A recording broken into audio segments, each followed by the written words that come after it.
I'm sorry, Honorable Malima, I didn't notice. What's your point of order? The Deputy President has got biltong, so I'll give him peanuts.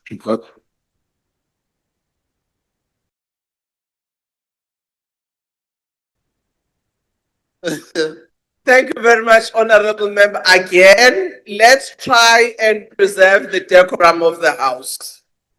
Honorable Moimang. Thank you, Honorable Speaker.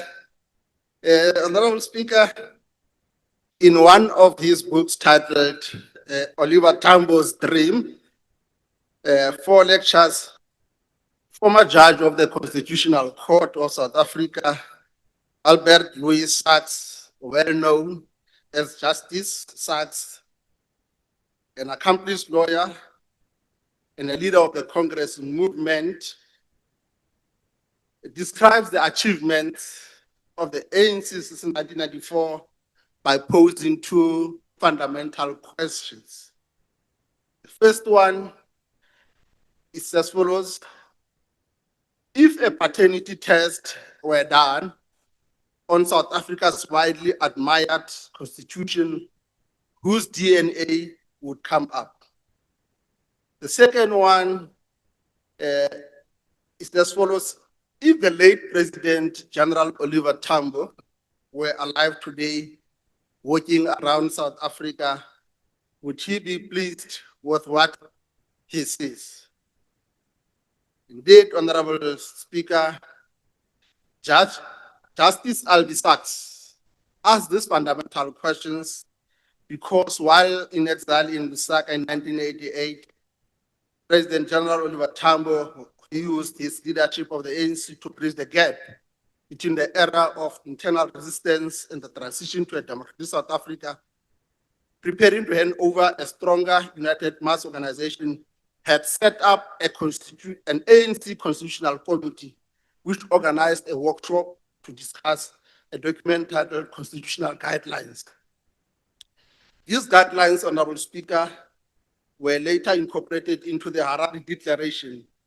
They became the foundational principles of South Africa's constitution, which became the pillar of our democracy and supreme law of our nation.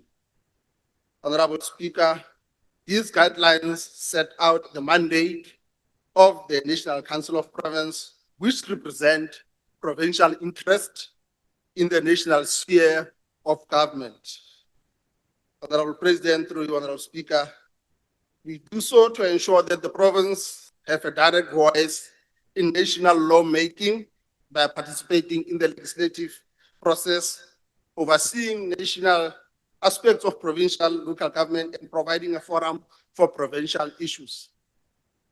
It is also the Constitution that establishes a system of cooperative governance which requires the 3 spheres of government, national, provincial, and local, to operate in partnership with mutual trust and good faith to deliver quality services to our people. Mr. President, through you, Honorable Speaker, for us as the House mandated by the democratic dispensation to represent the interests of our provinces, the 2026 SONA signals a shift away from fragmentation towards deliberate alignment in which national capability strengthens rather than replaces provincial and local government and local implementation. As we have already articulated, Honorable President, we have indeed turned a corner. We are moving forward together decisively and with greater agency to rally all the structures of our government across spheres to a common agenda to build stronger communities and stronger nation. Honorable President, the 2026 State of the Nation Address reaffirms the bold, visionary, and innovative leadership to integrate capabilities and resources of the national and provincial governments in a structured way to provide support and capacity to the provinces and local governments. Indeed, Honorable President, our strength comes from our shared determination and resolve to work tirelessly to build a better South Africa, deliver quality services to our people, ensure access to water and sanitation, and take decisive action to ensure that all South Africans live in a safer communities. Honorable Speaker, As the House that is mandated to represent our provinces, we want to welcome the President's decisive intervention in stepping up the fight against crime, gangsters and criminal syndicates that are holding our people to ransom. Honorable Speaker, we join the people of Guguletu exploring informal settlements whose lives have been turned upside down by ruthless Ramazamas and the people of Manenberg, Dal, Richards Plain, Lavender, and Ocean View in welcoming your decision to put more boots on the ground. Honorable Speaker, we also welcome the deployment of the South African National Defence Force to support policy in combating criminality in our communities. As the late veteran of our struggle and of our movement, Walter Sisulu once said, the story of our struggle is the story of problems arising and the problems being resolved. We shall overcome only if we work together. Indeed, Honorable President, our strength and power as a nation come from one another. It comes from what we can achieve when we work together in a coordinated, integrated, collaborative way to ensure an effective response to challenges our communities in the provinces face. Honorable Speaker, as the doctrine of nature teaches, for every stride and successes, there always emerge a new set of challenges and problems. Our phenomenal successes in expanding access to electricity, water, and sanitation to the majority of our people since 1994 continue to be overshadowed by two interrelated new challenges. Honorable President, first is theft and vandalism of critical electricity and water infrastructure by criminal syndicates. Secondly, is the inability of local government to maintain budget infrastructure for maintenance and operation. The persistence of water outages has led to the emergence of water tank enterprises in many parts of our communities. And this has to be arrested. Mr. President, through you, Honorable Speaker, there is a growing suspicion that some in the water tank enterprises are at the core of the criminal syndicates behind the vandalism of critical water infrastructure. This calls for enhanced collaboration between our law enforcement structures to preempt, combat, and investigate these crimes in a much more coordinated way. Mr. President, while we have witnessed the strengthening and evolution of law on the theft of public infrastructure into a multi-pronged legislative and policy effort aimed at treating infrastructure vandalism as economic sabotage rather than mere theft, these crimes constitute serious economic sabotage and a major disruption in the delivery of basic services to communities. Honorable President, we welcome the transition of 20 economic infrastructure task teams into permanent economic infrastructure units to combat theft and vandalism. Honorable Speaker, we must make sure that communities play a critical proactive role in crime prevention. Indeed, our people must act as the eyes and ears of our police, sharing vital information on criminal activities and syndicates. Honorable Speaker, it is for this reason that we join the masses of our people and all political parties in welcoming the move to ensure that there is a speedy introduction of the Whistleblower Protection Bill. Honorable Speaker, we say this because mobilizing our communities against crime is critical and can go a long way in assisting law enforcement. Mr. President, one of Africa's foremost anti-colonial leaders, a Pan-Africanist and intellectual nationalist revolutionary poet, Amilcar Cabral, says, tell no lies, there no easy victories. Always bear in mind that people are not fighting for ideas in anyone's head, they are fighting to win material benefits, to live better and in peace. For us in the National Council of Province, we are concerned about the state of our municipalities. Among our critical concerns are the current state of our municipalities and the effectiveness of political interventions in local government administration under Section 139 of the Constitution. And some of these 139 provincial government interventions in municipal administration take too long on the takeover of municipal powers by the provinces. The organized local government saga has repeatedly raised red flags about the persistence of these problems, including in some areas the deterioration after these interventions. This calls for a fundamental paradigm shift, Honorable President, and a structured empirical study on the impact of these interventions in turning the local government around. Because we have correctly declared this year the year of fixing local government and transforming the economy. Among the critical questions, Honorable President, which we may have to consider is whether the NCOP should focus more on monitoring the support and capacity provided by national and provincial governments to local government under Section 154. Honorable Speaker, Section 47 of the Local Government Systems Act enjoins the minister responsible for local government to provide an annual report on state of local government to National Council of Provinces.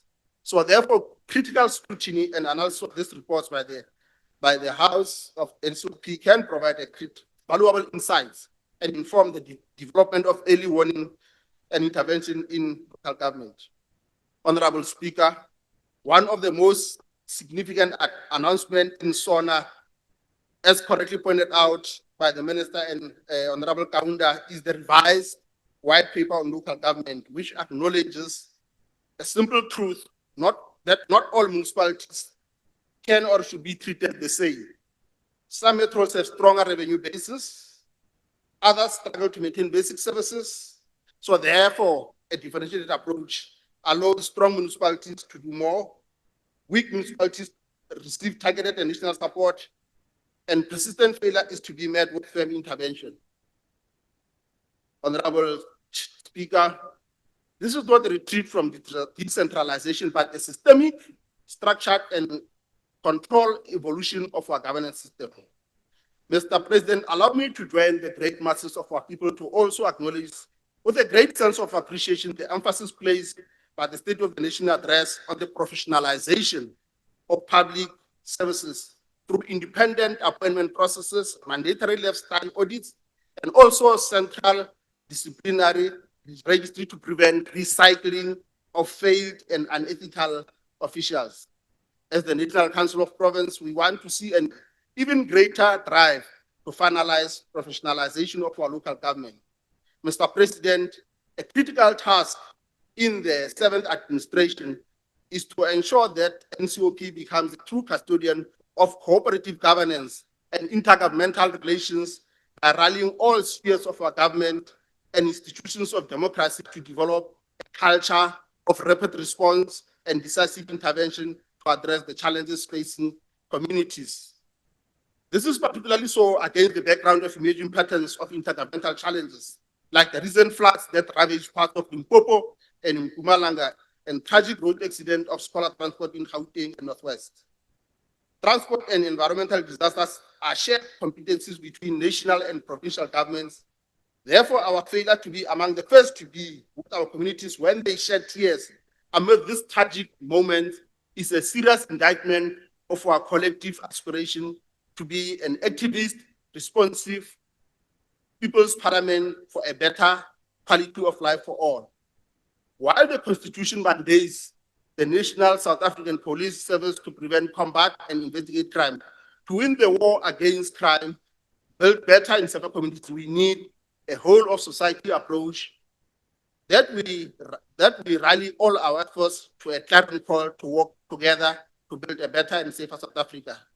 Honorable Speaker, in conclusion, allow me to join other speakers who spoke before me by saluting our President, His Excellency Cyril Ramaphosa, for his sterling leadership during these difficult and trying times. The leadership of all the political parties represented in the Government of National Unity for their courage to subordinate their narrow party political interests to the broader interests of the country and its people. We also salute other political parties on the opposition benches for their constructive role and contributions to the national discourse on the reconstruction and development of our country. I thank you, Honorable Speaker. Thank you, Honorable Member.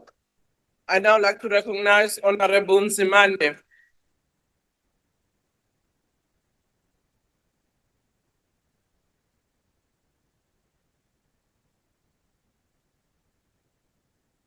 Ngiyabonga Speaker, ngicela ukubingelela amakhosi ohlanga. Ngibingelele umongameli womkhonto wesizwe nethimba lakhe. Bese ngibingelela wonke umuntu ophansi kwalelo phahla. Angiyethembisa mongameli. Angeke ngixoxe nje kancane ngendlela okwathi sesiya ku democratic breakthrough barikhuthwa ngakhona ukuthi yoba uconstable wasuqeqeshwa nawu umuntu owayesebenzela i-MI 46 Paul Oratile. Angeke ngisho lutho. Ngeke ngisho lutho. Ngisho umhlonishwa uSibiya Ntuthuko Honorable Ntuthuko Sibiya mayelana neskandal school feeding scheme tender involving unkosikazi wakhe. Angizikusho lutho. Angeke ngisho lutho nakoziswana zingangamathuna ezingane. Mr. President, the people's patience is not endless. You have stretched it to the limit. ANC under you have abandoned its revolutionary duty. Instead of crushing the system of exploitation, you integrated the ANC into it. Your SONA is rhetoric and illusions, full of illusions. Let me tell the nation what it means. It means words without justice, promises without delivery, hope without dignity. It is slanted what the chief whip of the Order, ANC. honorable member, can you take a seat? There's a point of order. When are you going to speak? Speaker, from when has Honorable Zimande become an analyst? Aphume ku-ANC. Honorable member, that's not a point of order. You Not a point of- Honorable member. What the chief whip of the ANC has said is slanted from the truth that this son is bringing hope to the citizens. But what is correct, though, Mr. President, what you have said, is that the planning, including unjustified costing of the plans, inability to detect and or intervene on early warnings, it's a problem. But who is to be blamed, if not you and your executive of GNU? Ningasukeli ingane zabantu ezama-functionaries. Uthi abantu bakithi ababe ne-hope ukuthi uzodila ngale nkinga esinayo economic exclusion, which is persisting. No, Mr. President. Economic growth without impact is artificial. It is myopia to speak of growth and jobs when trends are showing clearly that the unemployment of youth stands at 43% and is likely to gradually increase. Millions of young people, children from the working class, remain trapped in poverty with no hope of meaningful work. Your SONA is failing also to deal with structural exclusion. The concentration of wealth, meaningful intent to transform ownership of land, capital, and produce productive resources. Growth that benefits only the elite is anti-black child. The economy must serve the majority, not entrench the privilege of the few. You say we must have hope of dealing with inequalities and injustices. No, Mr. President. You spoke of addressing that. But let me tell you, when we critically analyze SONA, we have found it to be a fallacy. GNU has no shared vision and ideological belief. DA, Freedom Front Plus, Afro Forum, your GNU partners want to maintain the status quo. You appointed directional ministers in all strategic departments with the sole purpose to undermine the developmental agenda. Usawakhumbula ama-free chairs owanikwa wona waceba ngawo cha kongeyona i-free lunch siyawabona impumela. Education shall not you appointed the DA Minister of Basic Education and we can tell you, it shall not advance the fundamental role of government in using education to change societal power structure. The power relations shall continue in favor of the heads. You speak that you should have hope in terms of service delivery. No, Mr. President.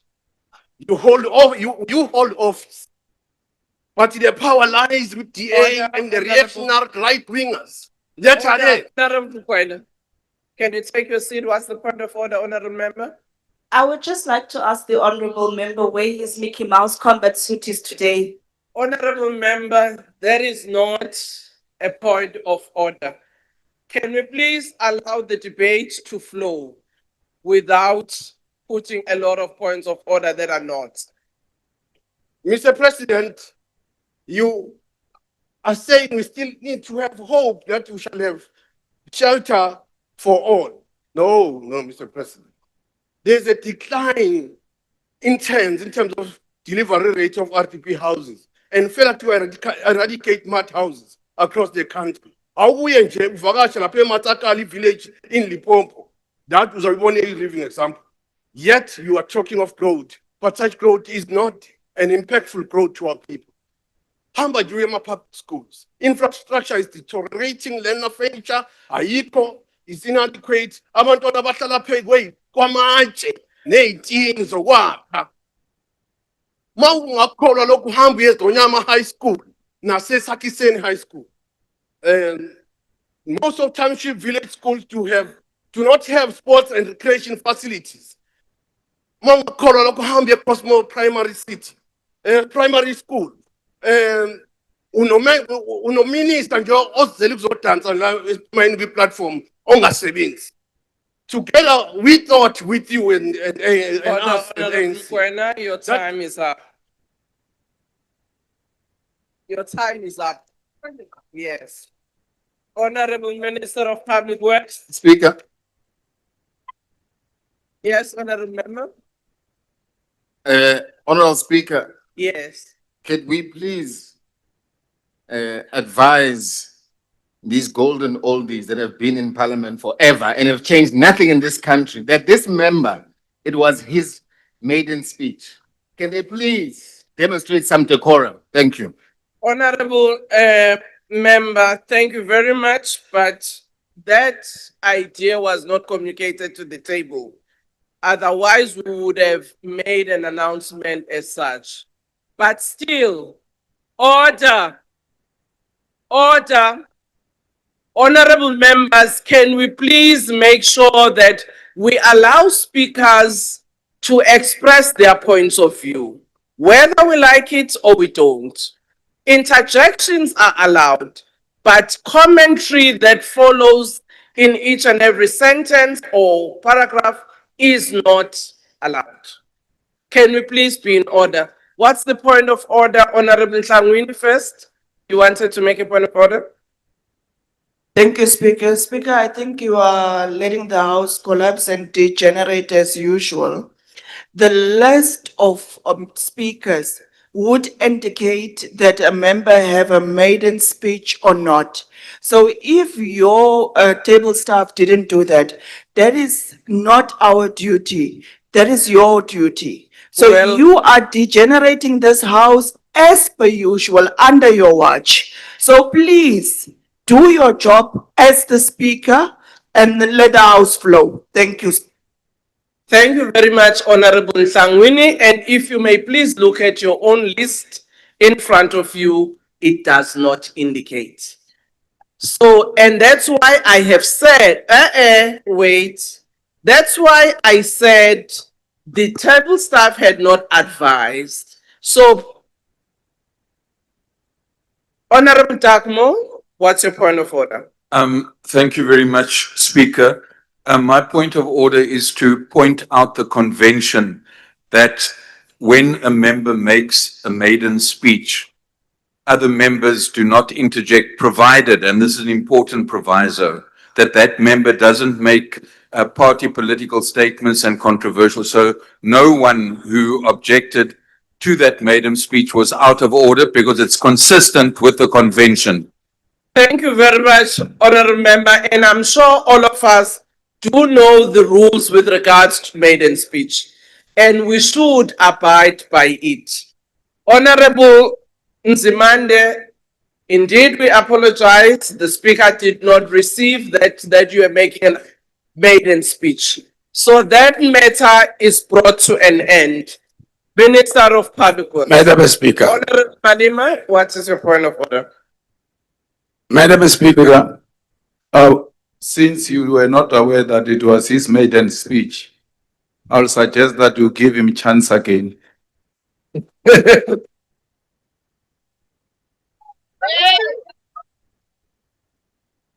Honorable Malema, I really would have been able to do so if our rules allow that, but they don't.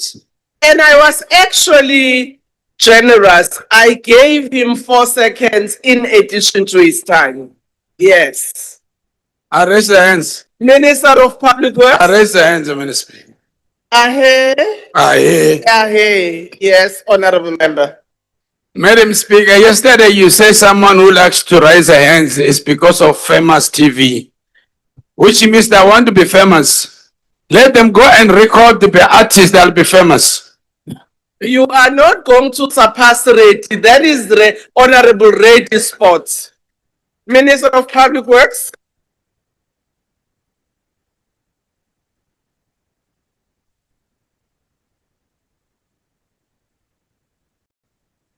Good afternoon, Mr. President, Deputy President, honorable members, fellow South Africans. Last week, we welcomed the announcement by the President that will fundamentally change how this country manages its property portfolio, and that being the establishment of a property investment vehicle. It is the most significant change in the management of state property since 1994 and a clear break from the past. For decades, South Africa has owned the largest property portfolio in the country, yet too many assets stand vacant, vandalized, hijacked, or underused. At the same time, the state spends up to 6 billion rand every year leasing private buildings. We own prime property that stands vacant, yet we pay rent for plush offices. We hold strategic land parcels in the metros while people live in informal settlements. We sit on an enormous asset value base, yet we don't generate any revenue to fund asset maintenance. These contradictions end today. The truth is, honorable members, that the current model was never designed to build value, making reinvestment in maintenance and upgrades almost impossible. And the result has been predictable: decay, inefficiency, and lost opportunity. The South African property investment vehicle changes that logic entirely and flips the script on unrealized property asset values, maintenance, and investment. Work on this reform began more than a year ago, learning from best practices both domestically and internationally to create an asset book that generates wealth for the public for generations to come. Let me be clear about what this vehicle actually is. It is a ring-fenced, professionally governed investment platform that consolidates income-generating and strategically located assets into a single structure with one mandate, and that is to unlock value for reinvestment. It introduces the best in asset management, development finance, and property development. It establishes a verified digital asset register, a single source of truth covering ownership, condition, leases, valuation, and performance. And for the first time, the state will manage its property portfolio with real-time data and not fragmented spreadsheets. It separates the roles of owner, manager, and developer, introducing professional property management expertise to run leases, maintenance of assets, life cycle planning, and tenant performance with commercial discipline while building book asset value. It creates structured long-term development rights that allow private capital to invest in pretense upgrades, mixed-use housing, and redevelopment. And it reforms the revenue model to generate income from these assets to support our maintenance. This is how we move from being reactive maintenance owners to planned life cycle managers. This is how we reduce the billions currently spent on leases. And this is how property stops being a liability and starts being an asset. The vehicle includes a dedicated development capability, funding bulk services and pre-sent preparation, so underutilized land becomes bankable projects. Clear project timelines will allow private sector partners and sovereign funds to participate with certainty. In Swane, the government present program shows that this is possible through 30 projects with more than 1 million square meters of development and roughly 33 billion rand in phase 1, transforming lease payments into appreciating assets.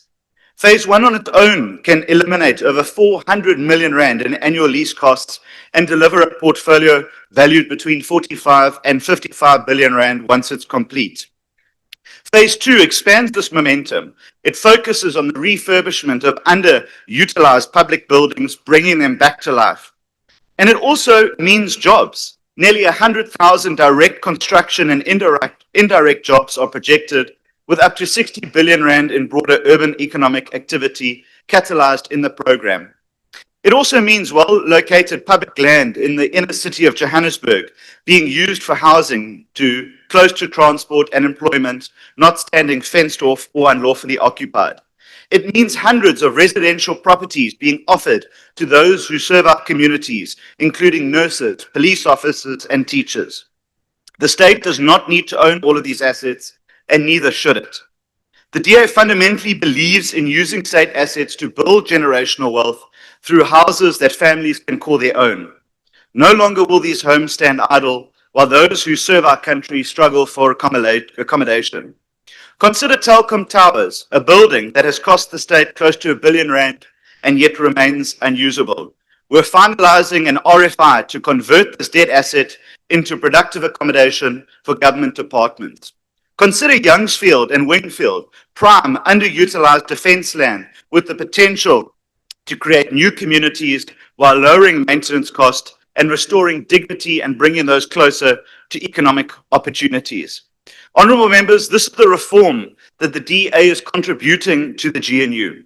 We are determined to be solutions orientated to unlock growth and jobs for all South Africans. A new investment vehicle will attract untapped investment. It will create hundreds of thousands of new jobs on top of the 160,000 new jobs already created in the construction sector over the last 6 months. I look forward to working with all of our partners as we continue to turn South Africa into a construction site, and South Africa will be stronger for it. I thank you. Thank you, Honourable Member. Your time is up. Honourable S.I. Subrathi.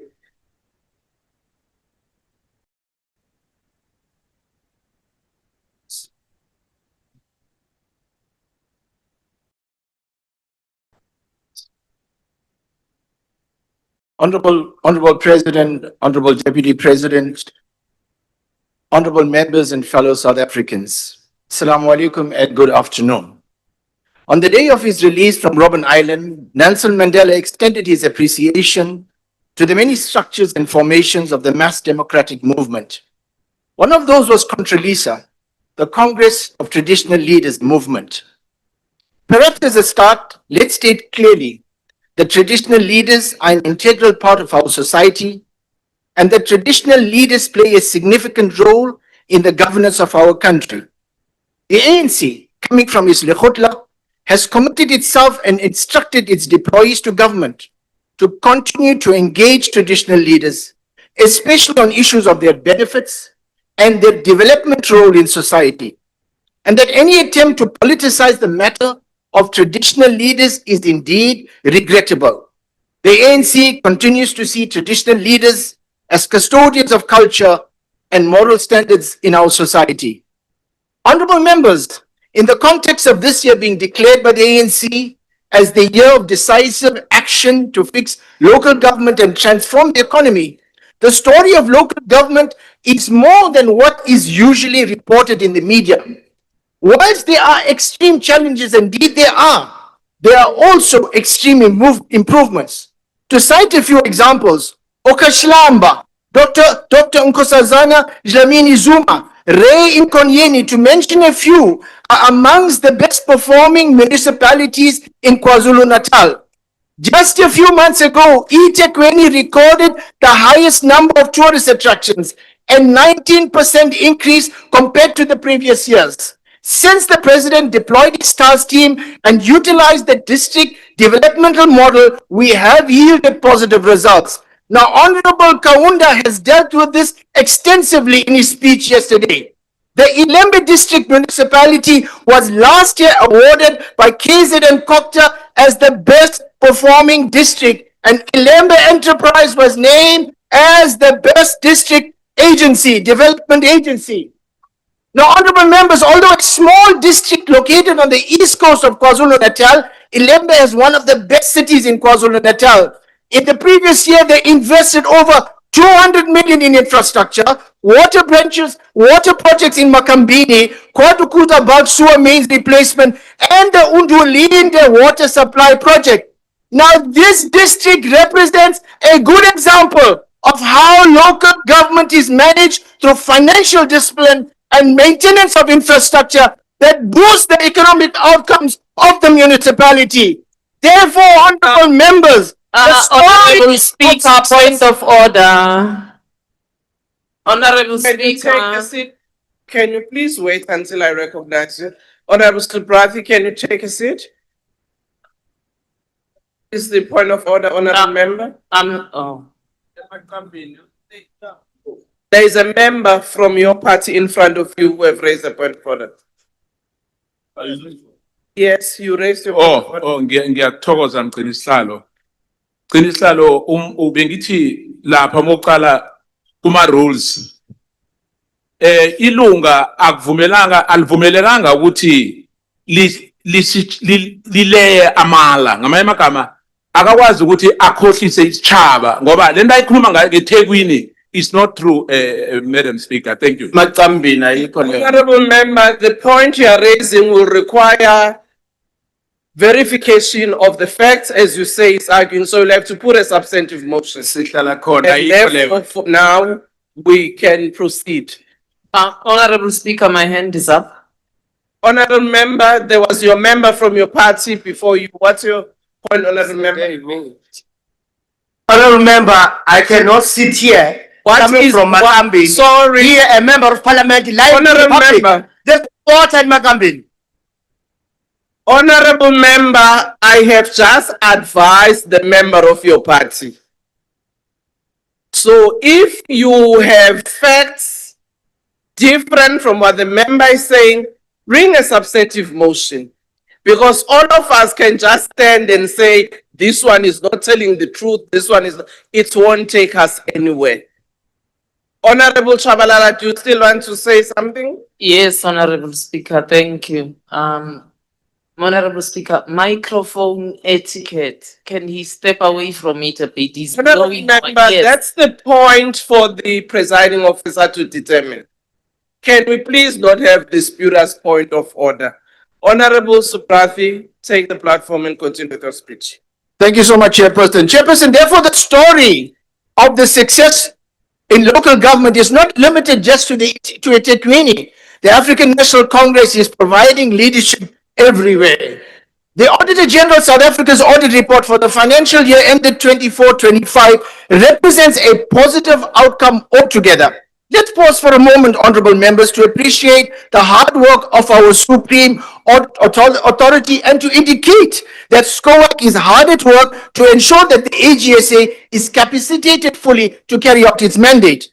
Now, the AGSA's most recent MFMA reports show that 140 municipalities, or 55%, are now in an unqualified or green bracket with some improvements. For example, Umshwati in KwaZulu-Natal, under the ANC leadership, a notable success, honorable members, moving and making a quantum leap from a qualified all the way to a clean audit through focused leadership.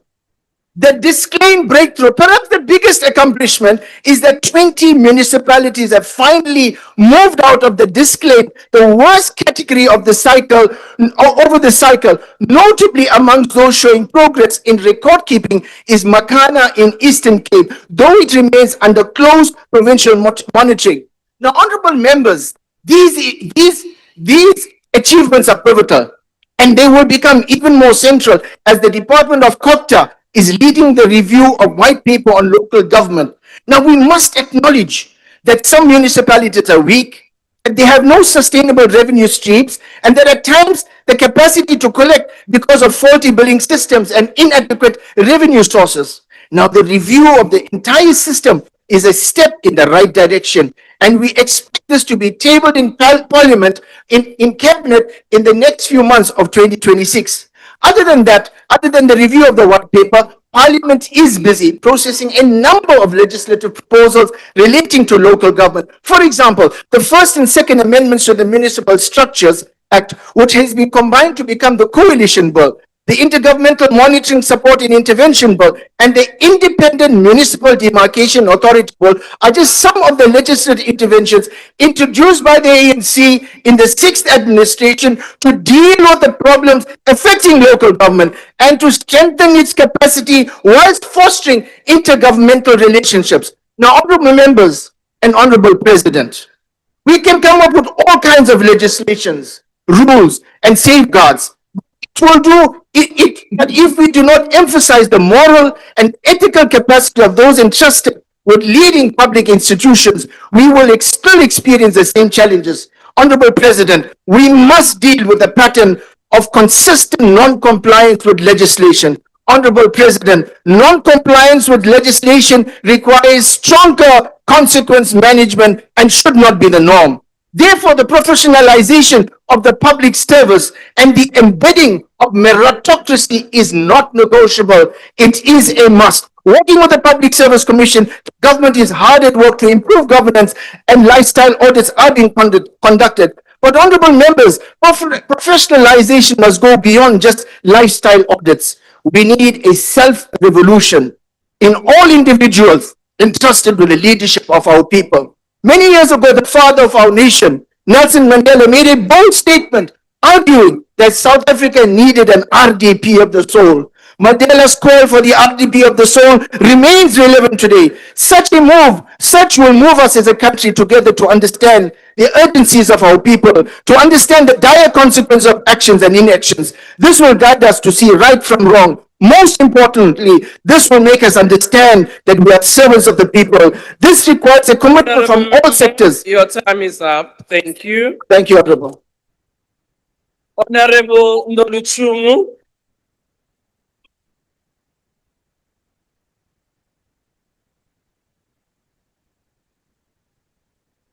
Mandibulise kumongameli Julius Selo Malema nesikhokhelo sombutho we-EFF ojongene nokukhulula ilizwe laseMzantsi Afrika kwezomnotho. Ndibulise kumongameli Ramaphosa, amalungu eParlamente nomzi wase-Afrika uphela.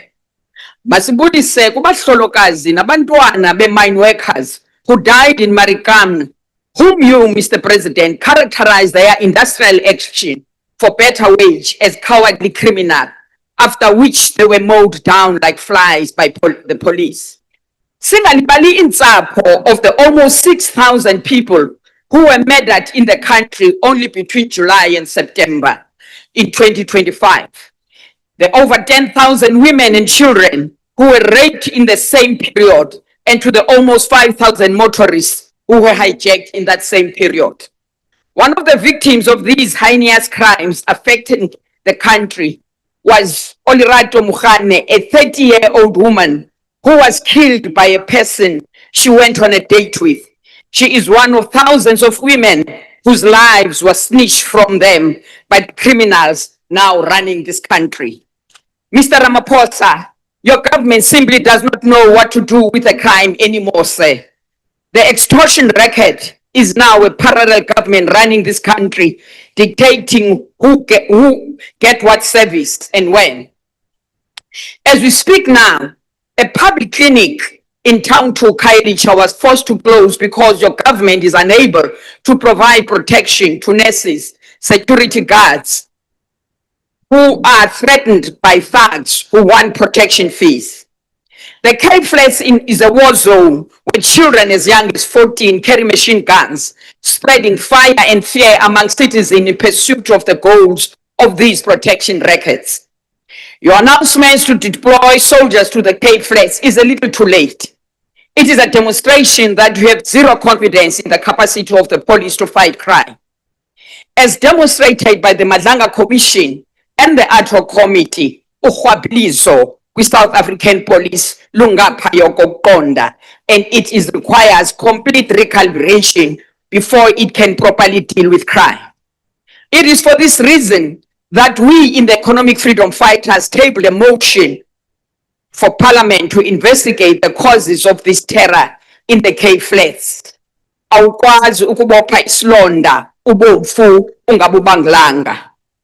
Mr. President, when you took over from President Zuma, you and the clique around you decried 9 wasted years under President Zuma. You launched yourself using the seminal song from our beloved Rachuma Sekela and declared, Tumamina. It has been 8 years sikuthumile awukabuyi nangoku okomntana ongavumi ukuthunywa.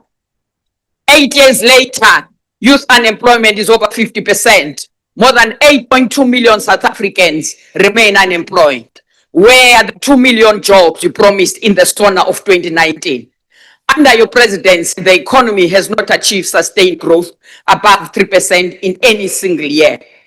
Yours is a continuation of the wasted 9 years under President Zuma. You are not different to him, and you might in fact be worse. More than any other president, you have presided over the most devastating collapse of municipalities in this country.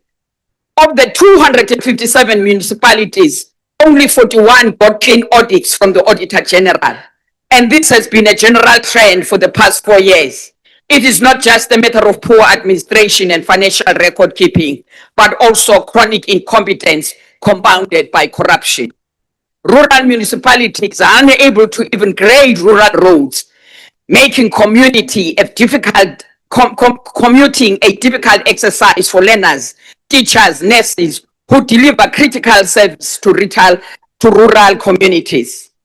Amahlathi, Makana, and Inokumkijima municipalities in the Eastern Cape have been dysfunctional for years, and yet there hasn't been a single intervention to resolve their problems.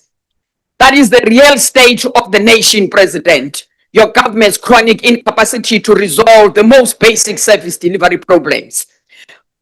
But like the Nero, you are feeding while South Africa is burning. South Africa is not a lost cause. It needs leadership. It needs resolute leadership to restore land back to natives and provide support to natives to utilize the land for productive purposes. It needs leadership with foresight to put an end to gender-based violence, not lamabali usibalisela wona for the past 8 years. It needs resolute leadership to strengthen our state-owned enterprises and repurpose them for intensive state-led infrastructural development programs. We need leadership to expand the higher education sector so that all those children who successfully completed matric are able to get into institution of higher learning. We need leadership to completely eradicate slums to ensure that every single family has a decent roof over their head. You do not possess such leadership, Mr. President, and that leadership can only be found in the economic freedom fighters. We urge all South African youth to register to vote so that we can rid our society of this extreme laziness and corruption in government and introduce a government that will be responsive to the needs of our people. Thank you.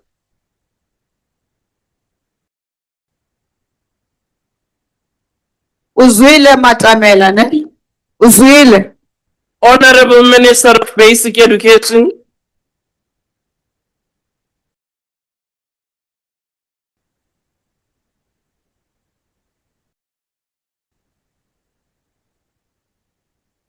Speaker, last week's SONA reminded us that South Africa has indeed entered a new chapter defined by shared commitment to delivery, to stability, and to progress.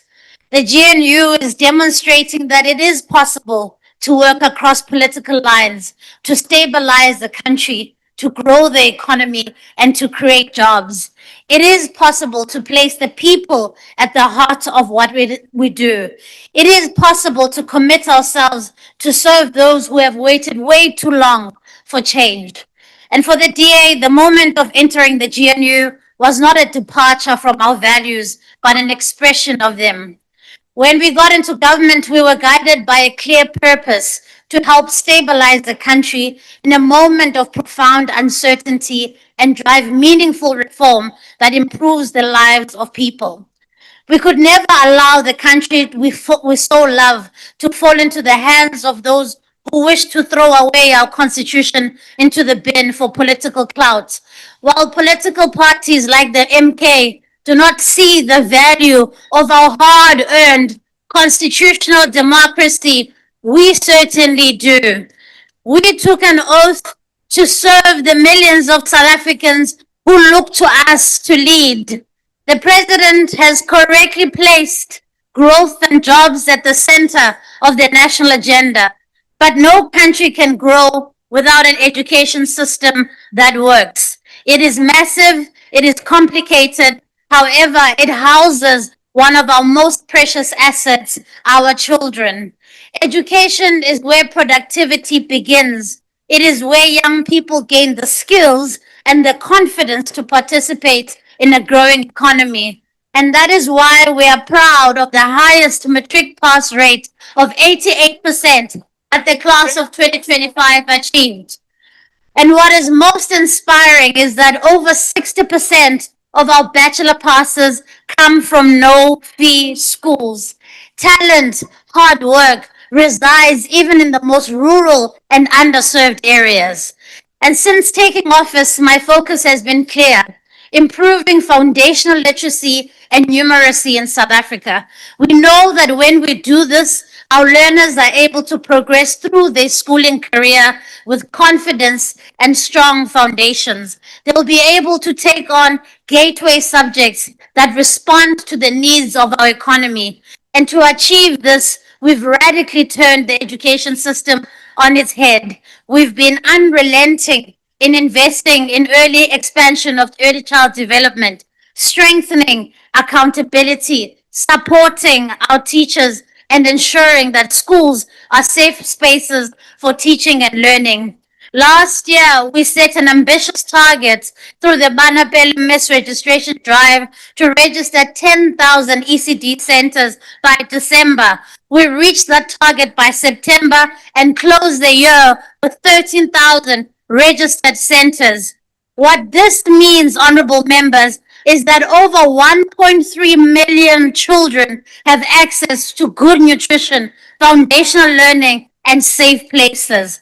We've set aside 10 billion rand over the next 3 years to support ECD, increasing the subsidy to 24 rand a day. That means in 2025 alone, we added 150,000 children to gain access to the subsidy.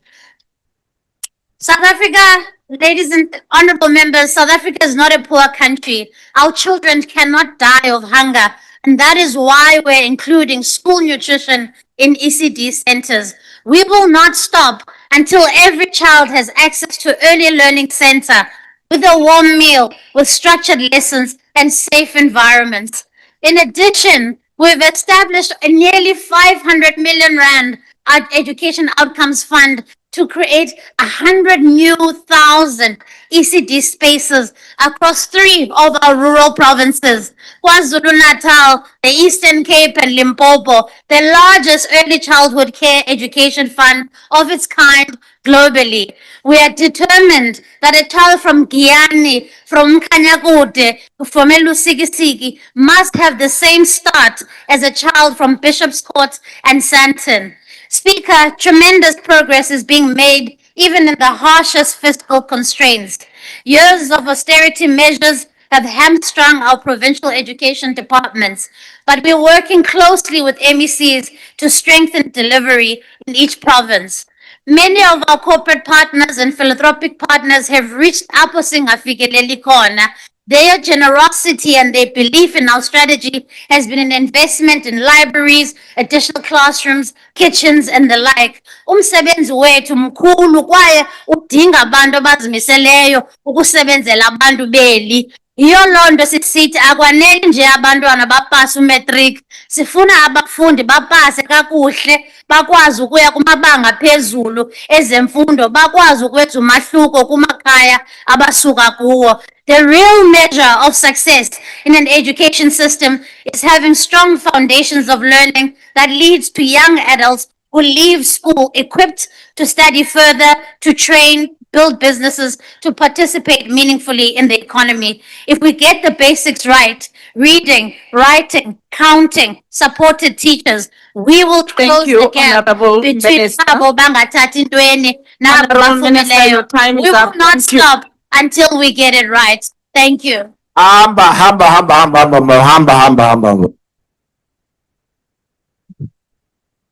Honorable Kaleka Mazibuko.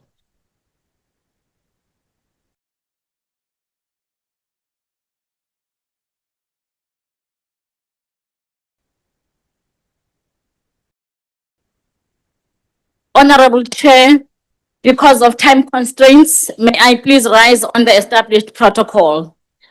Phakama, South Africa, Phakama. You have done well for yourself. You have stood against oppressive systems like apartheid and spoke for the voiceless.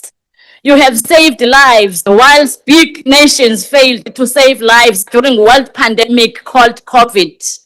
You have stood against bullies and made it your business to build better communities. Phakama, South Africa. As our President, His Excellency Mr. Ramaphosa gracefully stated, it is you, South Africa, that is able to remain focused and turn its economy around. To date, we have experienced 4 consecutive quarters of GDP growth. To date, we have achieved 2 consecutive primary budget surplus. In my home village, City Sinemali. To date, our credit rating has improved, and where I live at Johannesburg, its stock exchange is the largest stock exchange on the African continent. And of course, it continues to perform. Phakama, South Africa, Phakama. It is you who has made transformation and non-negotiable. You are building a developmental state that places industrial transformation and redistribution at the center of economic policy planning. You have made it your business to change the life of Tinswalo, Tandi, and Sipho. Not many can state that they want to achieve rapid, inclusive, and sustainable economic growth that aimed at ensuring the promotion of fixed capital investment and industrialization, job creation, transformation, land reform, infrastructure development, structural reforms, transformational change, fiscal sustainability, sustainable use of our national resources and endowment. Phakama, South Africa, you are doing well. As a country, we have one of the deepened financial markets on the continent, with a financial sector with assets over 22 trillion, demonstrating that South Africa does not necessarily have a resource scarcity, but a redistribution and allocation problem. One of the targets of the medium-term development plan to stimulate economic growth is an investment target of 3 trillion, which is 15% of the asset capitalization of our financial sector. So, we do not lack resources. The major question is how they are allocated and deployed, including the special factor of where. To support our ambitions of increasing the industrialization of our economy, asset allocation in the economy has to support manufacturing and other industrial sectors, as they are a major source of decent jobs creation.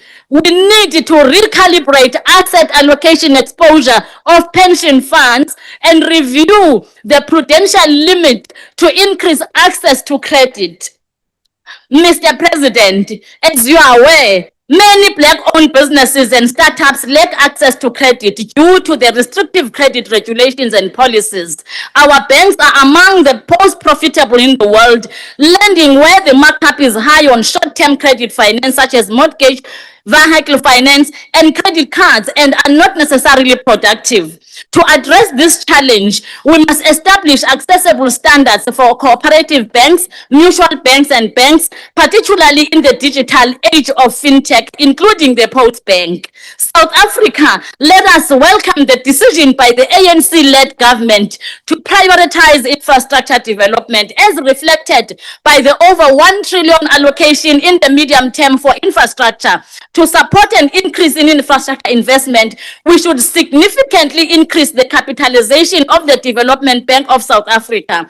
This should be done in order to increase its reach and impact, which significantly supports municipalities to improve access to water and sanitation, roads and infrastructure, and other infrastructure development. Furthermore, the realization of Regulation 28 of the Pension Fund Act must be a non-negotiable. Phakama South Africa and make sure that the establishment of sovereign wealth fund happens in the short term. You have all the tools and capabilities to make it a reality. Firstly, we have the state capability through Public Investment Corporation, which has increased its assets from over 2.5 trillion in 2023 to over 3 trillion in 2025. Secondly, the PIC can act as an incubator of a sovereign wealth fund, which should be capitalized by the fiscal and various capital mechanisms. We should also create a linkage with resource rents. As we rise, we must remember that we have the power to transform South Africa's financial architecture. We have no fear to enter spaces where many fear. We must debate, agree, and change our monetary, fiscally, and credit policy so that they are inclusive and benefit all who live in South Africa. Phakama South Africa. Unleash the entrepreneurial energy of your people. Support them to compete locally and participate in trade. Break down the barriers and ensure that the people share the wealth of the country. As you rise with your people and leave no one behind. We are South Africa and South Africa is us. Madam Speaker, South Africa iyabonga kumongameli for his action-driven State of the Nation address. I want to repeat, for his action-driven State of the Nation address. Amanda, Phakama South Africa, Phakama.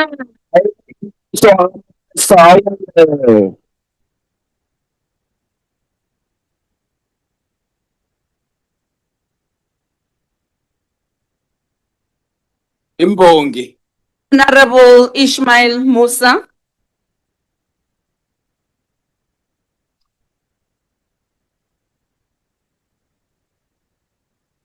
But also, you didn't know you are debating next. You are taking our time.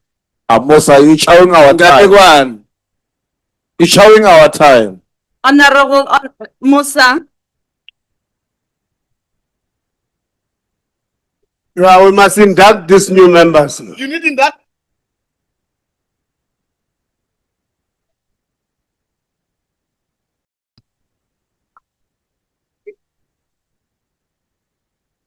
Malibongwe. In the name of Almighty, the most gracious and the most merciful, Honorable Speaker, the leader of Al Jama, the Deputy Minister, Hanif Hendricks, His Excellency, President Cyril Ramaphosa, whom I have the highest respect for, the hero of perseverance in the face of adversity. We can look up to him in the face of adversity. Also, the Deputy President, Honorable Paul Mashatile, respected ministers and chairpersons in this august house. Honorable Speaker, may I be protected? There is a lot of noise. Honorable members, can we please allow the Speaker an opportunity to deliver his debate speech? Please record You may continue, Honorable Member. Thank you, Honorable Speaker. Please record the seconds missed. Respected ministers and chairpersons in this august house, let us respect one another. Honorable members, fellow beloved and patriotic South Africans, in the face of adversity, on behalf of Al Jamaa, I rise today to welcome and acknowledge the President's State of the Nation address. We commend the President for clearly identifying the many complex challenges facing our beloved country, and for courageously presenting solutions and a vision for a South Africa in transition. As Al Jamaa, our response is clear. Social stability is the bedrock of economic prosperity. Our Honorable President is committed to ending corruption. We must now move rapidly into decisive and immediate action. The urgent dismissal and prosecution of officials implicated in criminal activities is essential and critical.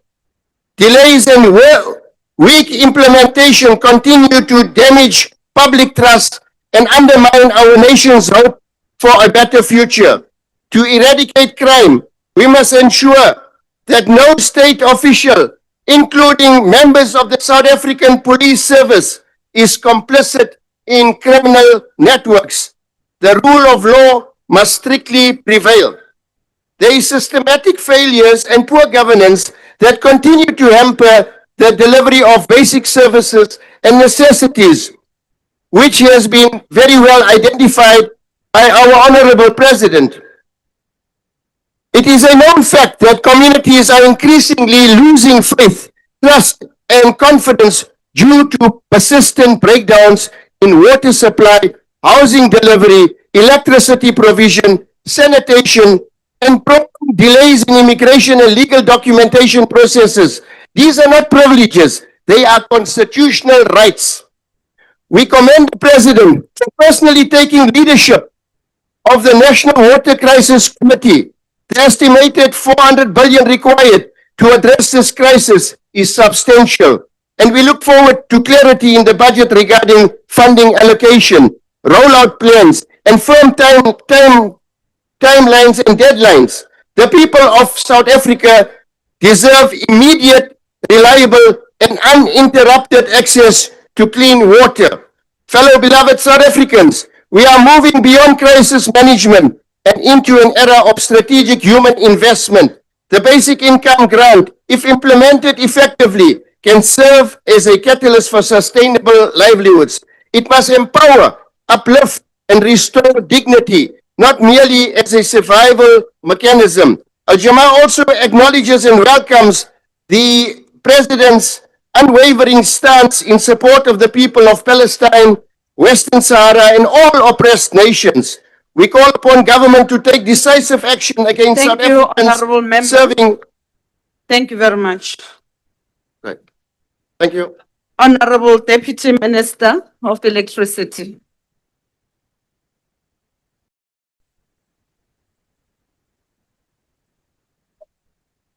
Mr. President, Mr. Deputy President, Honorable Chairperson, Honorable Members, energy is the lifeblood of our economy. It is essential to growth, job creation, and dignity, which is why the DA has consistently supported the establishment of a competitive, liberalized electricity market that expands access, lowers costs, and strengthens South Africa's industrial competitiveness.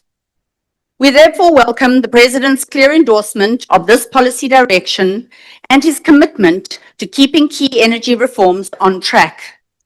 The Energy Regulation Amendment Act provides a clear legal framework to unbundle and transform Eskom. This will not be easy, nor will it be quick, but it provides a clear pathway toward a modern and sustainable energy system.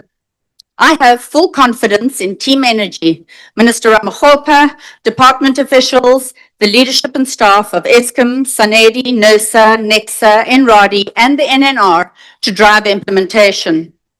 Our shared responsibility is to translate national commitments into practical, measurable progress. This year, we see continued rollout of renewable energy projects and the launch of the South African wholesale electricity market. Alongside this, we are focusing on pragmatic industrialization, expanded skills development, stronger municipal energy systems, and scaled up energy efficiency and demand-side management. Together, These are building a modern energy system that supports growth, job creation, and our long-term climate commitments. Honourable Chairperson, these reforms also create a major opportunity to localize new energy value chains and build domestic manufacturing capacity. Cabinet's adoption of the South African Renewable Energy Master Plan, or SARM, directly links the energy transition to industrial development.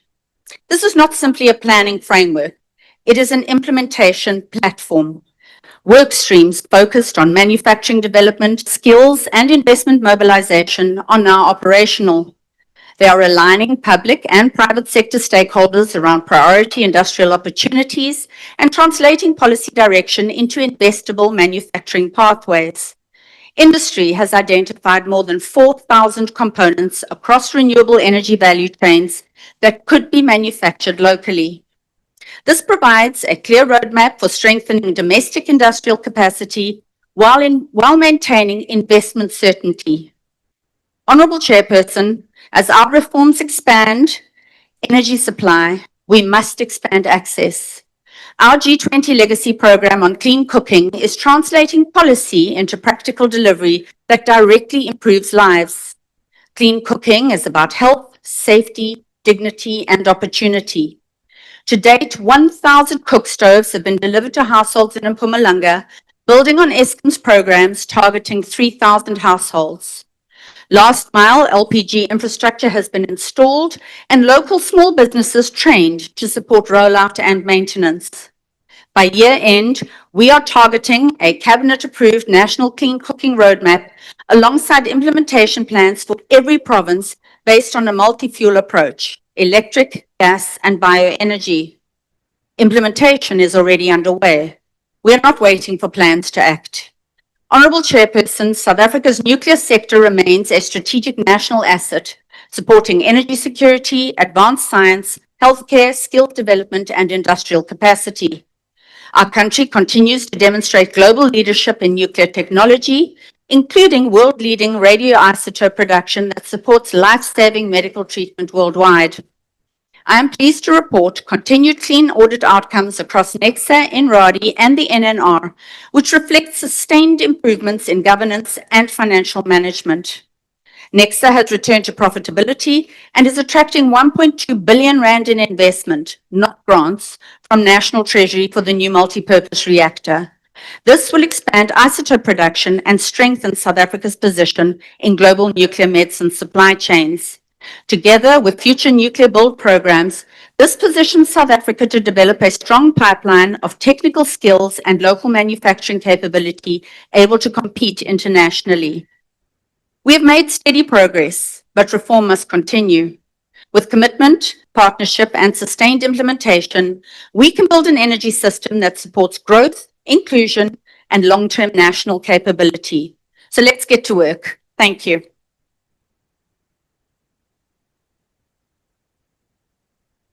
Honourable Faizan. Thank you very much, Chair of the National Council of Provinces. Revolutionary greetings to the Commander-in-Chief and President of the Economic Freedom Fighters, Commissar Julius Silo Malim, Commissars and Fighters and Ground Forces of the EFF. Today we rise not to defend the indefensible, not to massage the failures of this GNU, but to expose the rot in local government and to reject the falsehood and punitive government that is hell-bent at withholding funding to municipalities. President Ramaphosa, Frantz Fanon warned us about you. In the pitfalls of national consciousness, Fanon described a national bourgeoisie that does nothing but mimic colonial masters, focusing on personal enrichment while the masses starve. This culture of dispossession is evident across all your nine provinces, but most particularly so in Amatole district and Giyani since 2016. Like the colonialists before you, You treat rural mothers as invisible, forcing 60-year-old mother to trek 800 meters over dangerous terrain just to share filthy river water with livestock, whilst crushing her spine, her dignity under the weight of a 25-liter bucket. Mr. President, you offer reforms, which is not different from gradualism. But in Siatutuka Township in Belfast, women are raped in the dark because you cannot provide a single working street lamp. We should not be surprised. As for the ANC, a street lamp in a village is an expense, but a blue light brigade of a minister is a necessity.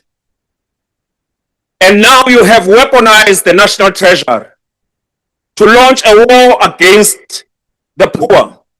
Mr. President, you believe that starving municipalities will enforce accountability. We call this for what it is, a neoliberal austerity trick. By invoking Section 216 of the Constitution to withhold funds from 39 municipalities, you aren't punishing corrupt officials.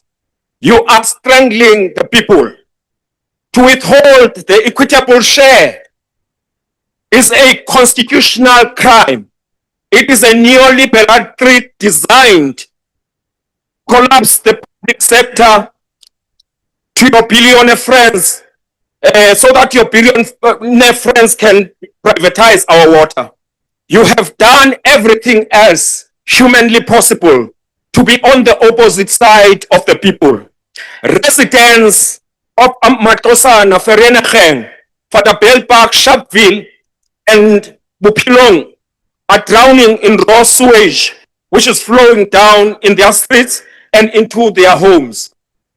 Moreover, in Bushbuck Ridge, your officials are so brazen. They claimed a 10-year-old leak as flood damage just to loot relief funds, while real families across the country were losing their roofs, their lives, and their livestock to devastating floods. These officials saw not a tragedy, but an invoice. They didn't see suffering. They saw a get-rich-quick scheme funded by the National Disaster Management Center. Meanwhile, in Gomas, Chairperson, the road infrastructure in Ward 11, Kahobi, as we were there on Sunday, in particular Road 2953, has been in a permanent state of design.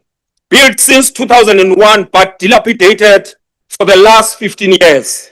The road becomes impassable during the rainy season, cutting off municipal community from essential goods, services, access to emergency healthcare, education, and safe public transport, leading to increased safety risk and fatalities during the recent floods. Despite being placed in the design phase for the 2025-2026 provincial budget, Mr. President, we are concerned by the systemic derailment of road infrastructure project.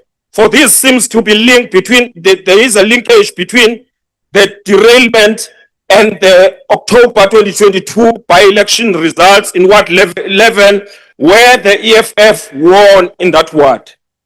This is not the renewal which you promised, but a systematic growth of a dying regime. Chairperson, the EFF correctly asserts, as we did in our founding manifesto, that the crisis we see today is not merely bad management. It is deep structural crisis. You cannot have meaningful municipalities on a foundation of dispossession. Our municipalities are failing because they were designed to be unsustainable enclaves.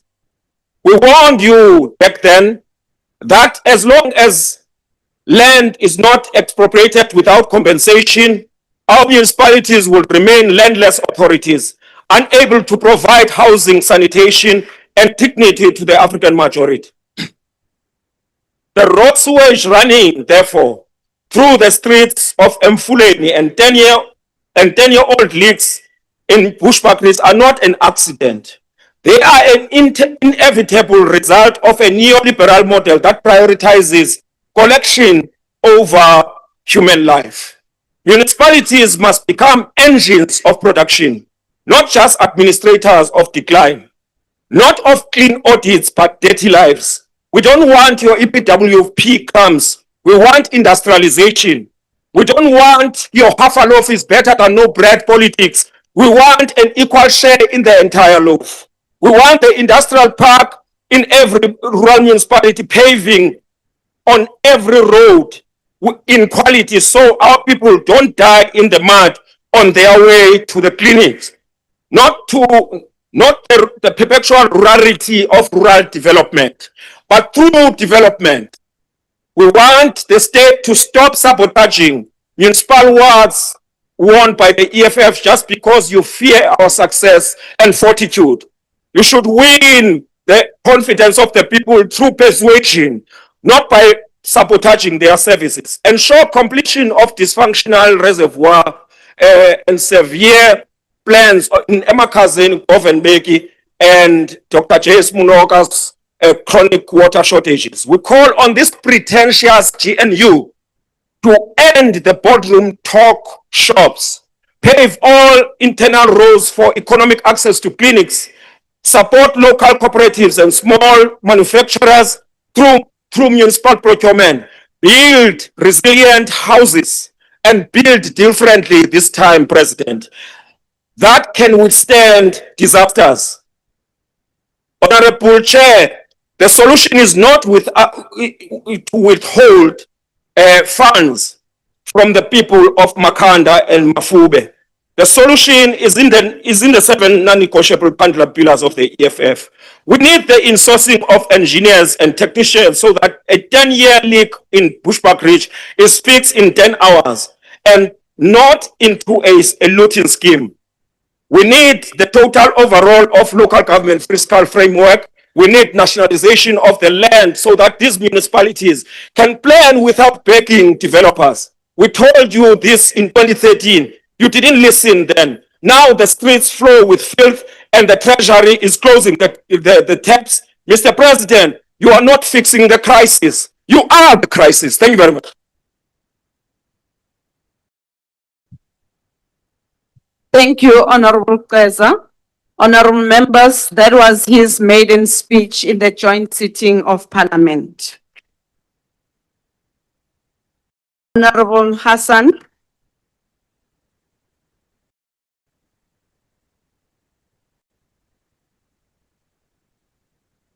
Madam Speaker, Mr. President, 70 years after women like Mum Sophie de Bruyn and thousands more marched, I stand here as proof that their courage moved our country forward through power and dignity of women. 50 years after the youth of 1976, whose courage demanded a better future with opportunity. 30 years into our democracy, I am living proof that a non-racial, non-sexist society is possible, but democracy cannot end at the ballot box. It must reach the mine gate, the factory floor, and the household meter.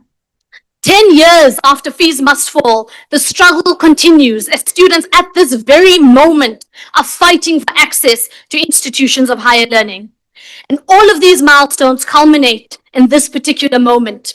Our generation must build a united and prosperous South Africa with jobs and opportunities for youth. The President reminded us that our strength lies in our natural endowments, the minerals beneath our soil, and the riches of our land. But if we remain trapped in extracting and exporting raw minerals, we are not building a democratic economy. We are managing a colonial one. And as the world shifts to green energy and clean tech, South Africa holds many of the critical minerals needed for this transition, alongside world-class solar and wind resources. And it is not just a statistic. It is a once-in-a-generation opportunity for us to reindustrialize, to add value through beneficiation, and to ensure that communities where mining happens are the first to benefit, not the last to be remembered. President Ramaphosa, you were correct in categorizing mining as a sunrise industry. We possess what the world desperately needs: 88% of global platinum group metals, 70% of chromium, and 32% of manganese. Mining contributes 6% of GDP and employs over 474,000 people and contributes a major portion of our exports. In a town under the shadow of a chrome mine, Nomsa watched trucks leave each day, heavy with ore, but light with hope. The wealth beneath their feet left, raw, and returned as expensive goods that they could barely afford. And then the policy changed. A furnace rose. Chrome became ferrochrome. Ferrochrome became stainless steel. And suddenly, work appeared where there was only waiting. Apprenticeships, workshops, suppliers, paychecks, community ownership models turned Nomsa's mining town into a developmental zone. Her brother became an apprentice. Her mother's spaza shop became a supplier. And at home, holding a stainless steel spoon made from their own ground resources. When Nomsa understood that beneficiation is when a country stops exporting its future and starts building dignity. Our resources must not be put into a system that generates wealth in other countries. That must be the foundation of our developmental economic model. And honorable members, it is the ANC who has worked to seize this opportunity. By modernizing the mining cadastral system, we can unlock 30 billion rand in new investment. We can increase the speed of mining, of licensing and removing corruption and bottlenecks. We can increase funding for geological mapping and exploration and supporting junior miners to expand. We can preserve existing industrial capacity to downstream industries and supporting them. But of course, there is a very important point that must be made on energy. And we appreciate the stabilization that has been brought to Eskom and the hard work. Our energy availability factor has risen to over 65% from an all-time low of 48%. But we must be honest about the next fight, affordability. President, the commitment to eradicate load reduction by next year must be treated not just as a delivery target, not just as a talking point, but as a necessity. And in the same breath, we must confront the cost of living crisis. Electricity prices are too high for many township and rural households. And so our indigent programs must be strengthened. The free basic electricity grant must be increased from 50 to 150 kilowatts. Innovative off-grid energy solutions must be rolled out, and addressing the municipal debt crisis and fixing our distribution systems must be prioritized. And that is why the reform of our energy sector is so important, to provide cheaper power for every single South African by introducing competition and enabling investment in a diverse energy mix. We can bring down the costs while ensuring a reliable supply in the future. ANC Minister Mpofu and his team must be commended for this work. But Madam Speaker, we must also acknowledge the progress on youth. The presidential employment stimulus has created 2.5 million opportunities. Another 2.5 billion rand has been set aside from SMMEs who are women and youth-led. The YES program has created more than 200,000 places for young people, and there's been a shift in the skills revolution. But President Ramaphosa, I must now speak plainly as a young member of parliament here.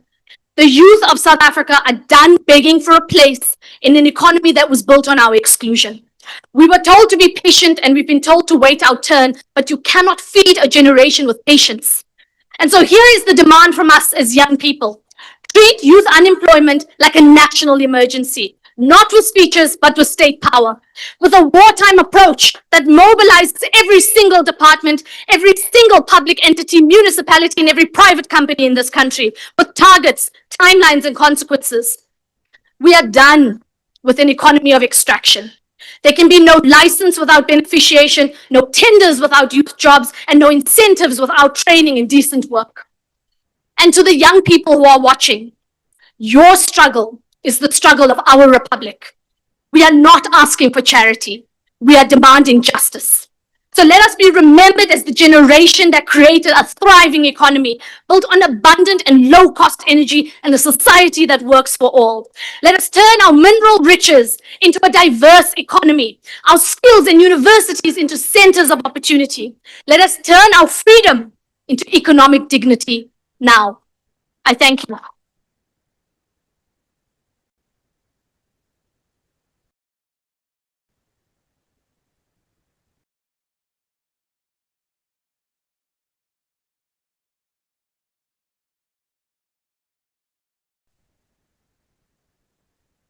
Thank you, Honorable Member.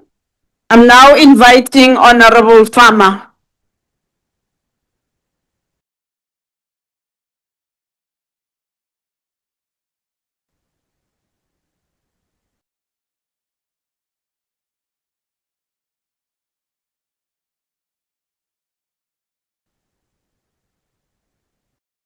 Introduce yourself. Honorable Chairperson, Honorable President, and Honorable Members, I greet you in the name of Jesus Christ, our Lord and Savior, the God who died for us. Order, honorable members, can we allow him to address the House, please?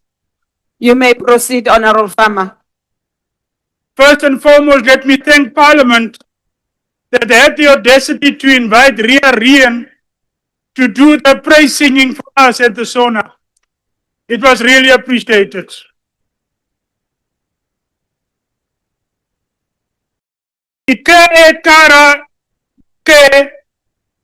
These words are etched into South Africa's national coat of arms. They are written in the calm language of the San people, and they mean diverse people unite.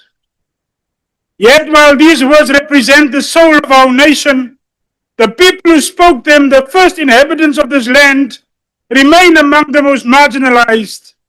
Today we speak about the Ku and the San. For over 100,000 years, the San lived as hunter-gatherers. And for 2,000 years, the Ku flourished as pastoralists. They are the First Nations of South Africa, possessing the oldest DNA on earth. But their history is not just one of ancient heritage.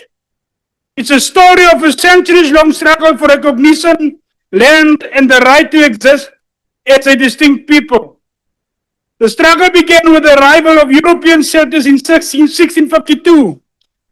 The Ku and San were the first face to face the brunt of colonial expansion. Their grazing lands were seized, their water sources were fenced off, and they were subjected to what many historians now recognize as genocidal campaigns. But perhaps the most insidious blow came later, under the apartheid regime. The Ku and San were stripped of their indigenous identity entirely. They were forcibly reclassified under the colored racial category. This was not just a label, it was an attempt at erasure.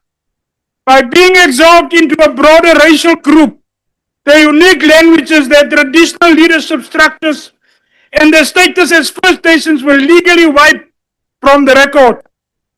For decades, they were made socially and politically invisible. When democracy arrived in 1994, many hoped for restoration of dignity. But for the Ku San, the new South Africa brought new barriers. At last, we need to thank the President again for allowing the army to come and help secure our Cape Flats, as colored lives do matter. Take the issue of land restitution. Current South African law generally limits land claims to dispossession that occurred after June 19, 1913. But the Ku and the San lost the vast majority of their ancestral territories centuries before their date. Because the law doesn't fully account for pre-1913 colonial theft,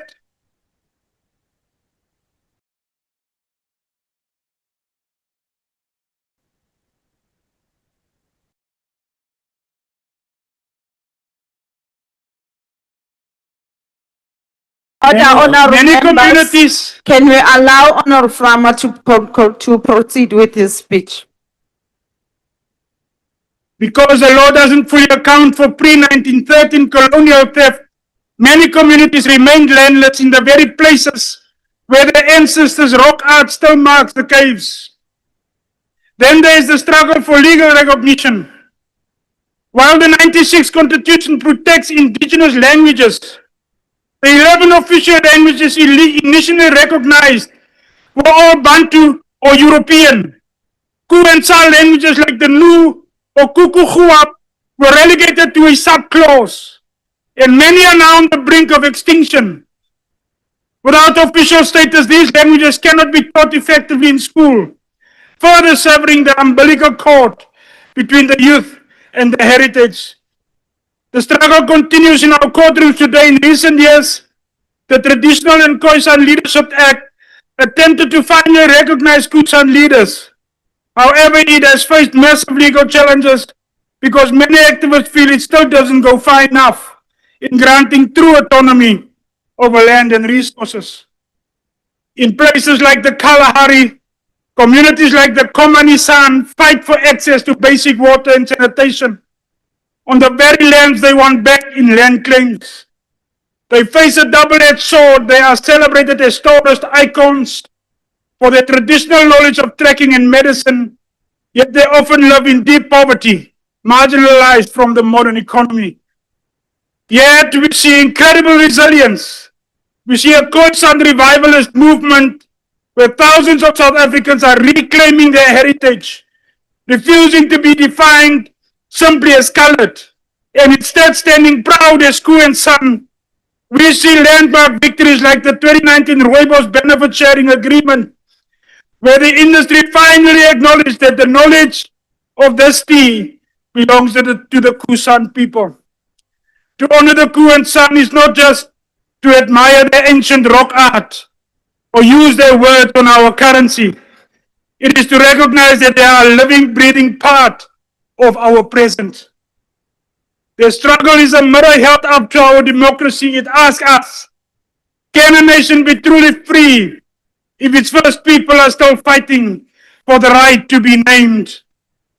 As we move forward, let us ensure that Ke Karate is not just a motto, but a promise of land, a promise of language, and above all, a promise of the dignity restored to the true natives of this beautiful land. Honorable President, Mudibaizani. Salute. Thank you, Honorable Farmer. That was also his maiden speech. We are now proceeding to the Honorable Premier of Mpumalanga.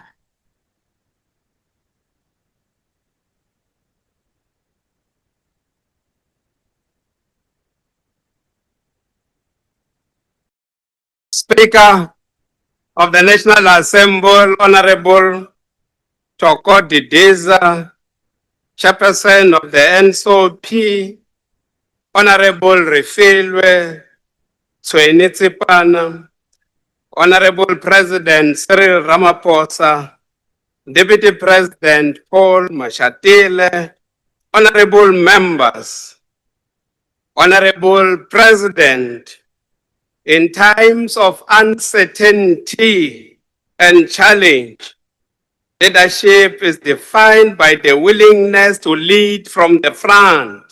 Such leadership provides stability, serves as an anchor for the collective, and fosters confidence, loyalty, and pride among the people. We therefore welcome your decision to lead from the front in addressing the country's water challenges. Our people have responded positively to this decisive leadership and draw reassurance from your direct engagement, which reinforces their confidence in government and its commitment to service delivery. We saw you, Honorable President, in the provinces of Limpopo and Mpumalanga, when our communities were plagued into sorrow and despair as a result of heavy rains and devastating floods. Even in those difficult moments, you led from the front, standing shoulder to shoulder with affected families. In Mpumalanga, the torrential downpours resulted in the tragic loss of 20 lives, the displacement of many families, widespread damage to infrastructure. We extend our deepest and most heartfelt condolences to the bereaved families. We further wish to express our sincere appreciation for the swift support and decisive intervention by the Honorable President. Our provincial government reprioritized 288 million rand to repair the disaster damages. We also appreciate the reprioritization of 100 million rand by the Department of Cooperative Governance and Traditional Affairs and the Department of Human Settlement at 50 million rand each. The spirit of cooperative governance between the different spheres of government is a living and practical expression of our constitutional commitment to work together in the best interests of the people of South Africa. Honorable President, we accept your call and join you in honoring and saluting the brave women of 1956. Izimbokodo, who stood firm and fought for the total emancipation and the freedom of our people in South Africa. Honorable President, as a champion of gender transformation, you have set the standard for inclusive and progressive leadership in our country. We have taken a cue from your example. Our Director General is a woman, and more than 50% of top-level managers are women. Gama lamakhosikazi malibongwe. According to the Oxfam report, 89.8% of Mpumalanga's population depends on the public health system. The province is accelerating the employment of health professionals and advance the rollout of single electronic patient record system. 93.8% of our public health care facilities are accredited by the Office of Health Standard Compliance. Mpumalanga is ready to implement the NHI. Enhance access to clinical care. We recently appointed 25 medical doctors and placed them in community health centers across the province. This brings the total number to 36 community health centers with full-time doctors, while an additional 10 is supported by contractors' doctors. We will complete 7 clinics and construct 6 new clinics during the current financial year. We have also completed the high-tech Middleburg Regional Hospital, which has been fully operational and waiting for you, Honorable President, to open it. Additionally, the state-of-the-art Maplaneng Hospital is scheduled for practical completion in this financial year. We have launched Zulu e-learning program, which is designed to bridge the digital divide through distribution of smart devices. 60,000 tablets were distributed to grade 12 learners at 312 million rand in 2025. For the 2026 academic year, we'll be distributing 80,000 tablets to grade 10 learners for them to utilize these gadgets for 3 years. The tablets come with a 3-year warranty. We are in the process of offering reliable internet connections to our school for our learners to be able to utilize their tablets our children will be able to compete locally and globally. We are consolidating a solid foundation for learning. Therefore, early childhood development remains a priority. 1,300 community city centers were registered and funded. We are currently constructing 29 new schools across the province, of which 10 will replace all community-built schools, ensuring that our learners are taught in safe, dignified, and modern learning environment. We remain firmly committed to eradicate of all pit latrine toilets in our school. We have built 7 state-of-the-art boarding schools to expand opportunities for learners from farm school and disadvantaged communities. And we are busy finalizing plans for the School of the Deaf and Blind. We are ready to go to the market. The trial run conducted in Mpumalanga province, Kavenbeki local municipality, Liandra, on capturing carbon dioxide from industrial source and storing it underground is certain. We invite mining companies which stand to benefit from the research to invest on this project.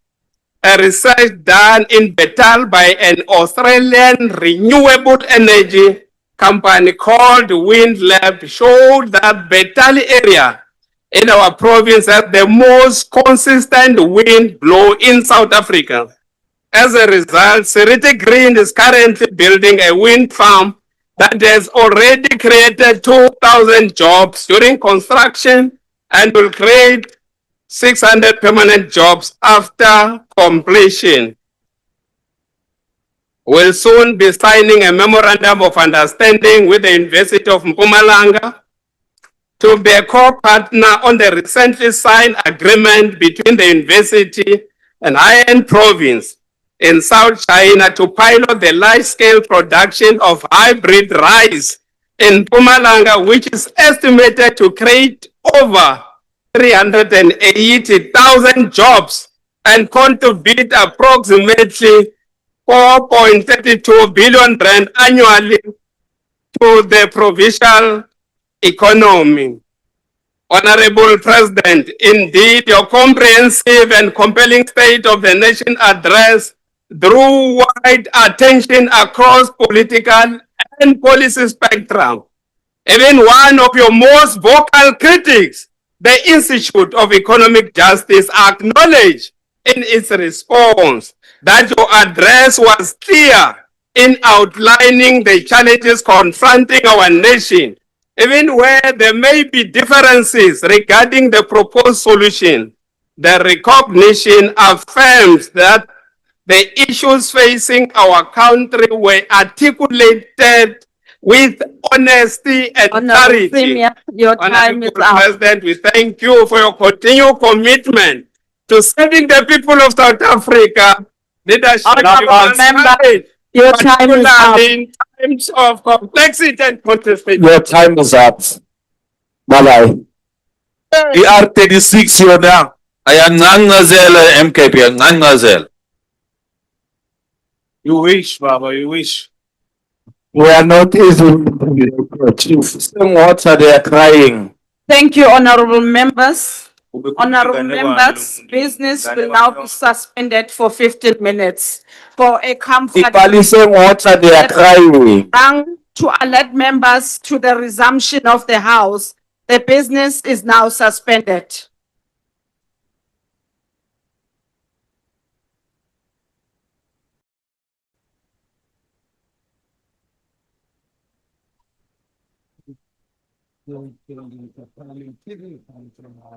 DSTV channel 408. It is the second day of the debate on the state of the nation.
and youth unemployment exceeding 45% there. And also another issue that they spoke to are the issue of poverty and inequality, which is quite visible for all to see. You know that poverty and inequality are significant problems in our country, with about 62% of the population living in poverty, and it's one of the highest inequality rates in the world.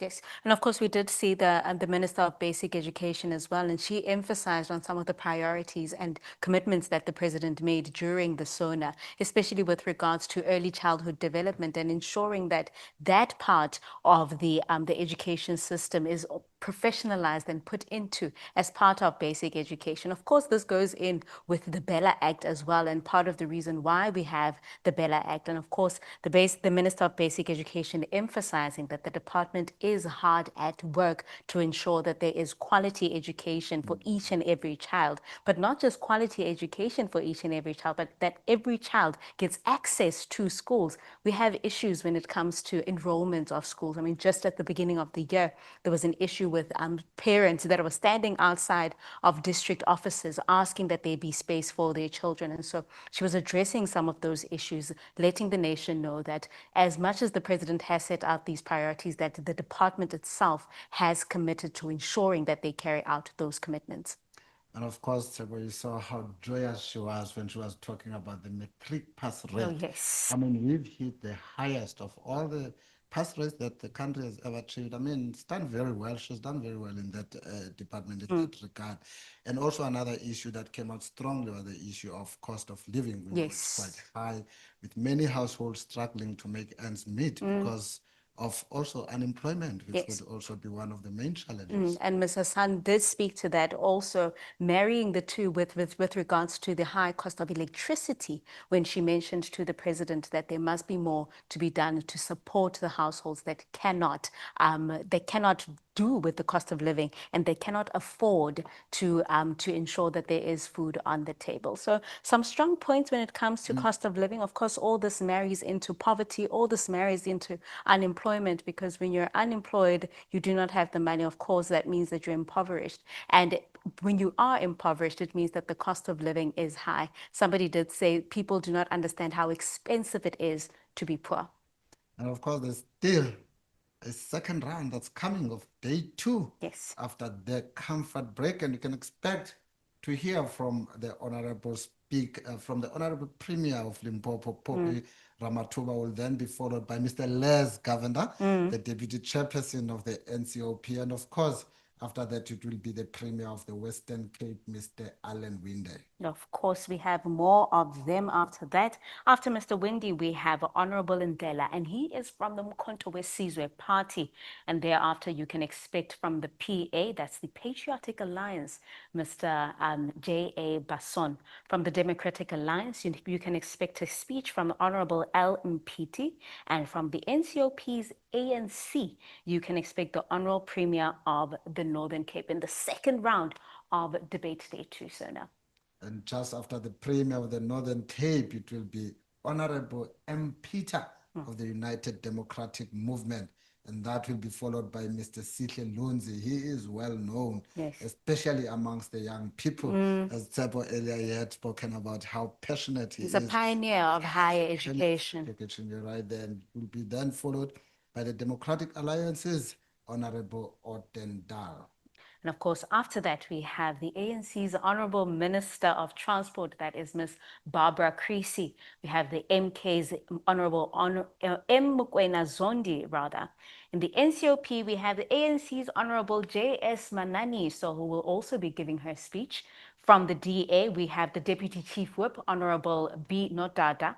And lastly, we will have from the ANC, the Honorable Minister of International Relations and Corporations, Mr. Ronald Lamula. That is what you can expect from the lineup that we have as we get into the second part of day 2. Thereafter, the President will be replying tomorrow. And like Teminkosi said, We are on a 15-minute comfort break, and members will be coming back to scrutinize the president's commitments, to scrutinize also some of the things that he's done before, right? Because remember, SONA is not just about the commitments that he's going to make for the year 2026, but also a reflection of some of the commitments that he made last year and how is it that his cabinet has achieved some of the commitments that he's made.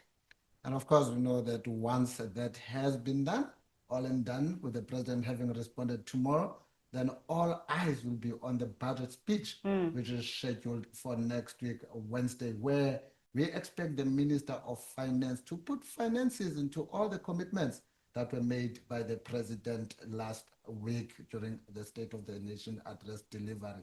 But please stay tuned as we will be bringing you the second half of day 2 of the debates.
Draws to a close. From the Premier of Mpumalanga right through to the Minister of International Relations and Cooperation, we've heard a wide spectrum of voices, each one reflecting the priorities, frustrations, and hopes of the provinces and the people they represent.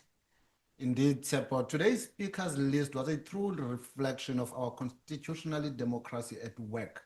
From the Chief Whip of the National Council of Provinces, setting the tone this afternoon, to the Minister of Transport, steering conversations towards infrastructure and connectivity, and the Minister of DECO, closing out the day with a global perspective on South Africa's role in the world. We heard from premiers in the Western Cape, Limpopo, and the Northern Cape, rather, and each bringing regional realities into the national conversation.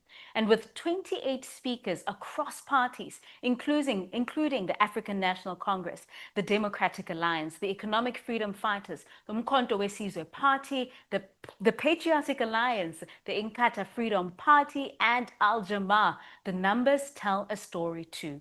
41 minutes for the African National Congress in the National Assembly, 60 for the African National Congress in the NCOP, 27 minutes for the Democratic Alliance, and significant contributions from smaller parties like the United Democratic Movement and the Patriotic Alliance.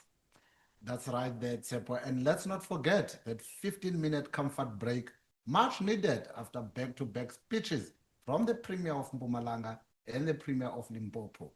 But through it all, the debate remains substantive, with key issues like education, energy, land, and international relations taking center stage. Now, as we wrap up day 2, it's clear that the numbers on the list are more than just speaking slots. They represent the weight of provincial interests, party mandates, and the democratic voice of our people. Tomorrow, the debate takes a different turn as the president takes the podium to reply. And for now, from all of us here on Parliament TV, thanks for joining us and join us again tomorrow at 12 o'clock as we bring you the build-up to the president's reply. Stay engaged, stay tuned. Goodbye. And goodbye.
You may be seated, honorable members. And can we have the noise levels are too high, and for those members who have not taken up their allocated seats yet, please do so that we can continue with the business for the day.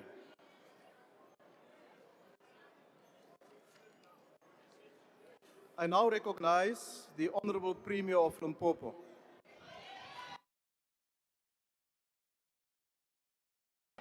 Malibongwe.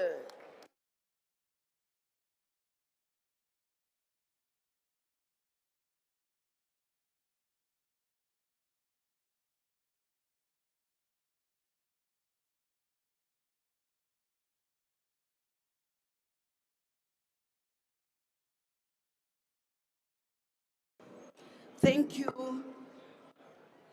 Thank you, House Chair. Allow me to stand on the already protocol established. Honorable Chair, today we stand before you with immense pride as we respond to the State of the Nation address delivered by His Excellency President Matamela Ramaphosa on the 12th of February 2026. Mr. President, there's no doubt that the depth of your utterings was accompanied by your comfortable posture, assurance of your tone, and the steadiness of your pronouncement. As it is custom in our province, especially towards just two RDP houses remaining standing out.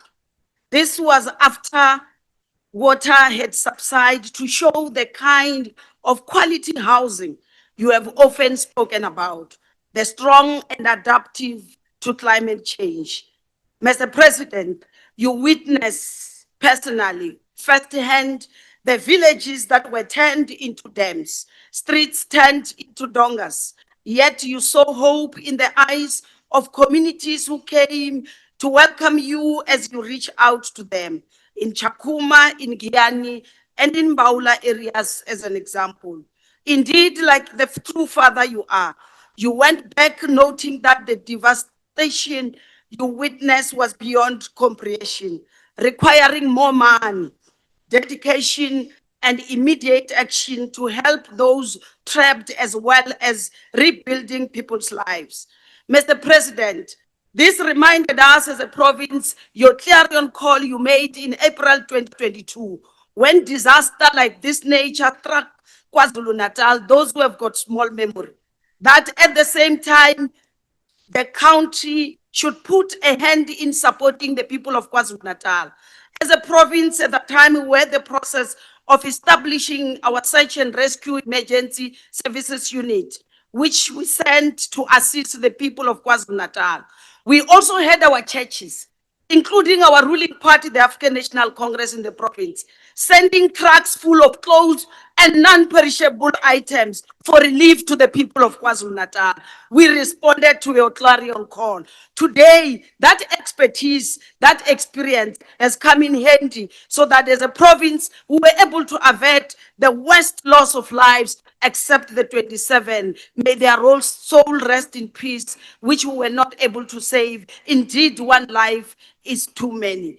We have, as a province, reprioritized non-perishable items for relief to the people of KwaZulu-Natal. We responded to your clarion call. Today, that expertise, that experience has come in handy so that as a province, we were able to avert the worst loss of lives except the 27. May their soul rest in peace, which we were not able to save. Indeed, one life is too many. We have, as a province, reprioritized our needs and committed 800 million rands towards rebuilding efforts, alongside the anticipated support from Minister Godongwa from national government.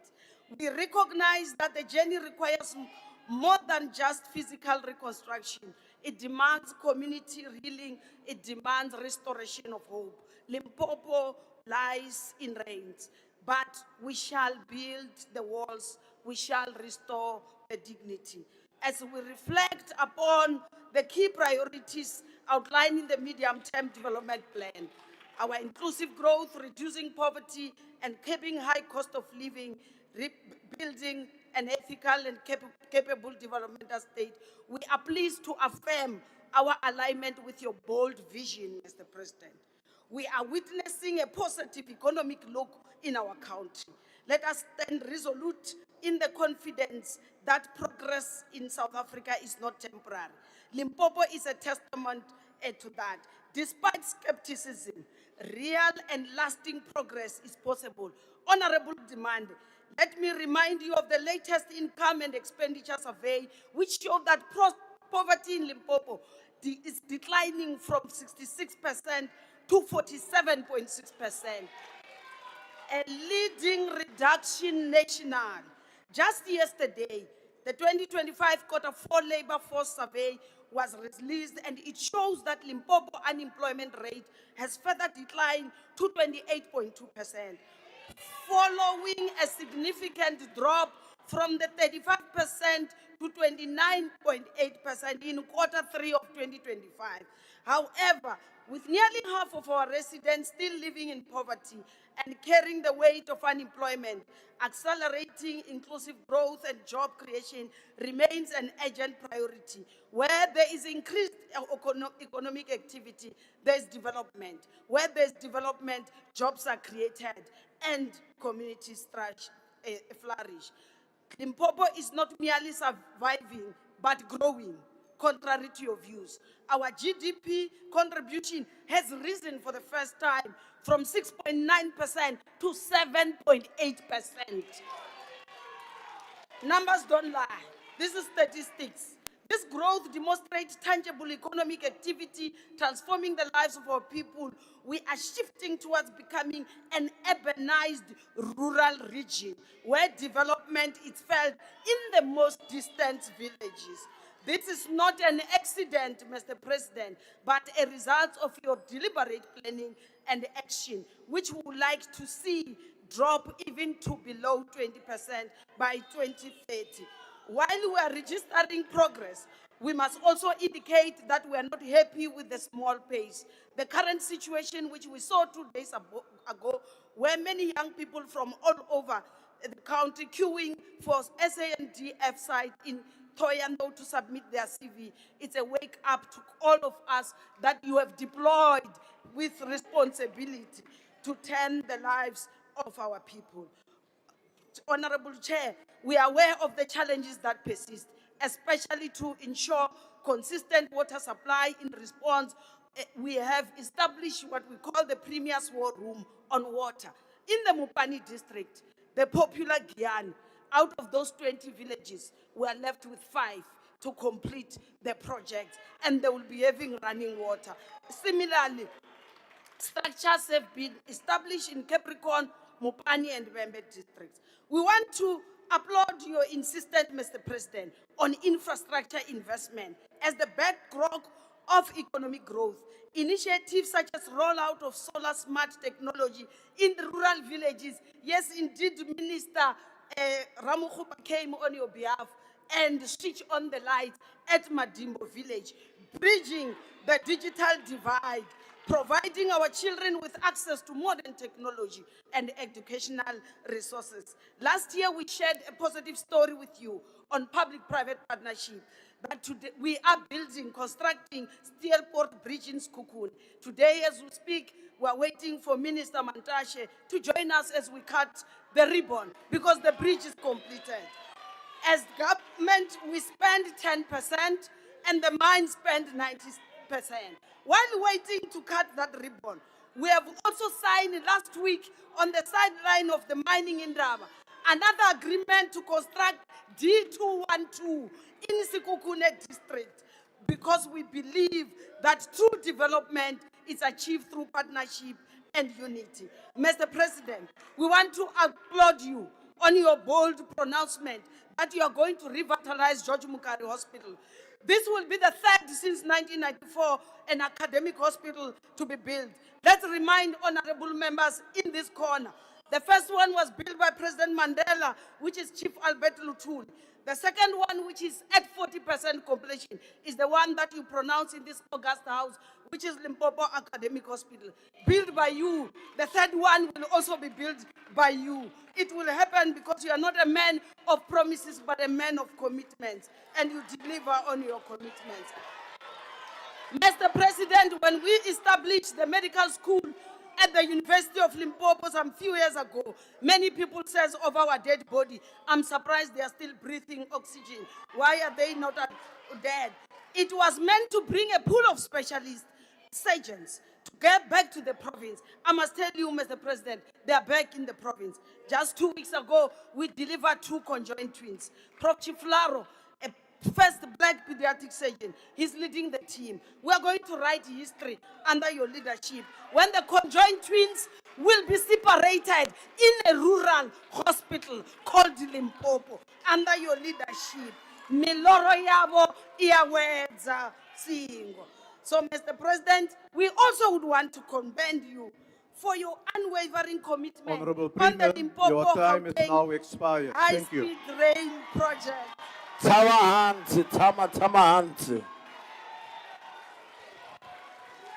Order, honorable members. Order, honorable members. The next speaker is the Honorable Deputy Chairperson of the NCOP. Order, honorable members.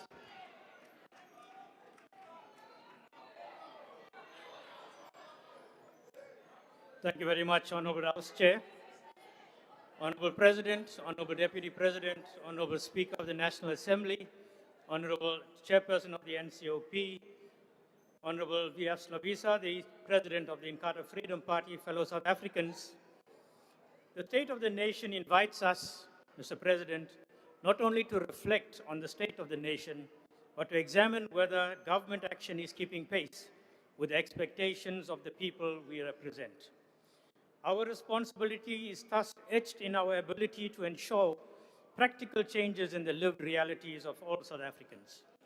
Whilst we recognize the developmental progress recorded as a result of the Government of National Unity's governance structure, we must also recognize the real struggles of ordinary people. Honorable House Chair, our continued struggle is the slow implementation of sound policies that government proposes but fails to implement effectively and timeously. The National Planning Commission's continued analysis states that several challenges still pose a risk to the prospects of a viable functioning state. These include the weakening of government and key institutional structures, the public service performance, and the erosion of confidence and trust across society. Political leadership needs to focus on the issues raised by the NDP in a sustained and targeted manner.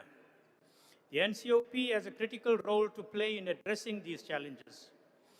The NCOP will therefore advance the implementation of plans as pronounced in this President's State of the Nation address by addressing three-sphere planning weaknesses and disjunctures and focusing on advancing the transformation priorities of provinces, metros, and districts. Yesterday, I was pleased, Mr. President, to hear the Honorable Mama Bolo acknowledging the importance of the three-sphere planning. I wish to encourage all provinces to recognize the value of three-sphere planning in order to achieve the objectives of a developmental state. Mr. President, the IFP will ensure that the NCOP plays an effective role in overseeing the implementation of plans announced in your 2026 State of the Nation address. Honorable House Chairperson, as we reflect on the challenges facing our nation, we must focus on how to ensure the national priorities are effectively cascaded to provincial, district, and local municipalities. We must also reflect on whether our plans reach the constituencies and communities with sufficient speed and consistency. From this perspective, the State of the Nation address must not be defined as a policy ambition alone. It must be defined by whether a household receives water, whether a young person can find work without leaving their province. In regard to taking positive steps to course correct, We congratulate the Minister of Kokta on reviewing the white paper of the local government framework. The outcomes of the review process will go beyond administrative adjustments and confront difficult questions about institutional capability. The review of this address will have long-standing challenges at the coalface of service delivery. Mr. President, the intensified focus on organized crime and gang violence is welcomed. I must sadly say, Honorable President, soon after we concluded our sitting here last night, 3 people were shot and killed at Athlone here in Cape Town. And one of them was a 9-month-old baby, and the 2 others were women. This is a sad reality in our country. This needs to stop. Communities across all provinces are anxiously looking forward to the outcomes of the Madlanga Commission. Citizens expect swift and decisive action towards strengthening the weaknesses in the criminal justice system. Young people are not only unemployed, many feel excluded from the economic future being discussed at national level. Skills development must respond to local labor markets. Through inclusive economic development as a unifying goal, we as South Africans will begin to shake off the shackles of poverty. Honorable President, we acknowledge the focus on greater border management.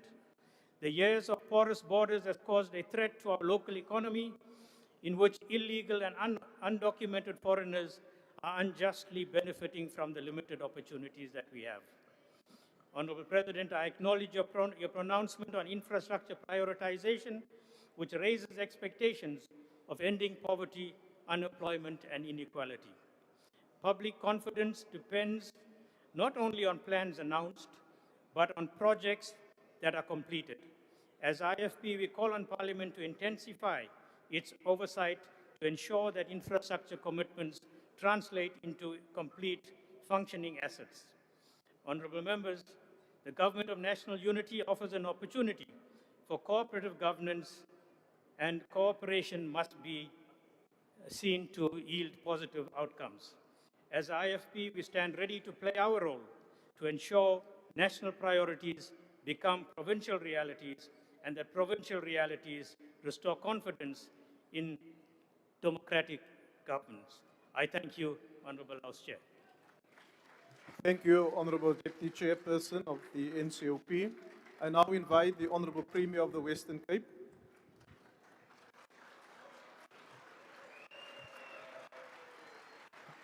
Honourable Chairperson, Mr. President, Mr. Deputy President, Honourable Ministers, Honourable Members, thank you very much for the opportunity to address this House on the President's opening or State of the Nation address. I do so on behalf of the residents of the Western Cape, and one would think that I would speak about jobs.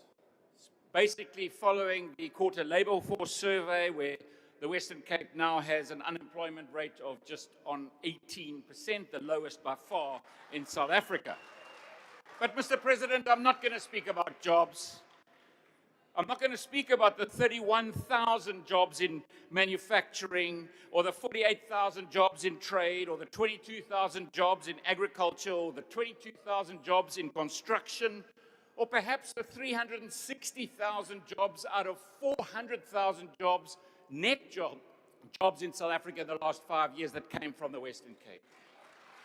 Mr. President, like you, I want to dedicate this time to speaking about crime. And I thank you for focusing on crime. I stand here before you on behalf of that young baby who we've just heard about at 9 months old, who was shot yesterday in Athlone. I'm here on behalf of the 345 people who were murdered just in January this year in this province. We have some out-of-control crime in our country, and I support you in the focus. I support you in the deployment of the military. But what I do say is that cannot just be a Band-Aid. I met with the acting Minister of Police last week to say we must learn the lessons of 2019. We had an 8-month deployment of the military in 2019.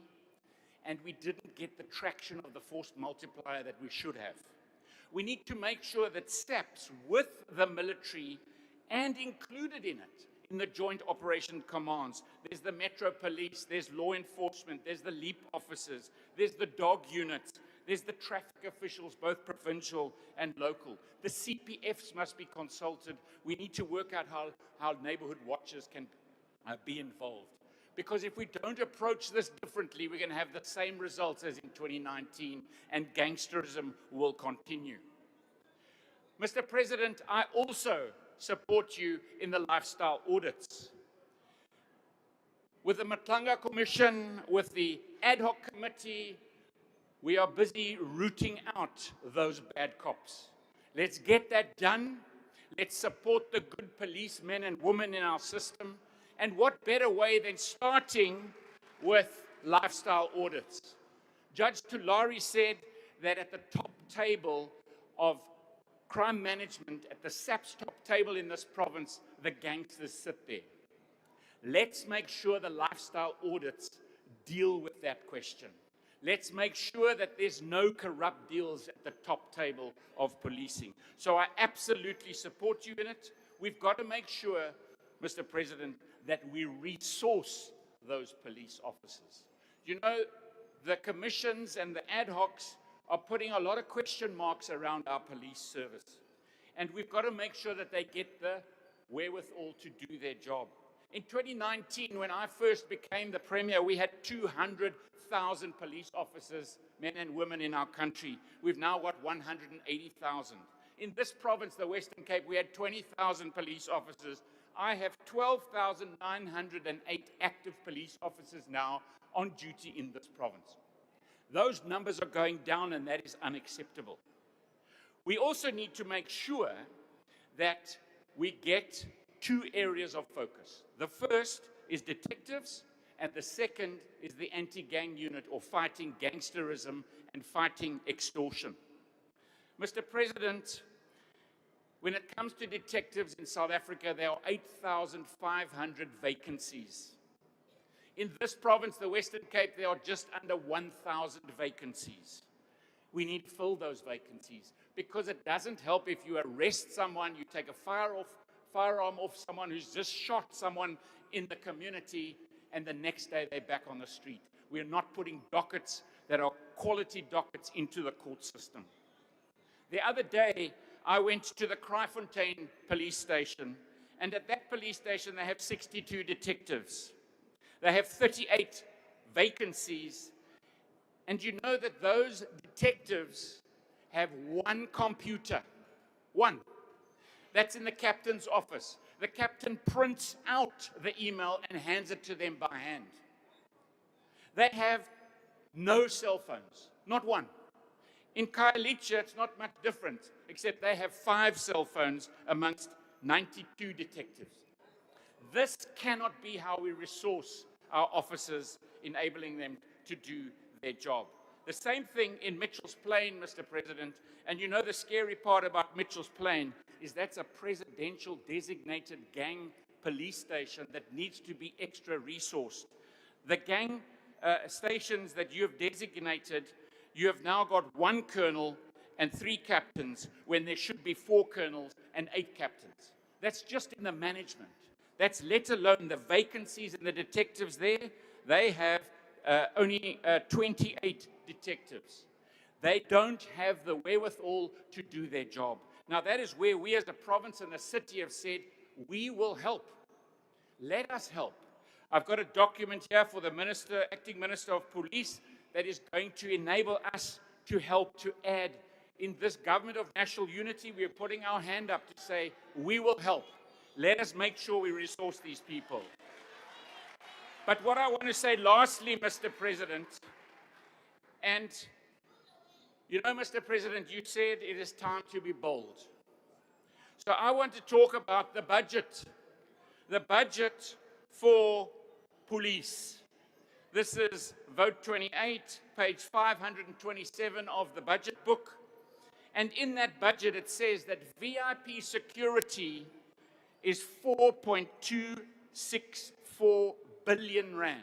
4.2 billion rand, Mr. President, Do you know how long it takes to count to 4.2 billion? 133 years. But at the same time, you can't find a line item for the anti-gang unit. There's no budget line item for the anti-gang unit. But a question to Parliament saying, what kind of resources does the anti-gang unit have?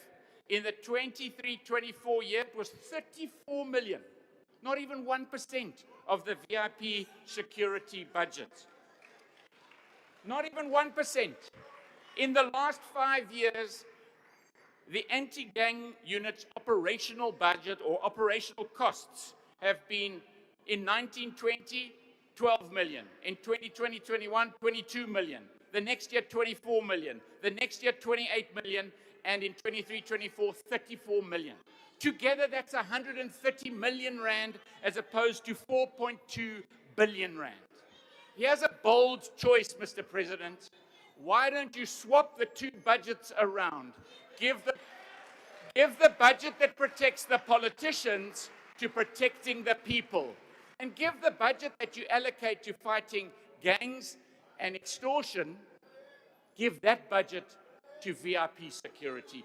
That would be a bold move. Let's protect the people. Let's not protect the politicians. I thank you.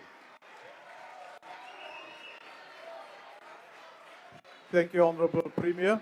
Kwathula tu uthethile ubhasi. Order, honorable members. Order. The next speaker is the Honorable Ndlela.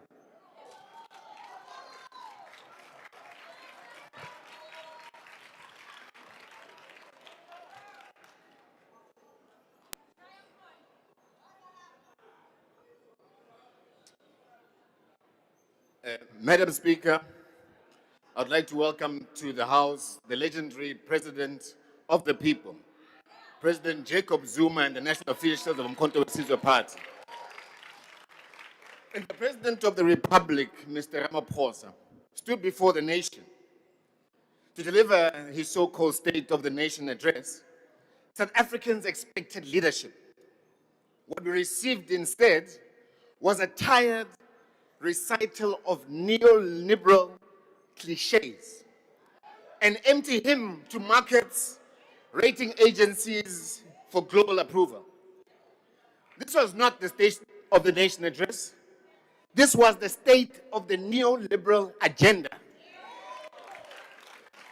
Mr. President, you spoke of progress while the country burns with unemployment. You spoke of reform while poverty tightens its grip. You spoke of renewal while inequality has become a permanent scar on the face of our people. The people are not fooled. Let us begin with the foundation of democracy itself. The 2024 elections were deeply contested.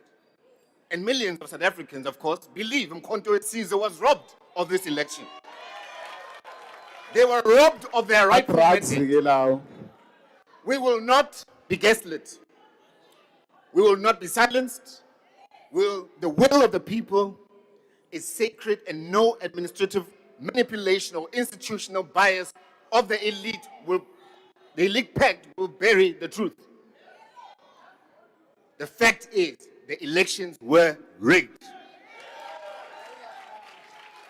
And then came this so-called GNU. Remember, we referred to, by the way, the ANC of Ramaphosa. We should call this the GNU of you. A coalition not of conscience, but of convenience. A grand boardroom merger of political elites to just the privileged.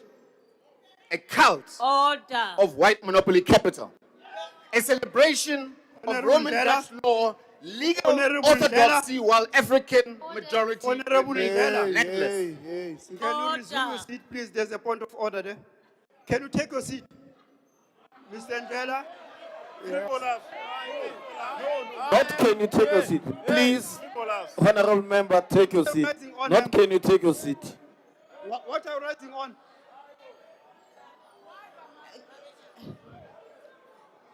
Can Honorable Ndlela please tell us about the president of his party and the Epstein files while he's debating? There's not a point of order. There's not a point of order.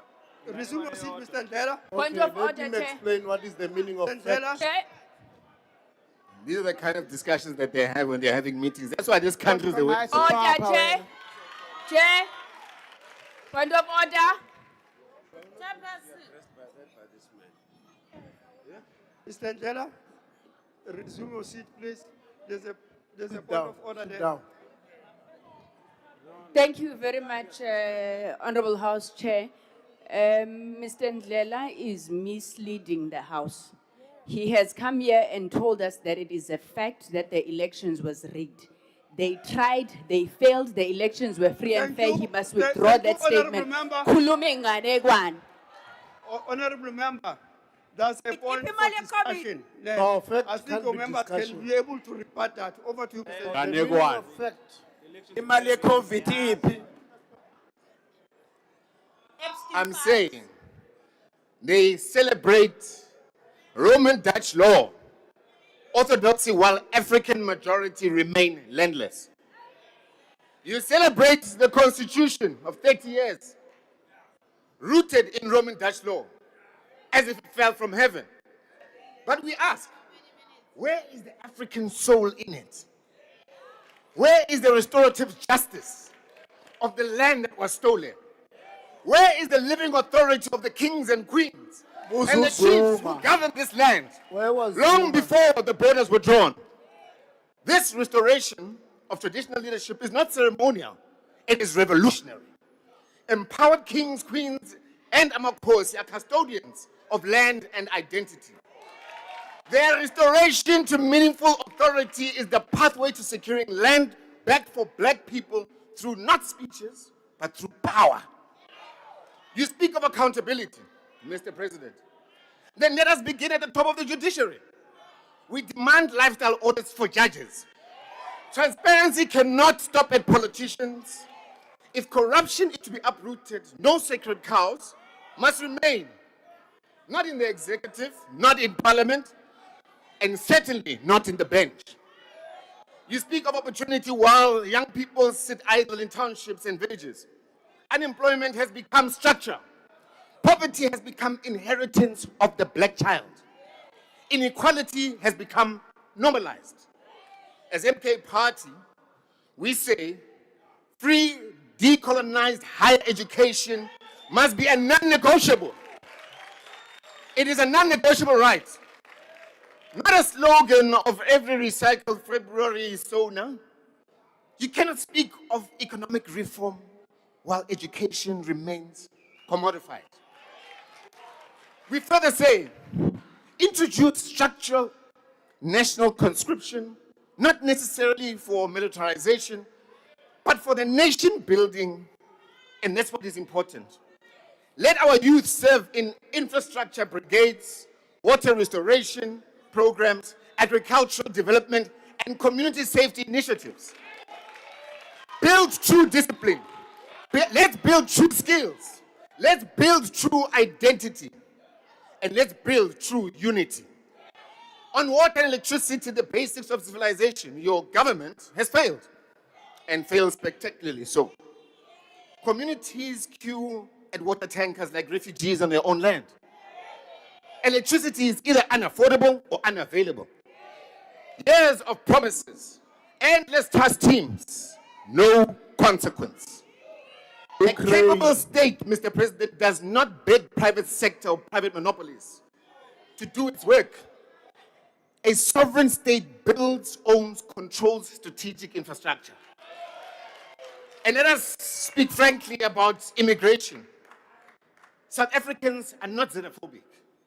They are desperate and sick and tired. If the state cannot manage its borders and cannot manage its economy, immigration policy must balance Pan-African solidarity with national interest. South Africans come first. Order is not hatred. Lawlessness is not prejudice.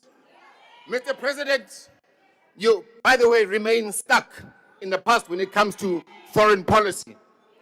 On the Western Sahara, I know you guys are going to complain. Your administration continues to parrot outdated positions while the continent moves on.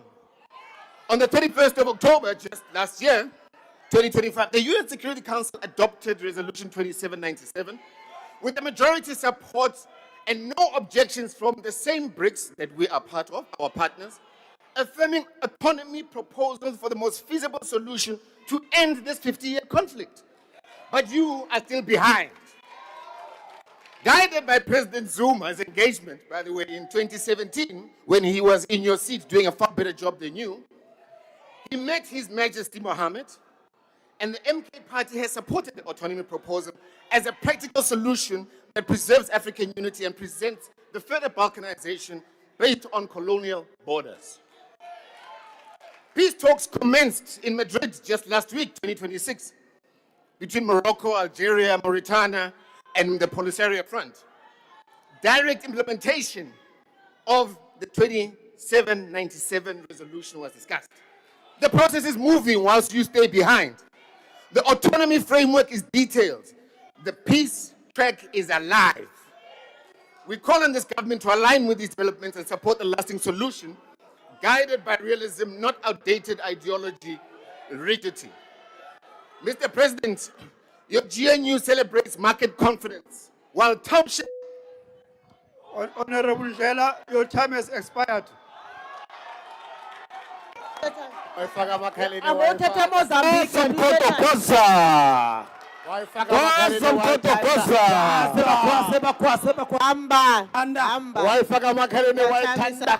you stopping Mike? Sabotage. Why faka makhaleni why? Uzwele Jomo. Why user?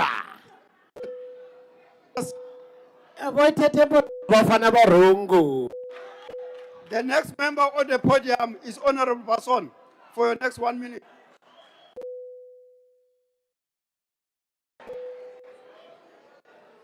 Mr. President, I never understood the slogan on a black shirt until I went to the ground and witnessed the senseless killings of hundreds of colored people. From Cape Town to Eldorado Park to the northern areas of Nelson Mandela Bay. I saw the pain in mothers' eyes. I saw families bury their loved ones. I saw tears in final goodbyes that should have never happened. On behalf of every patriot, I thank you for hearing and granting our leader, Kaita Mackenzie's request to deploy the army to protect our communities. Thank you, Mr. President. Too many lives has been lost. Too many families has suffered. Today, the slogan carries true meaning. Colored lives do matter. I thank you, sir.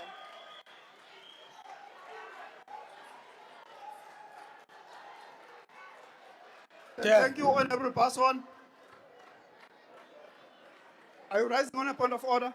No. What are you rising on? We are done. I want to rise people who say Mozambique when someone speak. Means you are a tribalism. You never talk about Lesotho. You never talk about Swaziland. You never talk about Zimbabwe. You are a tribalism. Yes, they are tribalism. Why are you crying?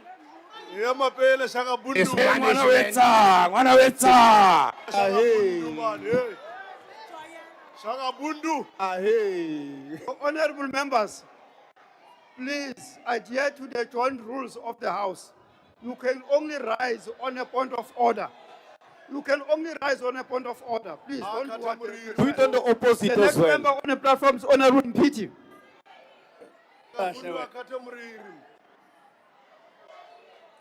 The rules. He must repeat. Thank you very much, House Chairperson. I greet the President and the Deputy President. I begin with a quote. Johannesburg today faces enormous challenges ranging from financial and governance instability to rapidly deteriorating infrastructure. Water and electricity interruptions have become the norm. This has an enormous impact on the quality of life of citizens and the operations of business. These words spoken by you, Mr. President, while you were delivering your remarks at the 7th of March, 2025 at the Johannesburg City Council chambers. Today we are forced to pause on these very words, honorable members, that ring truer and truer each and every day for the people of Johannesburg. Joburgers who catch taxis in the morning to go to work, Chair, those Chair. who wake up House Chair, early to it's open me. doors of Yeah, their yeah. businesses, Chair, those who wake up Chairman each Card, and every we're day here. to drive to their jobs, Honorable Mpiti, the can elderly. you take your seat, please? What are you rising on, Honorable Motwe? No, that one of the premier was sitting on the wrong chair. I think we must induct these premiers who come here and be clueless about what must That's not happen. a point of order. It's a point of order, Refuse Chair. He seat can't system sit on that chair. That chair is for the speaker who's on the podium. He was sitting there. Over to you, Honorable Mpiti. That's not a point of order. No, Chair is wrong. Okay, I can come and sit there. He's He sitting got on the podium. He was sitting there. How? Can you resume your seat? Sure. Chair, you mustn't sleep today like you were yesterday also, so pay attention. House Chairperson, as I continue, Joburgers who catch taxis in the morning to go to work, those who wake up early to open doors of their businesses, those who wake up every day to drive to the jobs, the elderly, the unemployed, school kids, the creatives, all of us who have woken up without water in Johannesburg. We have seen the breakdown of the city brick by brick, day by day. We are slowly realizing that a vote in an election is not a quick 5 minutes for a 5-year term. It is deciding as a South African, a resident, who will sit across the room from you when you do not have water, who will sit across the room from you when your roads are falling apart. Effectively, it is deciding whether you'll have a champion or an opponent across the room from you. Joburgers are realizing that we have had an opponent all along in the mayor of Johannesburg. We are literally watching and presiding over the death of Johannesburg as we speak. A water crisis in the economic capital of the country is shameless. A city mismanaged to the precipice of collapse is shameless. We are tired of politics that speaks to us with condescension.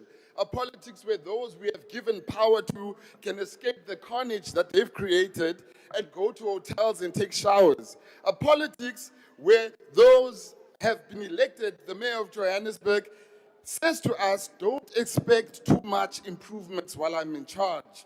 A politics where the parties who have never had an internal election in their own very organization want to lead Johannesburg tomorrow. We are not going to have that, honorable members. Maya Angelou puts this quite clearly. If someone shows you who they are, believe them the first time. These politicians have shown us who they are, and it's time for us to believe them. The people of Johannesburg love their city, and they are waiting for their city to love them back. This pain too shared by you, Mr. President, in the lead up to the G20 when you said, and I quote, I found the city filthy. It is painful sight to go through to the city center. You have a number of abandoned buildings, buildings that have been hijacked that are not paying their taxes. This is why the DA in Johannesburg, through the best ranked mayor in the world in 2008, the former mayor of the best run province, premier in the country, probably the most experienced public servant in the country, the mayoral candidate of Johannesburg, Helen Ziller, had decided to take action, take the city of Johannesburg to court to compel them to fund and implement the water turnaround strategy approved by council 2 years ago. This is because the DA believes in Johannesburg. We are ready to put tangible solutions for the people of Johannesburg. Honorable Chair, last month I conducted an oversight in Johannesburg to the Springbok Electron and Lindokuhle and East Road informal settlements where these sites have been illegally invaded. This land has been taken, and this is why the DA has put a bill in Parliament to stop land invasions. My colleague, Honorable Emma Powell, who has fought day and night to put this legislation here in Parliament, has ensured that this House can consider that we stop land invasions in our country that are growing each and every day. Mr. President, this needs urgent attention. So in a debate about service delivery, let us not shy away from calling our failure out and presenting tangible solutions. In a debate about mediocrity, let's be honest to South Africans if we cannot do the job so that those that can do the job. Where the DA governs, it governs the best run province, the Western Cape, the best run municipalities, the city of Cape Town and Midvaal, And the time goes on and on. We have proven this time and time again, and that's why we are saying, Your time believe has in expired, Joburg, believe in the DA. We have proven it. We have shown that we can get it done. Thank you very much. Your time has expired. The next speaker is Honorable Premier of the Northern Cape. Over to you. Zamani Lake. Zamani Lake. Thank you very much, House Chair. Let me greet His Excellency, the President of South Africa, His Excellency, the Deputy President, honorable members of the National Assembly and NCOP, ladies and gentlemen. Let me start by wishing the more than 4 million Catholics a blessed Lent period. Let me also congratulate His Excellency, President Cyril Ramaphosa, on delivering a decisive and action-oriented State of the Nation address. This is a very clear indication of a president deeply in touch with the general mood of South Africans. What is admirable about the president in his consistent display is his consistent display of gravitas, despite the avalanche of distractions. This is the kind of leadership our country really deserves. Regrettably, House Chair, the address by the President is delivered during an election year. During this season, which is marked by elections, the opposition benches are heavily spiced with politics of self-deception and thereby miss an opportunity to substantively engage with the address. In a chorus yesterday and today, the opposition parties deceptively see nothing, they hear nothing, and they feel nothing. That is positive about the country. They are completely numb to any positive developments. And this is due to election anesthesia. This is a crude form of politics of self-deception and is self-defeating, and it's modern-day politics of brinkmanship. House Chair, what South Africans can see is a desperate opposition that convince themselves of false narratives. Opposition parties that are twisting facts, opposition parties that are playing a blame game, opposition parties that are creating alternative truths, opposition parties that are Monday morning quarterbacks, and opposition parties that are loyal disciples of empty rhetoric. This House Chair is called bluffing, an exclusive focus on headlines than trend lines. Honorable Nhleko, is it Honorable Ndlela? Ndlela, supporting the oppressed Sahrawi people of Western Sahara can never be an outdated position. To think like that is the worst form of political bankruptcy. Supporting the Sahrawi people is timeless and is progressive internationalism. House Chair, notwithstanding this awkward display of politics of self-deception and bankruptcy, the truth must be told.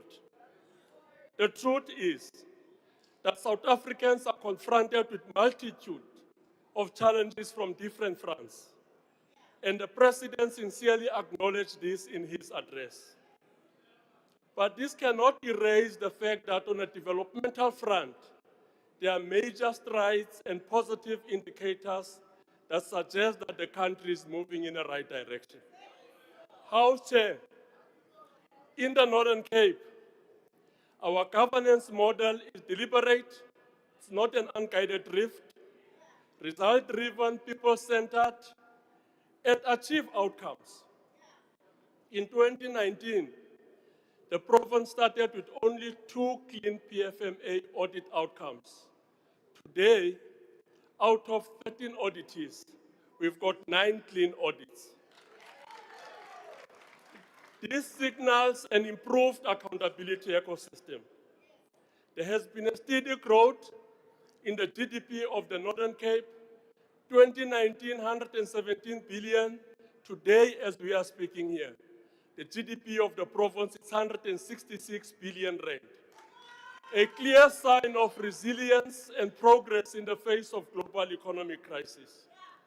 And this growth in the gross domestic product comes with massive job opportunities for the people of the Northern Cape. I've learned from this that there is no such thing called as jobless growth. Yesterday's Stats SA. Honorable Premier, can you take a seat? What are you raising on, Mr. Skosan? Ngikuthokoze mgcinisihlalo. Upremier wase Northern Cape uyakhuluma noma singamzwa kuhle uthi iSoweto ikulu ukudlula iNorthern Cape angazi ukuthi uyazi na. Thokoze. That's not a point of order. Honorable Premier, can you resume your position? Respect the Northern Cape, Skosana.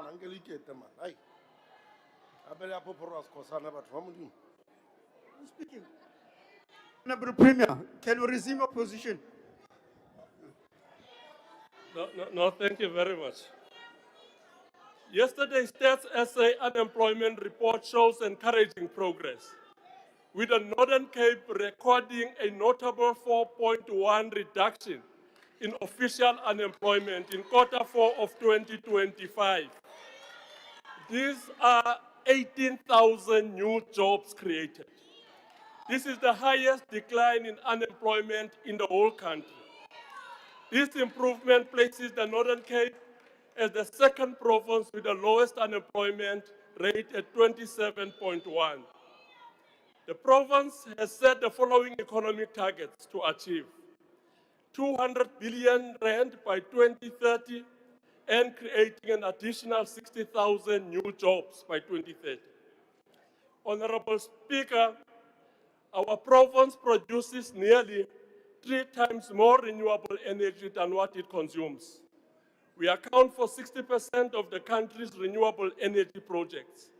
We have also been allocated the largest share of the grid expansion under the current allocation, with nearly 900 kilometers of the total of 1,400 kilometers.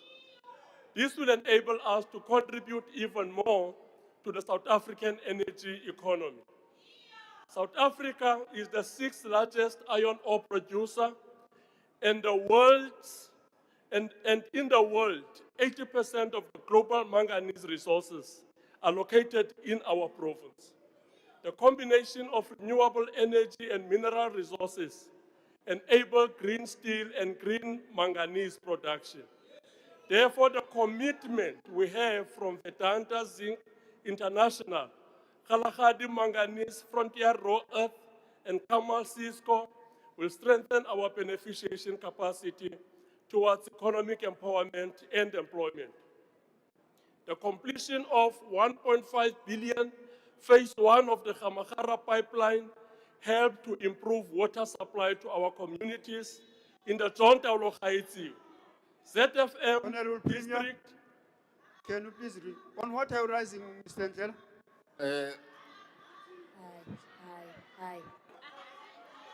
No, Honorable Speaker, we wanted to know, does the Honorable Minister, the Premier here have We any don't hear property you. at the Orania enclave? And what is he going to do about dealing with that? Sort of telling us about everything else. Really? Tell us about the enclave of Definitely, Orania. that's not a point of order. You can resume your seat. This is the kind of bankruptcy that have infested the opposition. Yes. Honorable Speaker, over the past 5 years, we marked a massive improvement in the national senior certificate pass rate, with an increase of 66% in 2020 to 88% in 2025. a rise of over 22 percentage points in 6 years. We deserve a round of applause on that. We have a total of 551 schools, including 11 special needs schools. Speaker. Is there? Can you resume your seat? On what are you raising, Honorable Member? Speaker, I want to know if the Premier is willing to take a question about the Zamani Lane. Honorable Premier, are you prepared to take a question? About the Zamani Are you Lake. prepared to take a question? About the Zamani Lake. Are you prepared? I also happy when But what I want to know, sir. Was going to ask in Hey, you cannot ask a question. Are you prepared to take a question, Honorable? No, he's not prepared. Can you resume your position? Speaker. Thank you very much, Honorable Speaker. Honorable Speaker, all key indicators in public health show significant improvements in the province. 87% of Northern Cape population uses the public health care. Life expectancy for both males and females continue to increase. Specifically, the life expectancy for males rose from 50 to 60 years by 2025. For females, life expectancy increased from 54 to 66 in 2025. The infant mortality rate down, maternal mortality rate down, all due to increase in the number of medical doctors in our public health care system, from 420 to 522 doctors. The HIV positivity rate down, from 4.5% in 2019 to 2.4% in 2023. Sexual offenses down. Over the past 5 years, we are currently at 3.4%, which is lower than the rest of the country. Care and treatment for people living with HIV/AIDS, as well as retention of antiretroviral treatment, up from 62,000 to 68,000 in 2023. House Chair, in conclusion, the Honorable best Premier, antidote. unfortunately, your time has expired. The best antidote. Hamba The sala best phansi, hamba sala antidote phansi. for Sala the phansi. biggest antidote. Sala phansi nenganekwane. Hey. Hamba phansi nenganekwane. Ngethaye isikolo. Mahojaning, mahojaning. Speaker.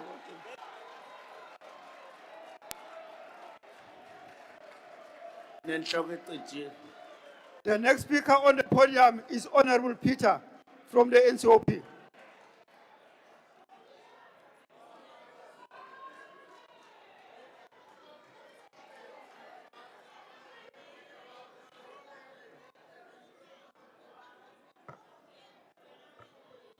Honorable Speaker, Honorable President of the Republic of South Africa,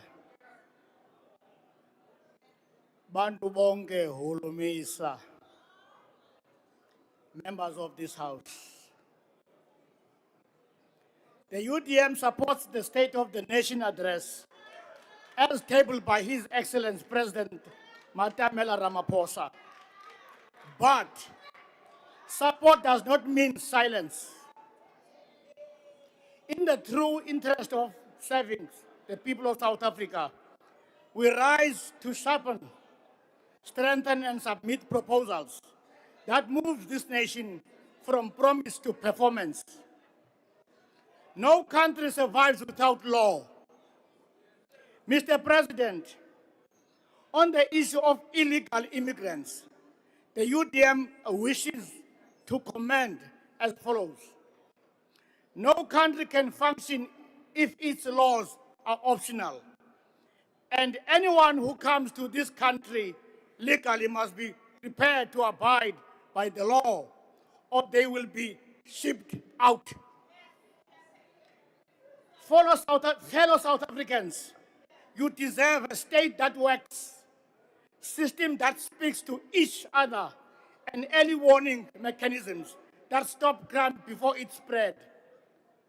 Without accurate FICA registration, SARS cannot collect revenue from all traders operating in our economy. Furthermore, law enforcement cannot properly trace or dismantle criminal syndicates operating in the underworld. South Africa urgently needs a coordinated security response plan with timeframes and the strengthening of the NPA as to be functional. South Africa's liberation history teaches us a solidarity, but protection must be credible and enforceable. If a person is granted asylum, yet voluntarily turns to the very country they claim to be flee during holiday season, that state must be reviewed. You cannot be in danger today and on holiday tomorrow. Khabeni ngola nezizibhoxi. Umsebenzi wenu ukungcola. Accountability is not hostility. It is fairness. It is security. It is sovereignty. We welcome the review of the SITAs as a collective measure to ensure that skills funding delivers measurable results. Within the Department of Defense, the South African National Service Institute recently passed out over 500 young people. Mr. President, do consider ring fencing and redirecting SITA funding towards standardized study guides in mathematics, languages, accounting, and entrepreneurship. Mandatory practical and technical skills components. In 2001, Honorable President of the Republic of South Africa, Deputy President Mr. Holomisa met Matthys, a maths teacher, Chantel Melder, the CEO of SAICA, and then President of SAICA, Ignace Skule, spearheaded the Tutuka project, providing English, mathematics, and accounting study guides for grade 9 to grade 12. Today, that project has produced over 2,000 black chartered accountants.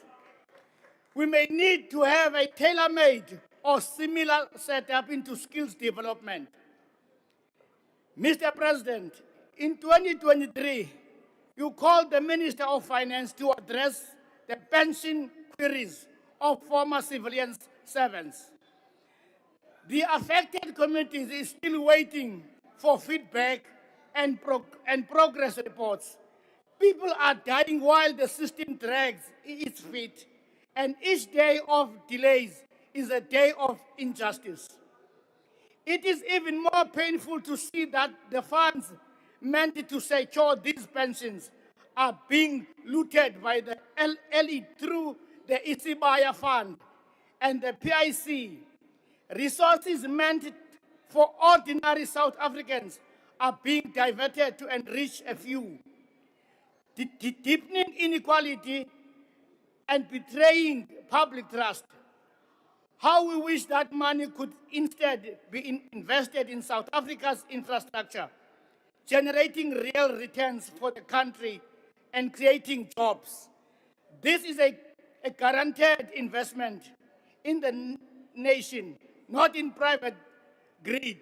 The people deserve accountability and action, not corruption. Mongameli welizwe, uthethe kamnandi kwi-SONA. Usitsho usithi amajoni uzawahlwayela kweli lizwe. Mongameli sicela uqale ngebhayi. Kuyabulawa ebhayi. Andikwazi ukuhamba ebhayi. Thank you, Abantu Honorable Peter. babhubhile, enkosi. Your time has now expired. The next speaker is the Honorable Lonzi.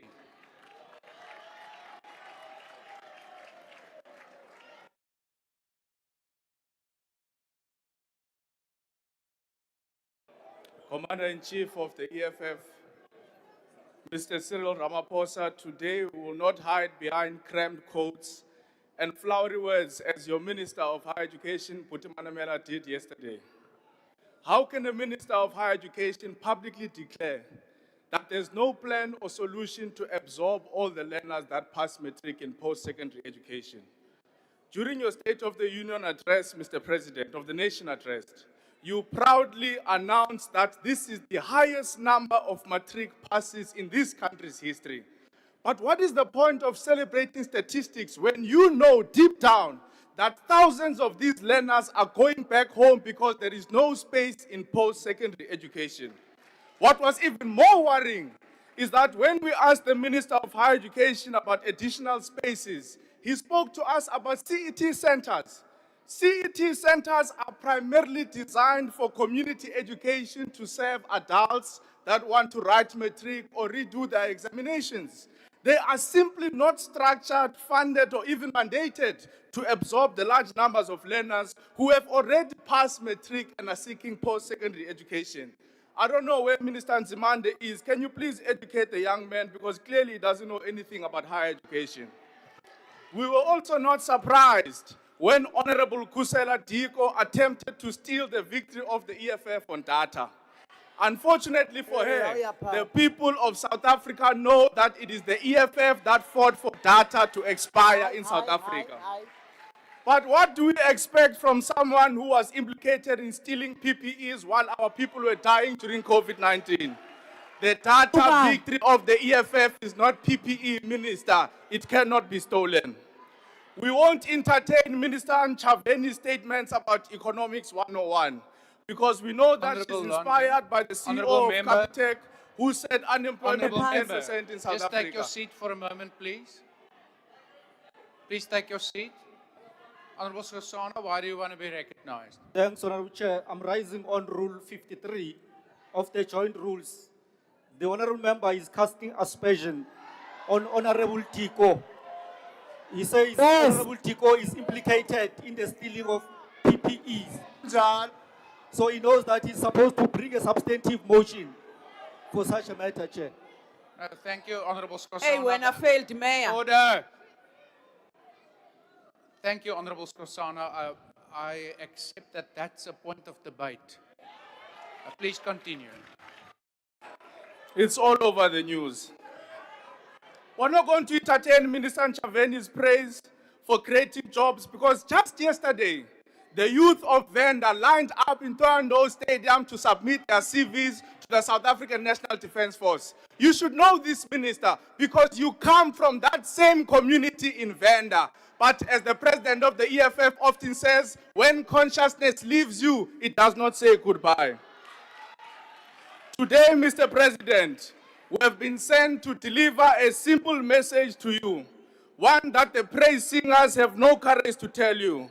On my right are CVs of youth inclusive of graduates who have been looking for jobs without success. It is a lie that they are lazy. It is a lie that they sit at home and bask under the sun like Honorable Gwede suggests. They wake up every morning. They ask their families for the last cent. They must choose between buying bread or buying a bus ticket. They must choose between buying electricity or buying data. I listened attentively to you, President, when you said during your days you used to go door to door to look for a job. As if the youth of this country has not walked all the streets and stood in each and every traffic light looking for a job in South Africa. What an insult to the young people who stand in long lines to get a job as a waiter, as a bottle girl, as a call center agent. What an insult to the more than 900,000 youth who applied for a mere 5,000 available posts in the South African Police Service training program. What an insult to the unemployed doctors, the young educators and teachers who have spent many years equipping themselves to serve this nation. Why do you brag to us about going door to door during your time? Do you know how many young people in this country have sleepless nights, depressed, anxious, refreshing their emails, refreshing their spam emails, trying to look for that one positive email out of the 100 interviews that they participated in that particular week?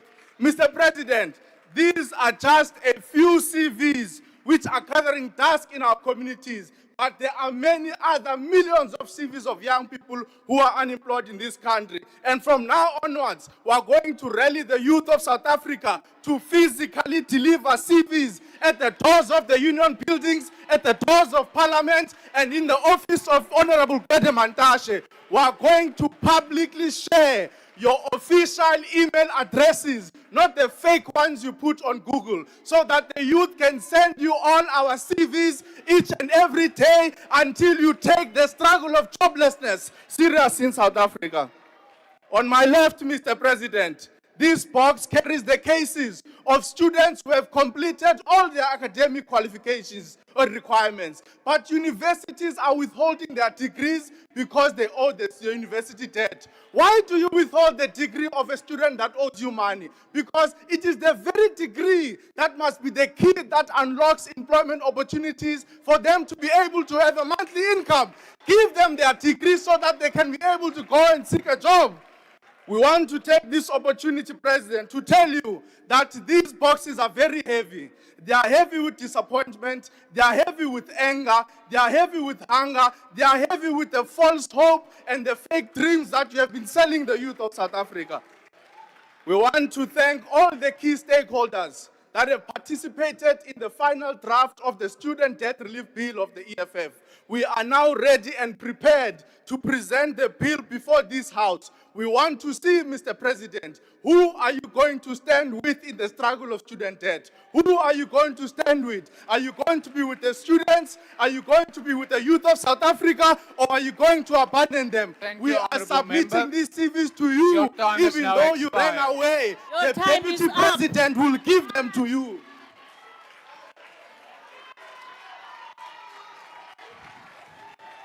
Order, honorable members. Order. The next speaker is the Honorable Oratile.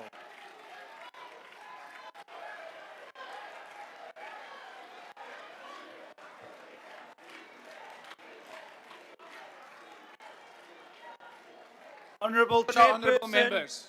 Honorable President, members of the House, I rise to address this House on behalf of the people of the Eastern Cape.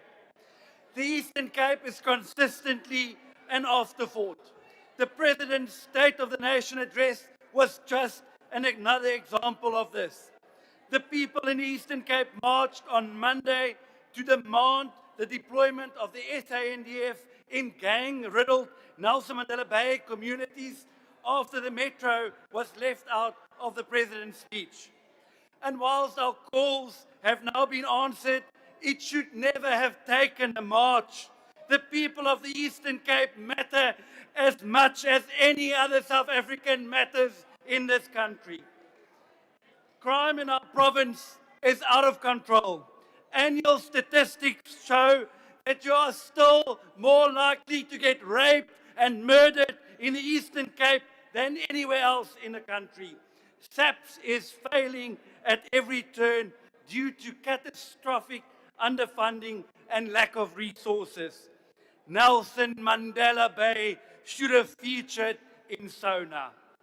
But the people of the Eastern Cape are all too familiar with broken promises and policy cycles and band-aid solutions that do not address systemic failures of governance. Chairperson, the Eastern Cape is a province of extraordinary resilience. It is the birthplace of Are giants. you from Eastern Cape? Order, honorable members. The next member that unmutes without being recognized. It is the birthplace of giants, rich in its history, culture, and natural beauty. It is home of agricultural strength, manufacturing potential, world-class ports, an automotive sector that anchors Nelson Mandela Bay and Buffalo City. But just because we are resilient does not mean we can be an afterthought or completely ignored. Economic powerhouse of the Eastern Cape, backed by several powerful industries that employs tens of thousands of people. It is uniquely positioned between two harbors, including the Ngqura Deep Water Port and Kucha Special Economic Zone. But a city's potential cannot be realized without leadership that delivers, budgets that work, and accountability that means something.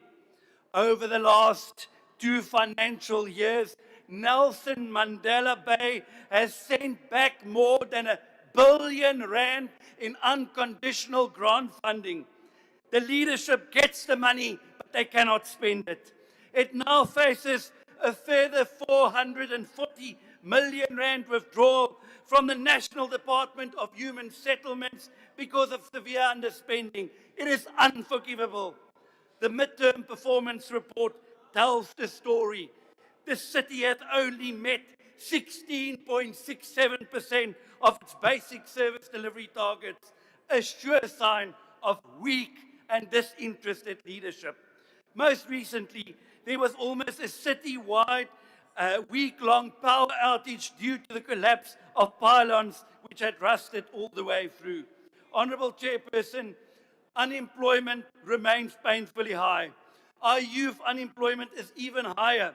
The latest statistics show that over half of our population cannot find work. Over the past 2 years, more than 6,000 manufacturing jobs have been lost in Nelson Mandela Bay alone. Service delivery failures have eroded trust. Councils across the province are collapsing. In many towns, waste collection, reliable power and maintained roads are now only pipe dreams. In most municipalities, infrastructure is not being replaced or maintained. Criminals constantly vandalize the little bit of functional infrastructure that we have left. And in some areas, it is starting to resemble a war zone. Water insecurity is no longer a distant threat. It is the norm. And most of this is caused by inept municipalities who cannot maintain their infrastructure.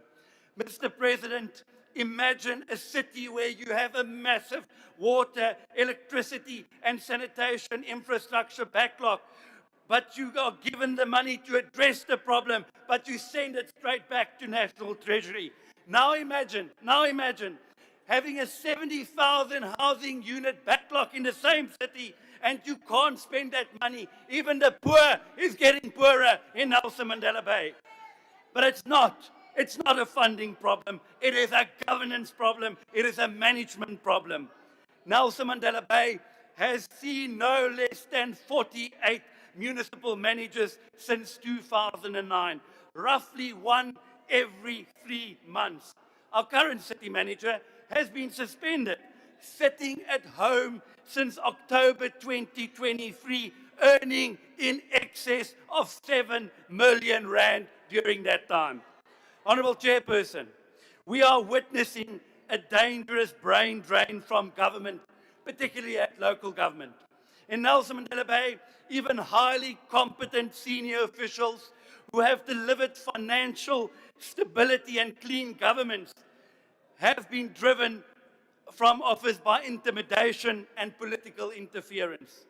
To get local government working again, we need skilled, non-partisan engineers, town planners, artisans, plumbers, electricians, auditors. People who get the work done regardless of politics, not because of it. And we need new, ethical, value-driven leaders. Leaders who know what the problems are and are relentless in pursuing them. We need DA leadership.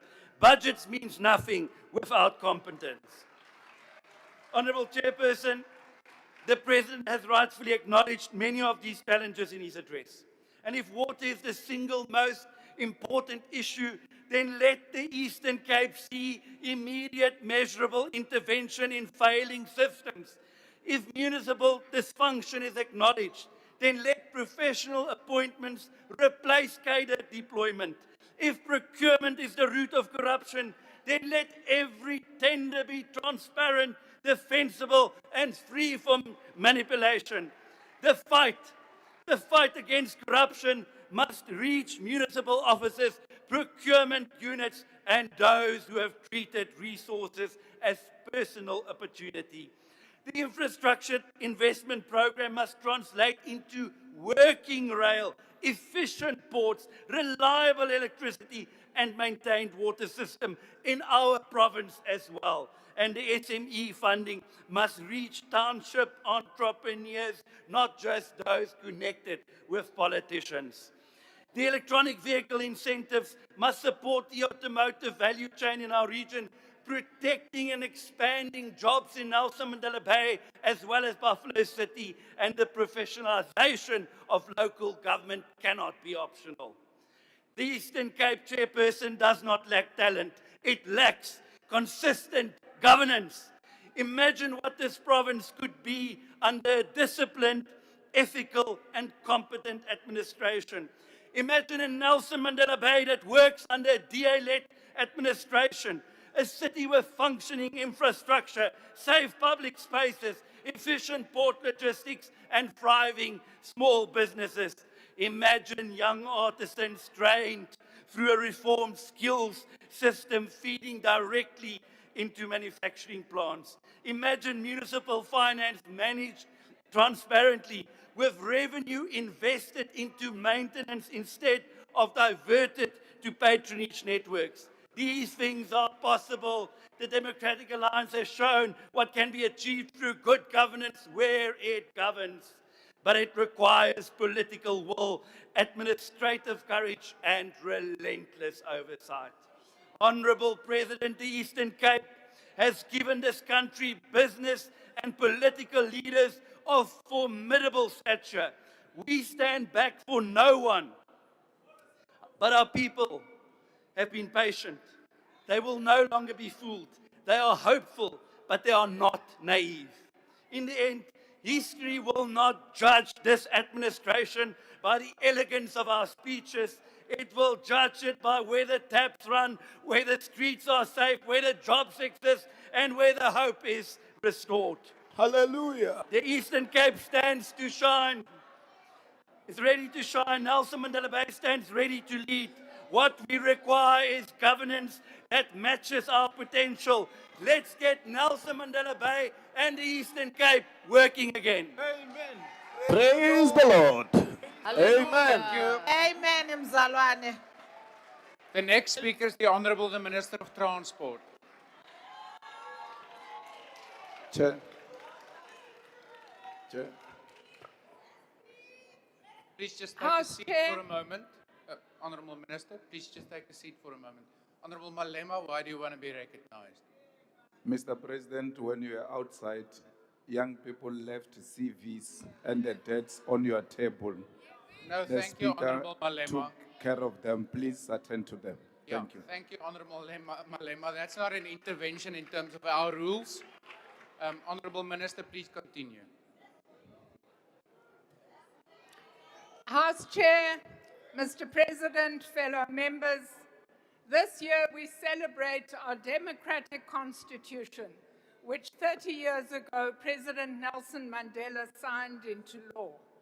Our constitution requires government to pursue transformation policies that meet people's socio-economic needs and redress the injustices and inequalities created by colonialism, apartheid, and patriarchy, so that we continuously strive, as the preamble calls on us to do, to improve the quality of life of all citizens and free the potential of each person.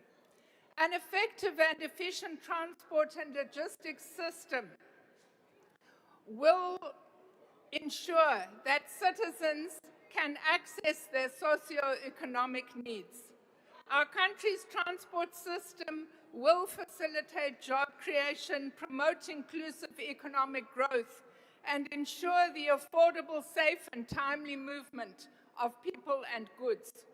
Across the world, and indeed in our own continent, new forces are shaping the transport and logistics sector.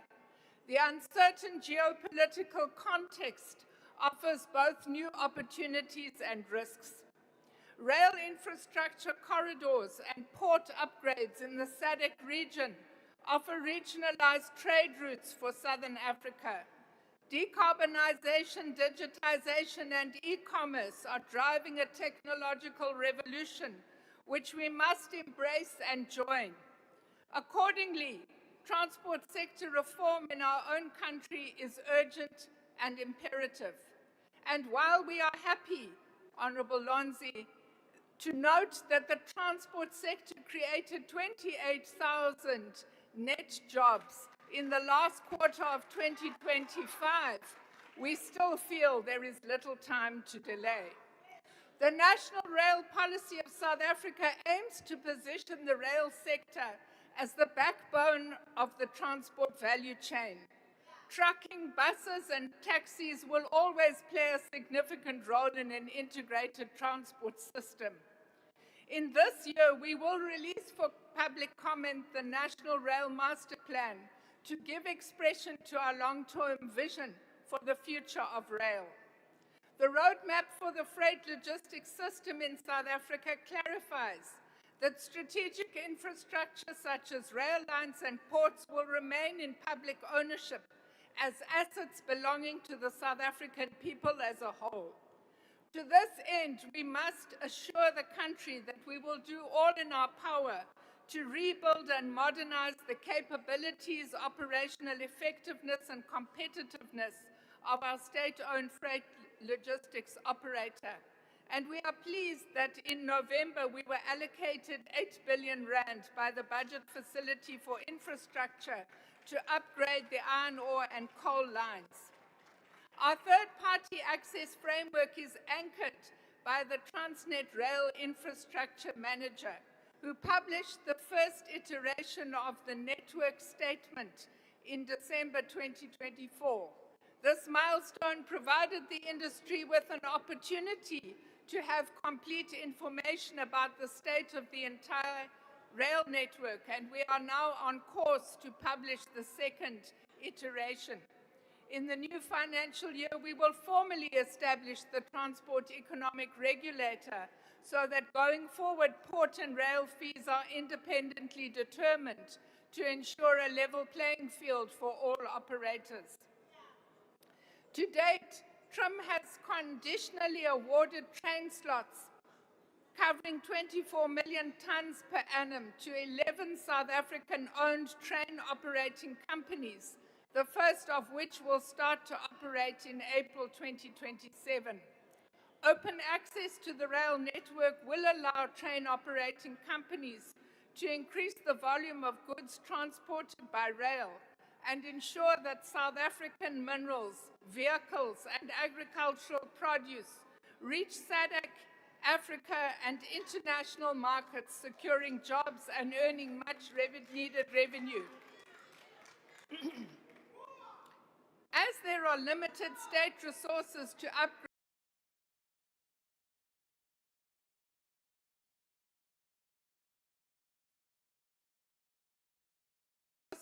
upgrade our rail network, this makes private sector infrastructure investment critical. Transnet is working hard to ensure they draw up requests for proposals based on the information we received last year. As things stand, the targeted requests, Richards Bay Dry Bulk Terminal, will go out this month. The Manganese Corridor, which runs from the Northern Cape to the Eastern Cape, and which, when complete, will go out in mid-year, and the Container Corridor towards the end of 2026. To decrease backlogs and increase port volumes, Transnet has embarked on extensive upgrading and maintenance of our port infrastructure that has increased tonnage to 252 million tons in this financial year, compared with 239 last year. The Passenger Rail Agency has restored nearly 37 out of 40 priority corridors and has put 300 South African manufactured trains to carry 106 million passenger journeys this year on the Prasa network. Because signalling remains the most abiding constraint, we are taking advice as we upgrade signalling on conditions. Last year in September, we launched a request for information for passenger rail. Specifically included here is rapid regional rail between Gauteng, Musina, Mbombela, and eThekwini. Mr. President, it is our wish to find a financially sustainable and affordable model to enable us to reintroduce long-distance rail. It's a difficult task you have given us, but we will spare no effort because we know that many citizens would find it much, much more convenient to travel regionally by rail.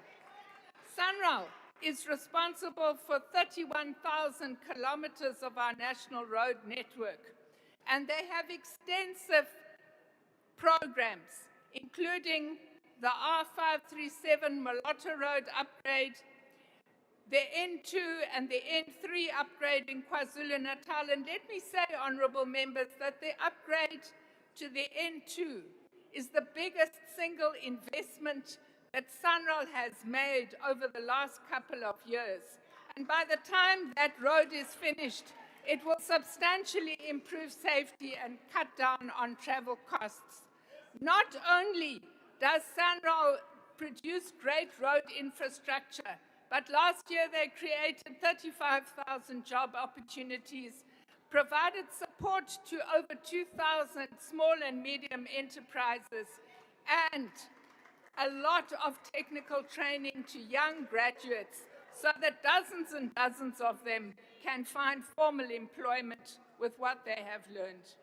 Mr. President, we have indeed turned a corner. Reforms in the transport sector are moving, and we will ensure that they move with ever greater speed. I thank you. Thank you, Honourable Minister. Before I call on the next speaker, Honourable Reddy, right at the back, why do you want to be recognised? Thank you, Honourable House Chair. I rise on a point of procedure. The matter has been raised with the table staff, and we were assured that this will be corrected during the course of the sitting. Unfortunately, it has not. The point that we want to raise is that MK Party is the official opposition. And if you look at past traditions, whenever the SONA debate took place, it was the official opposition that had the final right of reply before the executive. And that has not been corrected. I urge you to correct that now. Thank you. Yeah, thank you, Honourable Reddy. Look, I am aware that of course, in terms of our speaking order, the official opposition, not necessarily the second largest party, always have the right to field the first speaker in the debate after the executive has introduced the matter. And my understanding has always been that that's part of a political agreement to give effect to the fact that we are having a political debate. My understanding has not been that that necessarily extends to the closure of the debate.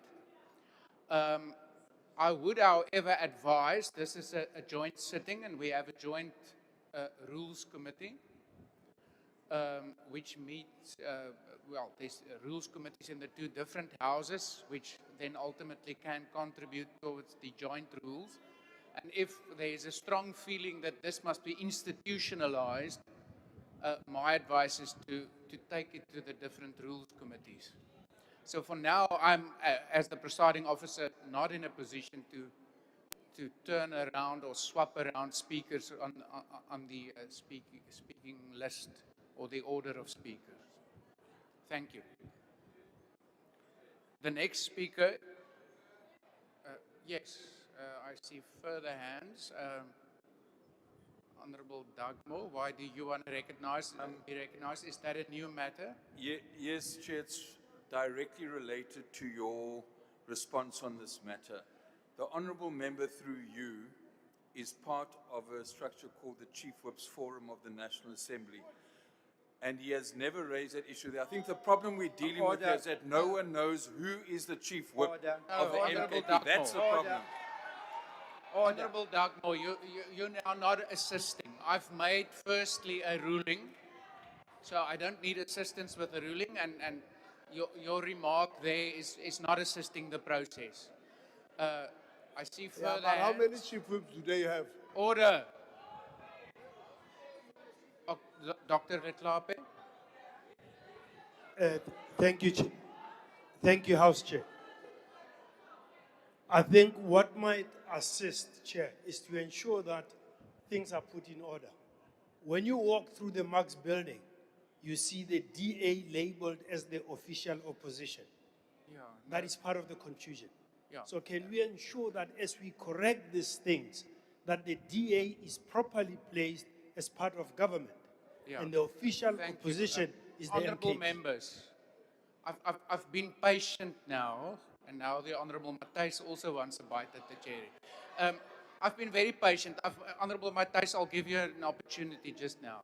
Thank you, Chair. You're always patient with me. Yeah, I appreciate no, it. just stand But down Chair, for we a also moment. Just stand down for a moment. Let me just address what the Honourable okay, thank Litlape has raised. This is also not assisting Honourable Litlape. That matter around signage or whatever can be attended to, but it's of no relevance to us here today. I'm going to have the Honourable Matthijs, and then we must move on with the debate. Yeah, thank you, Chair. It's always better to move on after the EFF. But, Chair, we do have a problem because the DA, they are in government. Even yesterday, there's now a title called second largest party. Yeah. It has never existed. And we are here in public, so the whole public is seeing the second largest.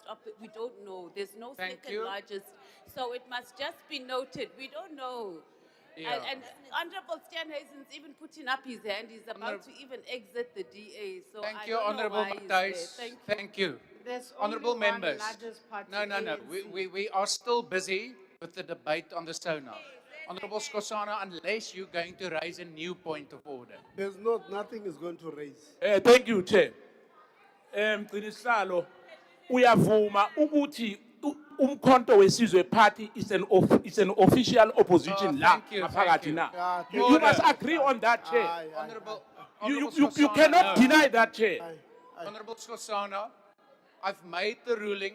I've advised that the matter be taken to the two rules. No, but do you agree that you are an official opposition party here? Honourable members, we need to move on now. No, but do you agree, Chair? I'm asking you. Thank you. Go ask him outside. We're busy. No, Chair. Order. We're busy. No, Chair. No, honourable members, I've dealt with the matter. Even if all of you want to give me the power to swap around speakers, I'm not authorized to do that. I really want us to move on, and there's still further members. They're raising hands. Honourable members, I've pleaded with you that unless it's a new matter, we must move on. Honourable Mantash, is it a new matter? Sorry, Honorable Speaker. We're debating issue that does not belong here. Yes. Please lead us properly. We can't just discuss anything that is put on the floor. We are discussing the state of the nation at Yes. That's what we're discussing. Anything else, my weight belongs, then is up. Thank you. You indeed. No. Honourable members. Honourable members, I can't keep on recognized members who want to litigate the matter. I'm going to call the next speaker on the order paper now. The Honourable Mkwena Zondi. Chair. Honourable Malema, is it a new matter? Yes. Yes. Chair, it is incorrect to suggest that the order of speakers is not a relevant question belonging to this House. No. We are Honourable not speaking in a sheep crawl. We are speaking in Parliament, and that matter is arisen here. Therefore, it is a relevant place to be raised. However, you have made a ruling, but the insinuation that the matter does not belong here is misleading. No. Honourable Malema, thank you. We have structures and platforms in this Parliament which deals with our rules and our orders. It cannot be litigated in a full sitting. The Honourable Mokoena Zondi.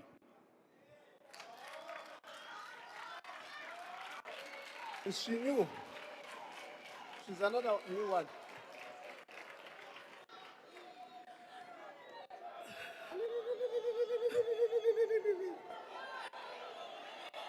Honorable Speaker, honorable members, I make no apology as I rise to salute President Jacob Zuma, a leader they have vilified, a leader they have tried to destroy, yet a leader that the people of South Africa will never stop loving. Chairperson, where I come from in KwaZulu-Natal, ugogo wami used to tell us about terrifying creatures called amazimzim, monsters that eat everything in their path as they rule by fear. Today, I stand in this house and say I have seen one with my very own eyes. He is Izimuzimu that has eaten the ANC from the inside out, and in doing so, he has begun to consume the future of South Africa. He stood here before this nation and promised a new dawn. What we are living today is a new dawn in long, dark nights. A night of record of unemployment. A night where economic growth exists Honourable only in Mokoena. the speeches. Honourable A Mokoena, if I night can where ask you young... to take your seat, please. Please take your seat. Can we Thanks, hear your Honourable point of Chair. order, please? I'm rising on Rule 52 of the joint rules on the use of unparliamentary language. The honourable member is referring to the president as Izimzim. Meaning that the president is a monster. Can you please show that, Chair? Uyilona. Uyilona. Honourable members. Chair. Uyilo. Uyilo. Chair. Members, can we have order in the House, The please? camp fits, let them wear it. Uyilo.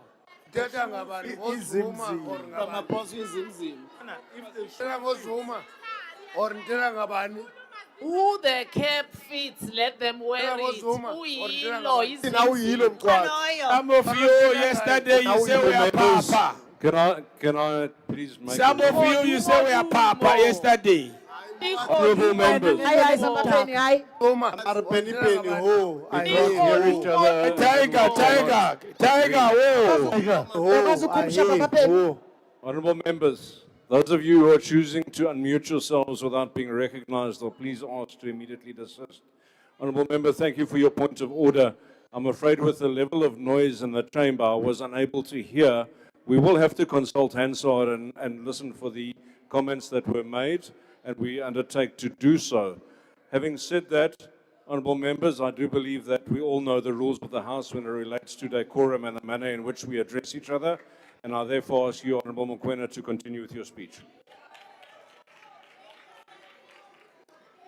He stood here before the nation and promised a new dawn. But what we are living today, ladies and gentlemen, is not a new dawn. It is a long, dark night. A night of record unemployment, a night when economic growth exists only in speeches, a night where young people have stopped believing that their lives will be better than those of their parents. He said, Tumamina. His new name is Tuladu. We sent you to create jobs, and you sent back unemployment. We sent him to fix the state, and he sent back commissions. We sent him to restore hope, and he sent back load shedding. South Africa does not suffer from the shortage of plans. South Africa suffers from a shortage of leadership. 3 weeks ago, the members of Umkhonto weSizwe Party embarked on what has now become the most successful back-to-school program in South Africa.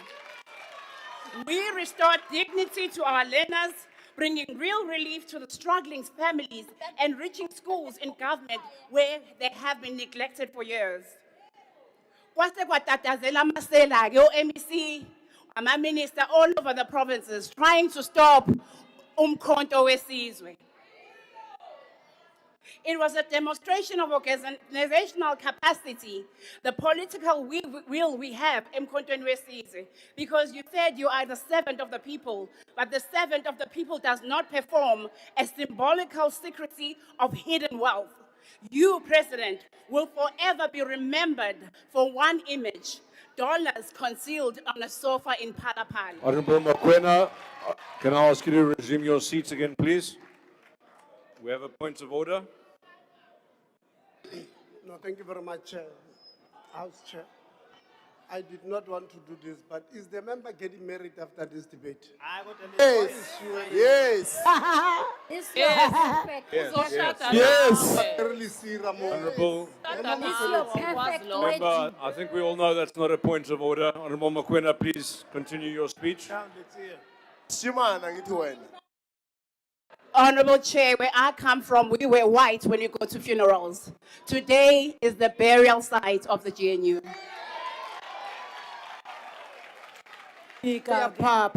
From the moment every word about ethics is lost meaning because of you, every promise to fight corruption sounded hollow. Honorable Mokoena, once again, please take your seat. Honorable Malema, on what are you rising? No, thanks, Chair. I thought you'll rule on that point of order where a man mocks a dress of a woman and those who laugh the loudest are women themselves. Whoa. It can't be that a man must be analyzing how a woman is dressed in Parliament. It's the most sexist statement ever, and he should have ruled on that. And women who claim to be feminists are the ones who are clapping the loudest. Shame on you. GPV. GNU women. It's Honorable GNU members, women. It has been an engaging 2 days, and we have shown remarkably good discipline for 2 days. We're in the last stretch before the end of the debate, and I urge you to maintain that same level of discipline and decorum. Please, honorable members, let's not throw accusations and rude remarks to one another. I do think we need to still address each other with respect in this House. Joint sitting and in the individual houses, we have a tradition of respect. Let's uphold that, and let's remember that we should respect each other when we're addressing. Can I then ask you, Honorable Mokoena, to please continue? Chair. Honorable Chair. Mokoena, I have another point of order. Please sit. Yes, ma'am. Yeah, Chair, I think the honorable thing to do is to ask the member to withdraw that statement.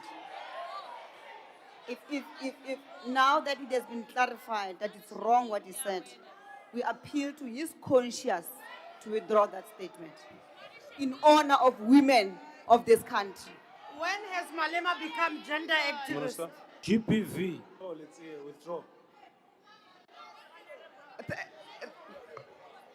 Thank you, Honorable. Thank you, Honorable Speaker. I do not know why we want to disempower the Honorable Member. The Honorable Member responded and said her dress code is a symbol of celebration because, so that woman has taken out the power. It does not need a man to fight for her. And also, so the fact that you want to speak on behalf of a woman who's empowered and defended, she's very strong. She has put her point across. Let's Don't leave take the- her agency away. No, you must submarine minister. You even in the Thank you office very of much. the presidency. Honorable Submarine. Matthijs. We apologize. You are not a lawyer. We are such an Thank you very embarrassment. much. Honorable Mr. Mandi, what is your the point of order? president. We are an embarrassment to the country. Sexist apologist. They started yesterday. Honorable Nzamande. No, Chair, sicela ukuthi abavele bahoxise ngoba lento abayenzayo ayilunganga. Yingakho beluza namavoti nje ngoba abanambeko. Ikwenzile izolo. Honorable members, I believe I made my ruling already. I did request all members to continue treating each other with decorum and respect. I do think that the Honorable Mokoena responded adequately, and I think we should continue unless, Honorable Matthijs, you have something new you would like to raise. No, Chair, you have not asked him to withdraw. He's even laughing there. He thinks he's at a bar here drinking. He Honourable must Matthijs, withdraw. I think you should No, be Chair, addressing you the are chair. not. No, Thank it's you. a point of order on you, Chair. You are not respecting the woman here in this parliament. You're not protecting us, right here in Parliament. If it's not Cyril Ramaphosa who laughs at EFF members getting beat up, you just saying you've made a ruling. No, he must stand up and he must withdraw. He's laughing. Not Cyril Ramaphosa, He is he's President Cyril President Ramaphosa. to you, Hey, you're President to calling you, people their first names. President to You were you, calling Mandisa, so, and you didn't rule. President Ramaphosa But to you. President Ramaphosa, even worse, Honourable he was Matthijs. laughing while EFF women were beat up. Honourable Matthijs, 2022. we cannot hear you. Your microphone is not a pro. These ANC people are just There you talking go. and Honourable protecting Matthijs, can Cyril I ask you Ramaphosa to with their back. desist from addressing members directly? Okay, I'm going to talk slowly now. Yes. Chair, I'm calling order on you. And I'm looking at that honorable member who's busy insulting women and then he still laughs. And you think it's okay, no chair? You think, no chair, I'm still talking. You think that it's okay to just make a ruling and you are not asking him to stand up and he must apologize. Honourable that he Matthijs. did a point of order. Honourable You're not protecting Matthijs. us. This GNU just continues abusing women here in Parliament. Honourable and you'll Matthijs, do if I can nothing ask you about to it. turn off your microphone. Thank you very much. I have made my ruling, Honourable Matthijs. If you have a problem with it, I think you know what the arrangements are for that, and you can make the appropriate comments in writing to the Joint Rules Committee. Honourable Member, what is your point of order? No, Chair, I want to suggest that rather than allowing the House to degenerate, we should ask you to let the member proceed. But before we adjourn today, you listen to the hindsight and make a ruling on the matter. I'm sorry, Honourable Member, I've made my ruling already. I think the member should proceed. She also dealt with the matter. Let's allow Honourable Mokoena Zondi to conclude her speech. Thank you, Honourable Mokoena Zondi. Please take the microphone.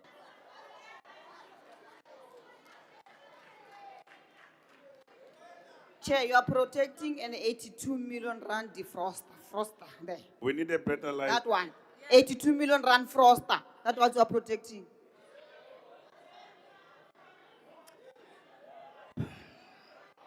Chair, where white monopoly capital remains untouched in this country because they own you.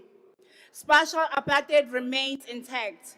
The Western Cape is curated like a European enclave, while Gugulethu and Khayelitsha resemble war zones.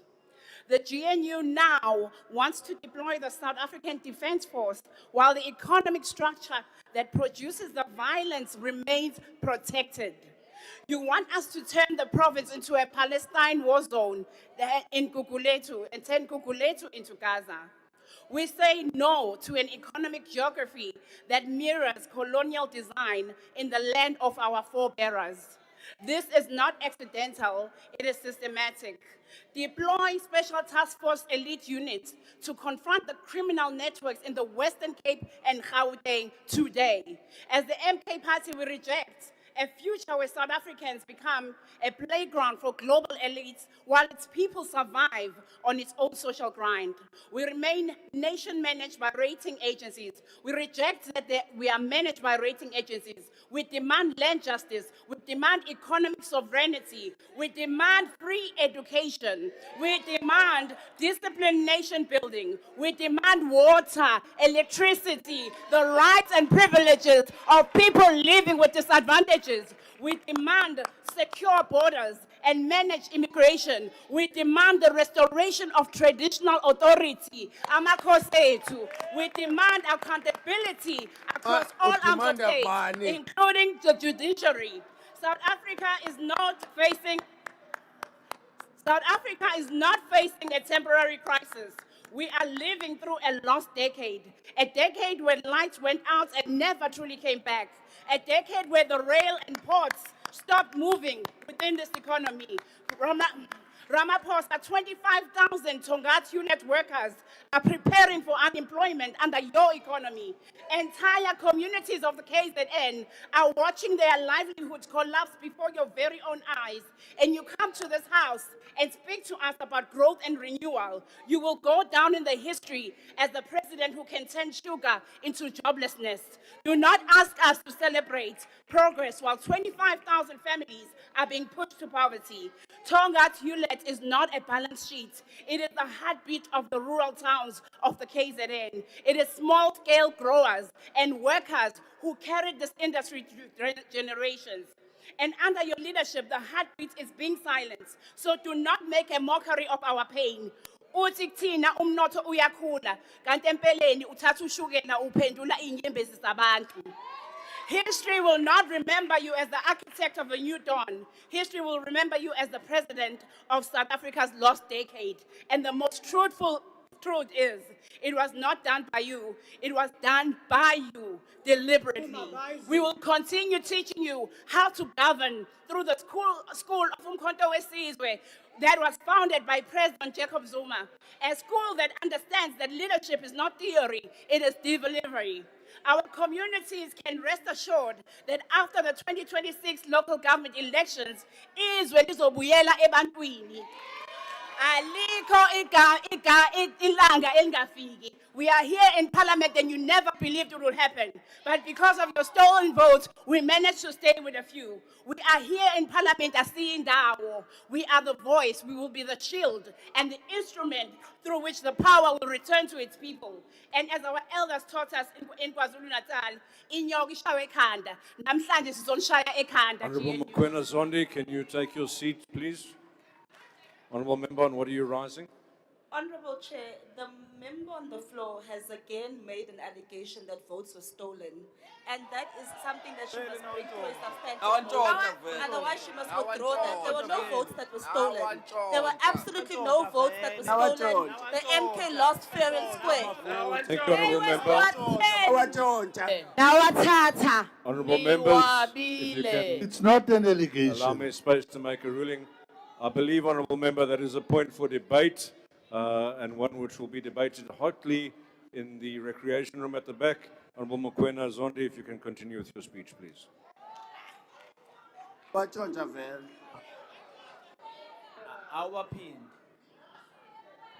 And as our leader taught us in KZN, Chair. Honorable Mantashe, if you can resume your seat, please. Sit down, Mantasha. Sit down, Tiger. Ehlisa Tiger. Sit down, Uncle Quizzy. Kick him out. Kick him out. Tiger. Honorable Mokoena-Zondi, please continue. As our elders taught us in KZN, ukuthi inyoka ibulawa ekhanda, ishaywe ekhanda. Namhlanje sizoshaya ijenyu emakhanda. Sizoniququda nonke.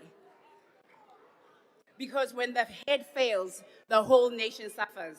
But amazimzimo of our stories ruled through fear.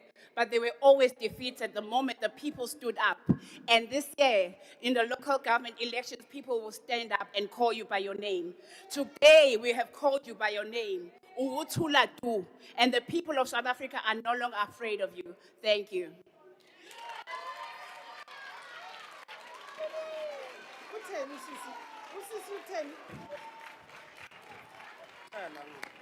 Thank you for your brief comments. Honorable Mokoena-Zondi, Chair. honorable members. Chair. Yes, sir, on what are you rising? Yes, thank you, Chair. Chair, we are not happy with how we are treating members of the MK party here. It was her median speech, and you did not tell the House that. Two, every time when our members are speaking on the podium, they get interrupted by the ANC people. ANC people must keep quiet when we educate them. People of brown votes must keep quiet when we educate them. You keep quiet. Procedural. Honorable It's member, procedural. I'm afraid On your sofa. honorable members, if I can ask you to mute your microphones, please. Honorable member, when a maiden moves from one village or a lady moves from one village to another, she doesn't regrow her virtues. The honorable member has made many speeches in the National Council of Provinces, and this is not her maiden address. Honorable members, the next speaker at the podium will be the National Council Province of the Gauteng Province, and that is the Honorable Maraniso. Honorable Maraniso. Malibongwe. Malibongwe.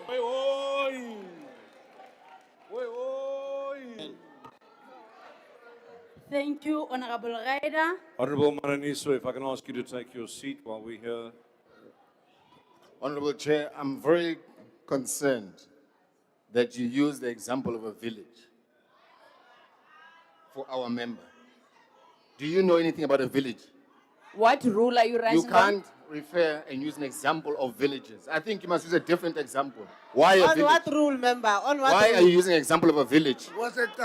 Honorable member, if you choose to look my history up, I come from a village called Henley on Klip. Honorable Maraniso, if I can ask you to take the podium and begin with your speech. Thank you. Thank you, Honorable Rider, Honorable members, Honorable President, Deputy President, all protocol observed. Members, I want to start by congratulating Honorable Mokoena. You look beautiful though.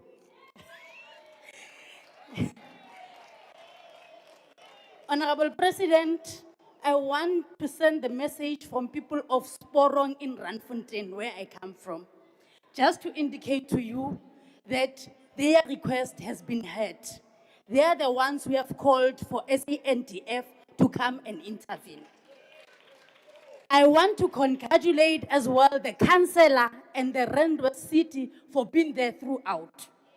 I was shocked when Honorable Desmond from West Rand couldn't petition the issues of the sinkholes to you and said nothing. But I want to tell you that it is important that tomorrow when you respond, you must tell us what is it that you can intervene with regards to the issues of the sinkholes in Mirafo, in the West Rand. Honorable Chairperson, one would want to indicate to the President that during his SONA speech, you were very clear in terms of the challenges, and indeed all members who came before here, they reiterated those particular challenges. The first step of a revolutionary is to tell the truth. Honorable Rosie, I want to tell you when Honorable Manamela was acknowledging and appreciating the challenges in his sector, it was not for the fact that he has failed, but to say that these are the challenges and this is what we need to respond to. You just spoke here, Honorable Lozi, about Honorable Malema telling us that when consciousness leaves you, it doesn't tell you. Let me tell you, the person who has actually said those words is President Kgalema Motlanthe. So I want to tell you, you can Google Honorable Kgalema Motlanthe told us that when consciousness leaves you, it doesn't tell you. Because he was emphasizing the fact that at all times, we must not divorce ourselves from our thinking. When we speak, we must connect the mind to the heart. Honorable and- Maraniso, can you take your seat? Honorable member, on what are you rising? Ngithokoze mgcinisihlalo. What rule? Ngiba ukuthi Rule. Amadoda harasa abanifazi. Hayibo. hayi khuluma Chair. I can hear you, honorable member. Continue. Yeah, abantu abanganambeko abangakhuliswanga kahle ubabona la. Now, ongaphambili lo ojamileko akumtshele ukuthi akakhulume nesitshaba ayekela usitshela into asitshela zona lezi. Ngiyakuthokoza. Point of order. Member, I think we're all aware that's not a point of order. Honorable Maraniso, please continue. Thank you, Honorable Rider. You never disappoint. You always send nothing. Honorable members, I want to concentrate on issues of people that have petitions to me. I want to indicate as well to our fellow South Africans that the issue of the national disaster has been discussed in the previous parliament, sixth parliament, in terms of what is it that we want to see as women of this country. And I can recall vividly so that multi-party caucus, one of the issues that we've been deliberating on is GBV. in a sense that we say that when you speak, when you address issues of GBVF, you must ensure that you leave no one behind, being a disabled person, being LGBTQIA plus societies, being vulnerable, marginalized, and oppressed people. And indeed, in your speech, you are very clear in terms of those that you think that must be included and prioritized as we address gender-based violence and femicide. Honorable members and Honorable President, I want you to address the issue of the chronicles of GNU. When everything goes well, it's us as partners. But when it's bad, it's the ANC. So when you speak with them, when you speak on issues of statement of intent, you must touch on that issue.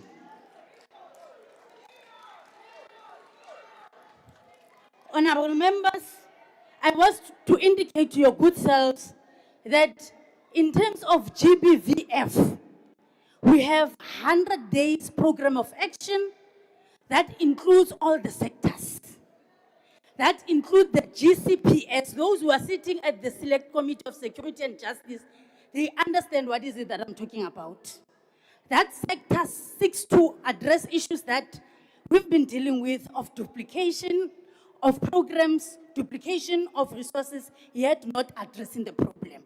So what is happening, honorable members and fellow South Africans, in that particular multi-sectoral, integrated program approach is that everybody identifies her pillar or his pillar as the department and speak on what is it that they will be doing in 100 days. And I can tell you, President, one of the responses that 100 days has made is issues of maintenance. To us, issues of maintenance as women is not only issues of economical issues. They touch on socio-economic issues of our realities as Black women, in particular in South Africa. So you go now to any magistrate court, you can get a report that tells you in terms of how far are they in terms of collection, and it is digital. The issues of protection order, we're no longer dealing about withdrawal of when you are in a honeymoon, then you go and withdraw. No. You go and withdraw, there are consequences. So it shows that we are very responsive in terms of dealing with the GBVF. Honorable President, I want to say to you, the narrative of a survivor and a beneficiary differ. Honorable Nongcebo, when she was here, she was very correct to say that Pagama. That's what you said, that South Africa rise. Because as the president, you know the inability and the ability of people that you are leading. Honorable President, I want to petition to you to say, whatever that we did during G20, let us use all the modalities, the techniques, and every plan that we could have executed. Because if it worked when we were receiving the chaba, it can work every day to ensure that we build safer communities. Honorable Chairperson, Honorable Ryder, you know one of the programs that we conducted at the NCOP during our provincial week, it was to visit the Women's Living Monument in Tshwane. We visited the Women's Monument in Tshwane because we understand the significance of the role of women of South Africa in terms of their history. And I want to indicate to you, President, that we want your intervention that come March, as we celebrate International Women's Day, that monument is opened to honor Isitalwande Sophie de Bruyn.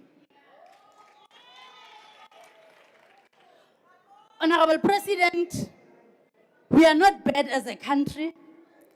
South Africa is one of the countries that is coordinating issues of neighboring countries in terms of common agenda, and where we think that neighboring countries are a problem and we are a problem to them.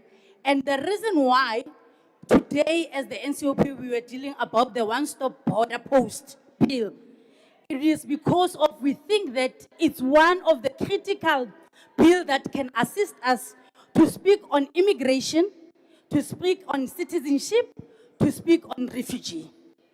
And we know that all those issues, they can be addressed if we have proper regularities and legislation that all of us can abide to. I want to share a story from where I come from in Motlhakeng. Honorable Mananiso, if I can ask you to take your seat again, please. On what are you rising, Honorable Member? Thank you, House Chair. House Chair, the member has nothing to say. He must just sit down. On which rule? She's just singing for What supper. rule are you rising She's on? just singing for supper. Honorable Member, Not saying I think anything. you're aware that there is a rule that relates Sit down, to sit down. frivolous points of order. Unomona.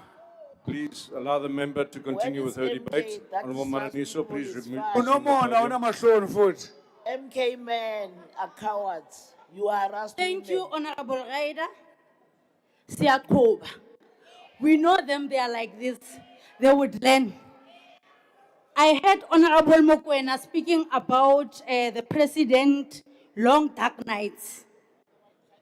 I was not shocked. They deal with night shift. The leadership, you are in today, in the morning, at night, then you change it. So that is why she was speaking about the dark night clouds. Honorable Chairperson, Honorable Chair, I wanted to relate a story. President, Honorable President, in Honorable Motlhakeng, members, please respect the speaker at the podium, especially if she's from your own party. Honorable President, the people of Motlhakeng heard you clearly because they understand social sovereignty. That you cannot go and start somewhere like those who went to Russia. You start home, you deal with domestic issues, and then you can go somewhere. Honorable Lamola will speak on those issues. But I want to just share with the country in terms of what happened in Motlhakeng just immediately after your announcement. Just after your announcement, men and women, youth, sectors, and people from the rural of Motlhakeng, they decided that SANDF and law enforcement agencies won't do this thing alone of dealing with safer communities and safer space. And then they decided to join hands. Honorable Mananiso, please take your seat again. Honorable Member. Mqinisihlalo ohle okhuluma ngaphambili irrelevant and akhulumako it's got nothing to do with SONA. Please akahlale phansi Chair. Walandini. Indoda ethanda ukukhuluma kahle. Indoda ethanda ukwazi ukukhuluma kahle. Khipha amazinyo sikhosana ukwazi ukukhuluma kahle asukuzwa uthi. Thank you, Honorable Chair. As I said, Mkhwenyana anke disappoint. Chair. Honorable Mananiso. We are Bema Chair.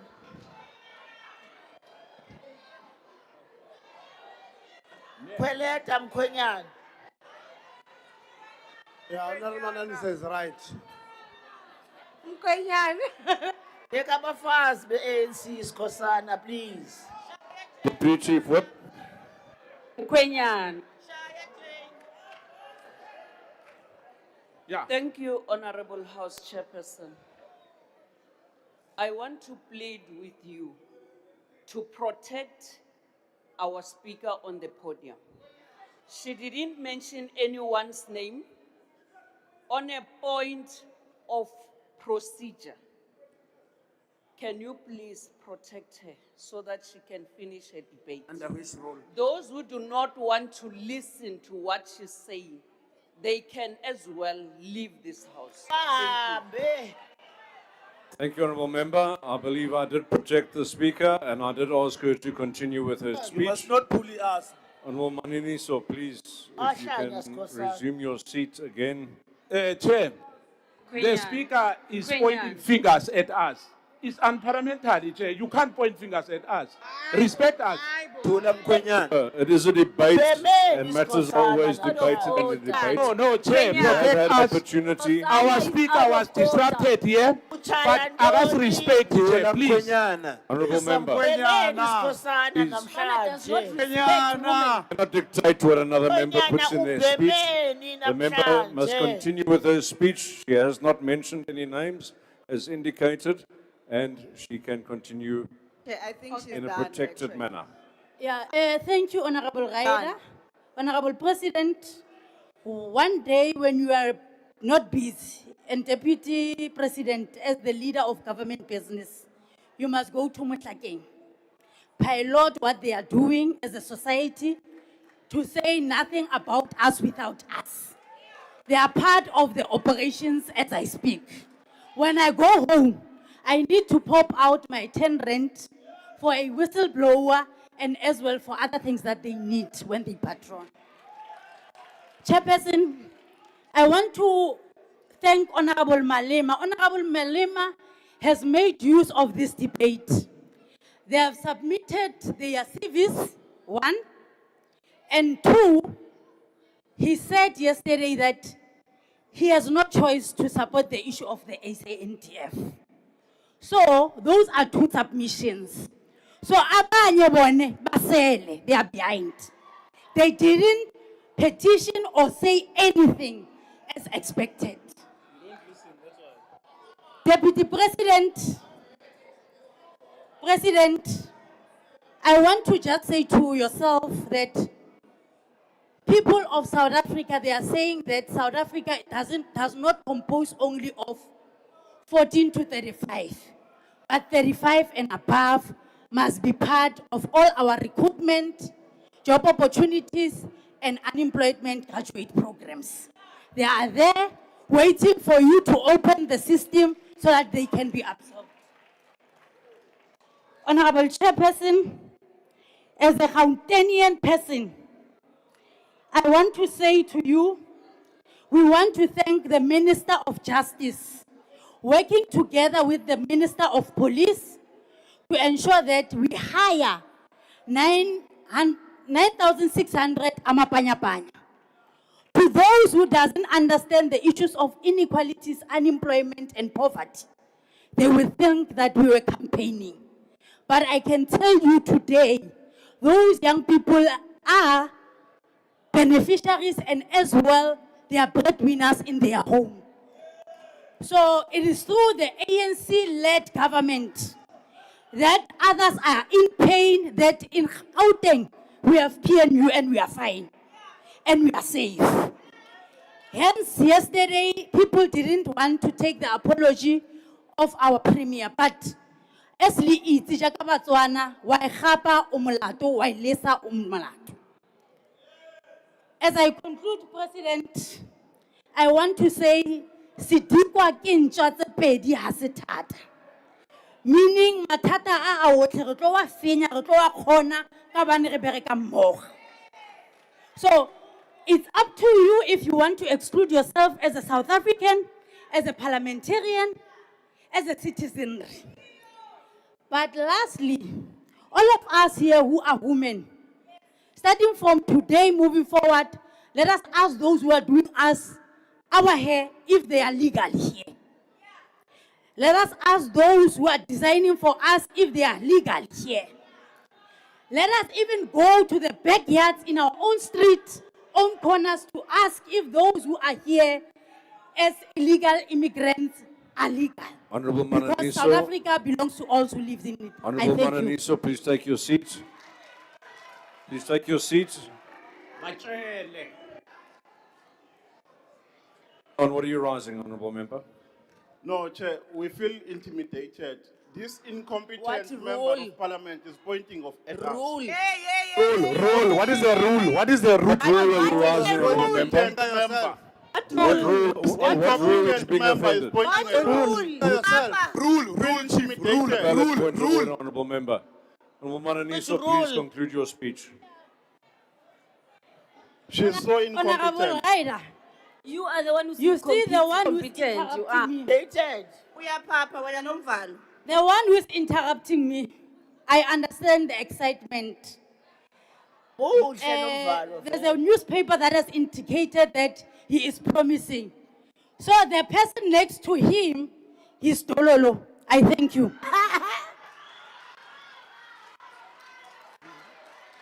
Thank you. Thank you, Honorable Mananiso. Yeah, we support Thank you, the honorable motion of members. Our next speaker at the podium will be the Honorable Nodada from the Democratic Alliance. Honorable Nodada has 5 minutes.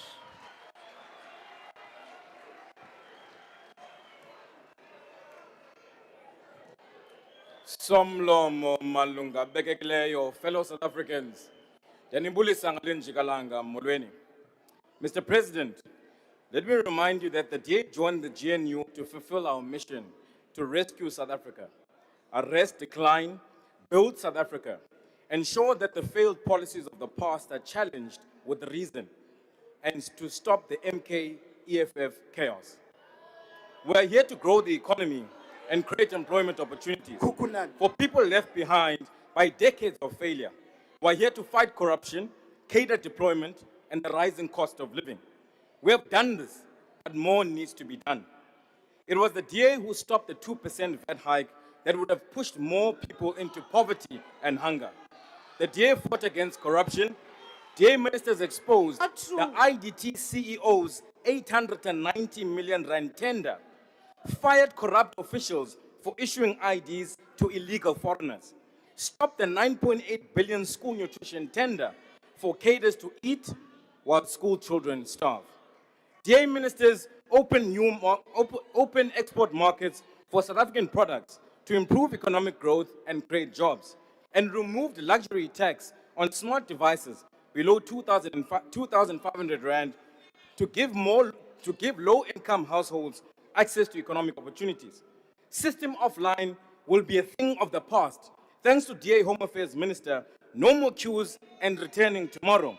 We will now collect IDs from banks in our villages, our towns, and our cities. Honorable Manamela, these things did not happen through osmosis. It is because of political will from DA ministers. Mr. President, the DA will continue to fight against bad ANC policy, harming the interest of South Africans. We're not in the GNU to go along, to get along. We're here for true reform that lifts people out of poverty into opportunity. The DA will definitely challenge BEE, which is a cadre enrichment scheme dressed up as redress. It must be replaced by the DA's empowerment model that focuses on poverty as a matrix of empowerment. Those who need redress the most come from my village. Rather than enriching the corrupt and criminal Edwin Sodis and Kat Matlalas of this world. Sadly, Mr. President, similar GNU successes are not felt in municipalities. Without DA governance, municipalities suffer. Life is demonstrably worse in municipalities where the ANC and the EFF-PA Action SA coalition of chaos governs. Johannesburg residents suffered months without water. Traffic lights are broken. Roads are riddled with swimming pool-sized potholes. The EFF leader came here to complain about Premier Lesufi's hotel showers. Yet the EFF and MK gave out-of-touch Lesufi to the people of Gauteng. No surprise there, since the last political leader linked to a shower is now the president of MK. The less said about the MK who are playing toy soldier in Russia, the better. We don't have another 9 years to waste on them. The EFF PA Action SA gave the people of Johannesburg incompetent Data Morero. Now they are looking for somebody else to blame. And it is them that gave them Data Morero who's incompetent. Mr. President, rural towns Honorable and Nodada, villages... can I ask you to take your seat, please? Honorable Nzamande, on what are you rising? Honorable Chair, calling a point of order on a speaker because MK party has nothing to do. On what rule? Has On nothing what to rule, do Honorable with the Nzimande? Russia issue. Honorable members, So I he's cannot hear the misleading the point of House. order. He's misleading the House. He's misleading the House. It has nothing to do with MK. Thank you. You have sent them to Ukraine, not Russia. Awuyapapa. Mr. President, rural towns and villages still drink water with Honourable animals. Nodada, I'm sorry to interrupt you once again. If I can ask you to take your seat. Yes, Honourable Member. Thank you very much, House Chair. I'd like to know if the Speaker would like to take a question regarding the DA's hypocrisy. Honourable Nodada, will you take a question? No. I know that the Honourable Talib finished all the action essays time, so they have Honourable none there. Nodada, once again, please resume your seat.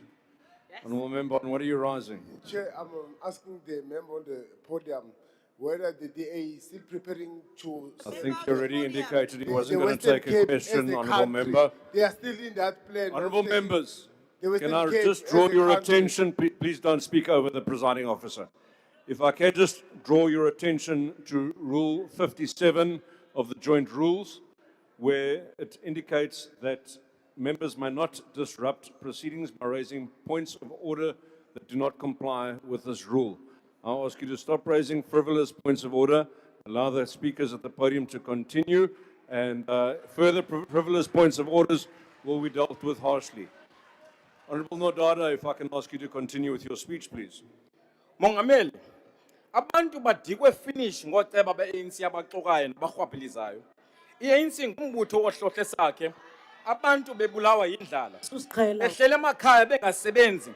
Ngelo xesha izihlobo nezalamane ze-ANC ziqashana zodwa. Inkonzo aziyi eluntwini. Ngoba kaloku niba nale yamanzi mali, niba nale indlela, eyezindlu akukho nto bangayibiyo, amasela. Sigade nje bona apha kwi-GNU, kunyanzelekile siyobakhupha kumasipala. Fellow South Africans, how you vote is directly linked to the quality of your life. It will determine whether you have a job or remain unemployed. It will determine whether your community is safe or one with crime. How you vote will determine whether you have a capable municipality that uses money to deliver services or a corrupt one with no water, electricity, roads, or housing.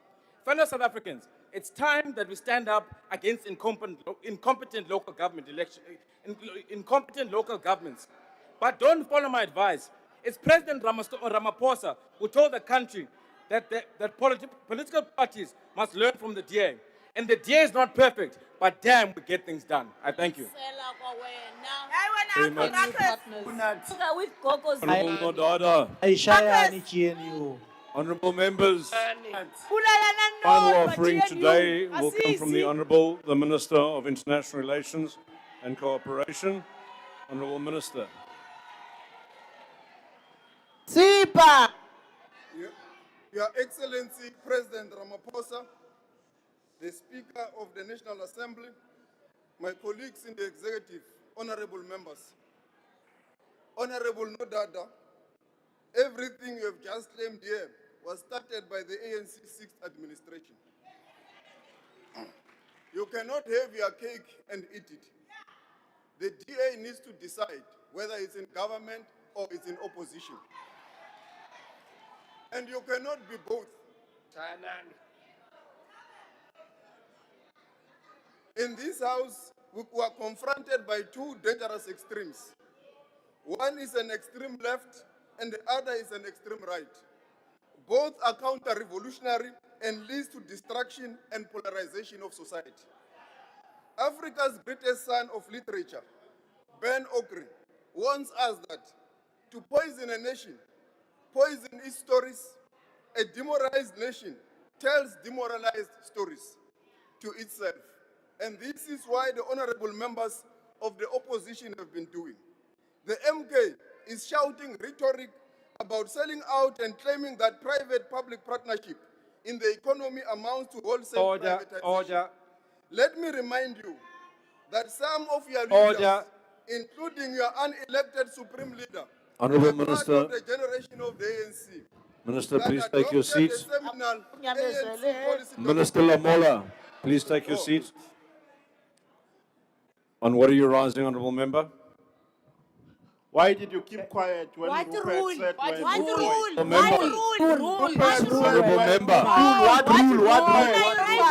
You're an ice boy of Rupert. Which rule? What rule You're an is ice boy of Rupert. You are out of order, sir. You're an ice boy of Rupert. You are out of order. What rule is that? Deputy Chief Whip. Rupert said you're a good boy, you kept quiet.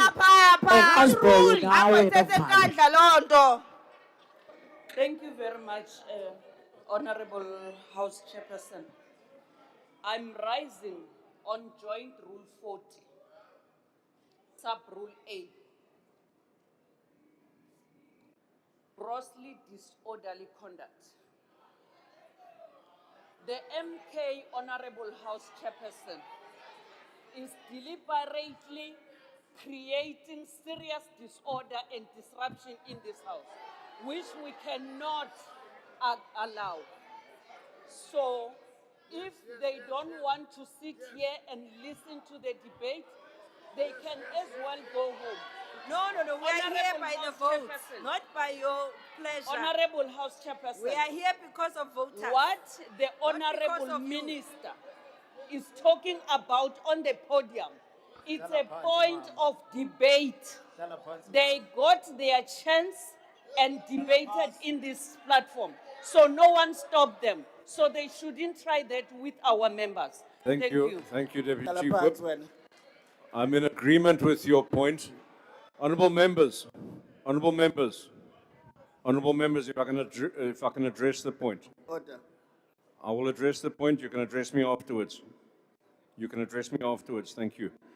Honourable members, I've already said that you need to rise specifically on a point of order or to raise a question. Those are the only two matters in which you are permitted to rise and speak in terms of the rules of the joint rules of the House. The manner in which that member rose and started to address the minister, the speaker at the podium directly, is inappropriate in the extreme. It will not be tolerated, honourable members. You have been warned. I'll ask you, please, let's maintain the decorum of the House. Let's adhere to the rules, and grossly disorderly conduct will be met with an invitation to evacuate the premises.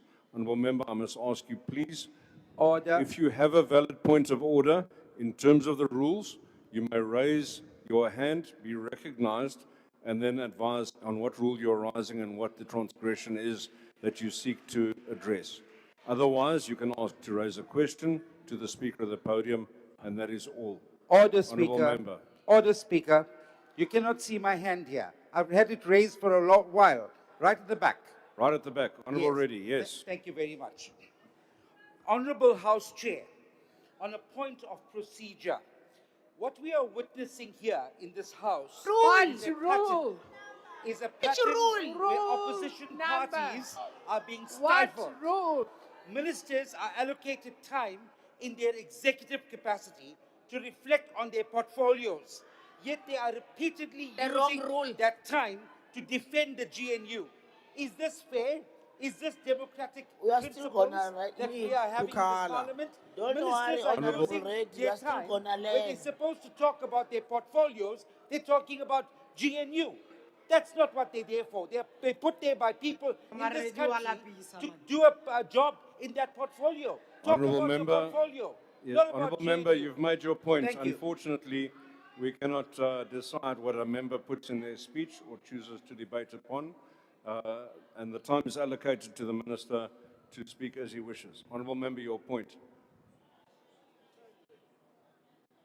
Thank you so much, Chair. Chair, on point 57, Rule 7, it says no other member may raise another point of order before the presiding officer has ruled that it is not a point of order. We have seen an inconsistency. There are people interjecting when points of orders have been raised. And as the chair, you have not corrected this behavior, and it seems like you're encouraging it because it comes from certain quarters. Can you be fair as a chair? We're just asking for that. Honourable member, if you can Just take a look at the rules and read all of the rules together and not just rules individually on their own. And I'll draw your attention to Rule 57.4, which says the presiding officer, and this part's important, may at his or her discretion allow members to address the presiding officer briefly on a point of order that has been raised. It's been consistently applied. Thank you, honourable members. Honourable Minister, if I can ask you to continue with your speech, please.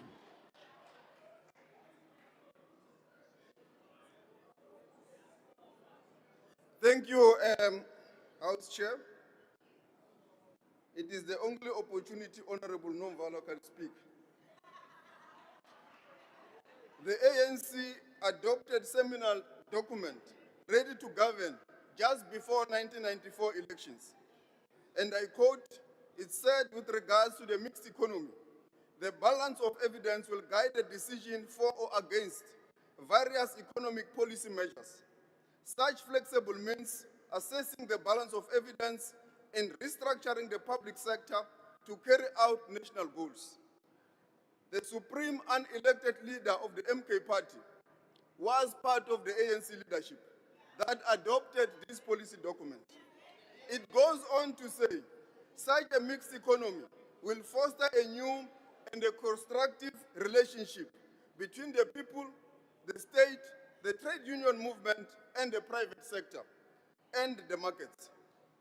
The mixed economy policy is not an invention of President Ramaphosa, as the MK is claiming today. If there is a sellout, is the supreme unelected leader of the MK for abandoning his principles for political inconvenience, for political convenience. President Ramaphosa will never get tired of cleaning your supreme leader's Minister mess. Lamola, if I can He has ask you to cleaned take the your mess seats, in please. state-owned enterprises at ESCOM. Minister Lamola, on what are you rising, honourable member? Is Rupert's Stop. ice boy prepared to What take a rule? question? Rule. Nomvalo, Rule. you're Stop saying manifesting, Rule. Nomvalo. Prepared to take a question? What rules, Rupert? I'm talking to Rupert's ice boy. You want to be seen by Ice your boy, father not you. here. Rising on. I'm talking to an ice boy of You have Rupert, just not heard you. the name of Is Rupert. he prepared Ice to boy take a of question? Kanta. Uyaqala Ice boy of Kanta. Ka-iceberg sekanja. Rupert Nomvalo, eh? Honourable member, you are consistently breaching the rules. I've already told you, please, how you need to address this going forward. You can put your hand up, be recognised, and then tell me on what rule you are rising and what you're wanting to say. Unfortunately, you are making frivolous points of orders that are not covered in terms of the rules. You are discussing points of debate. The minister has the podium. It's his turn to debate, and I therefore invite him back to the microphone to continue. Honourable Minister.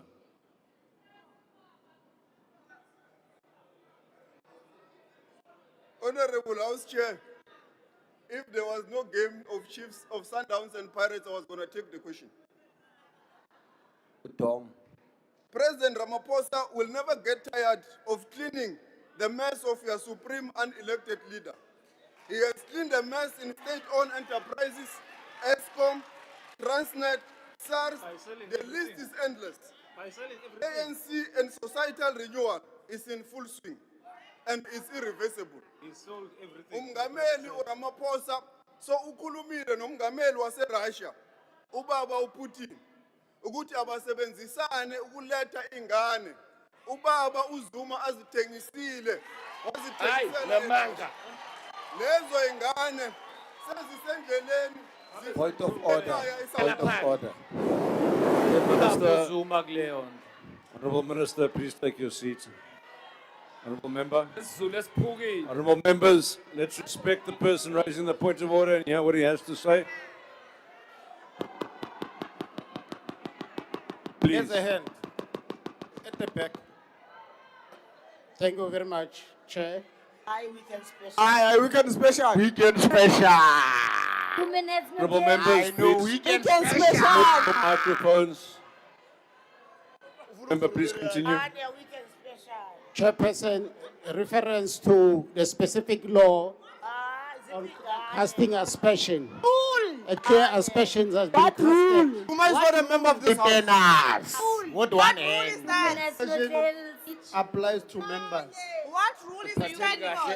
Honourable member, I can hear you. Yes, continue. And support my ANC. Honourable members, please. Honourable member, Minister of Social That's why Development, we're please not mute your 40%. microphone. Thank That's you. why about 40%. Honourable member, please continue. Aspersion has been casted by mere mentioning of President Jacob Zuma. That can just set out. Someone Down, we can special. Which room? We can Honourable special. member, honourable members, please. Honourable Minister, please mute your microphone. You're a consistent offender, and I'm asking you to mute again. Honourable member, Mr. Zuma is no longer a member of this House.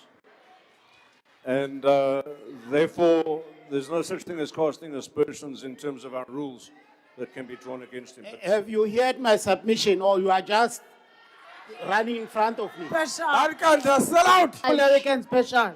Thulani, nimamele. Too much if ahead you of have yourself. something to add, honourable member, you are welcome to continue. I don't think you are. Briefly. You are handling this process fairly. Yes, You are very special. biased. And I think we'll make an appropriate submission because it's clear that you are biased. You can't hide your bias. So please continue. You are biased. Submission for the end of the weekend. Ubaba unjani othengisa ingane zakhe? Hayi wena ubumnyama. Thula wena ubumnyama. Mani, wena uba kunjani? Uhulumende esingashise ilanga. Awumenyana kaRupert. Ay, out of order, Minister. You are out of order. Honourable member, please mute your microphone. You have not been recognized. Leading the house. Orderly. Umfana kaRupert. Ice boy. Bias wena, bias wena. No. Wakhuluma mfana kaRupert. Spell out. It's like human trafficking. Members, Rupert's boy. the next interrupt, that will be over. Stellenbosch. Baba onjani. Wakhuluma uStellenbosch umntana Boy kaRupert. labelungu Satan. Kunjani ukudla igazi labantu?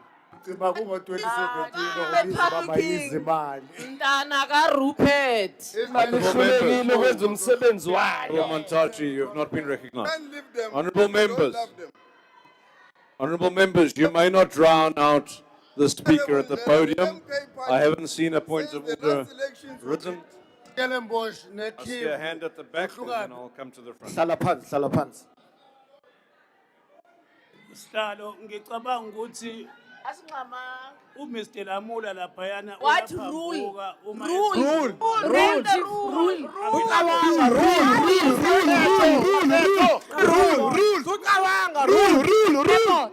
Ayikho lento uyicabanga, ucabanga a whole lot of nothing. Rule.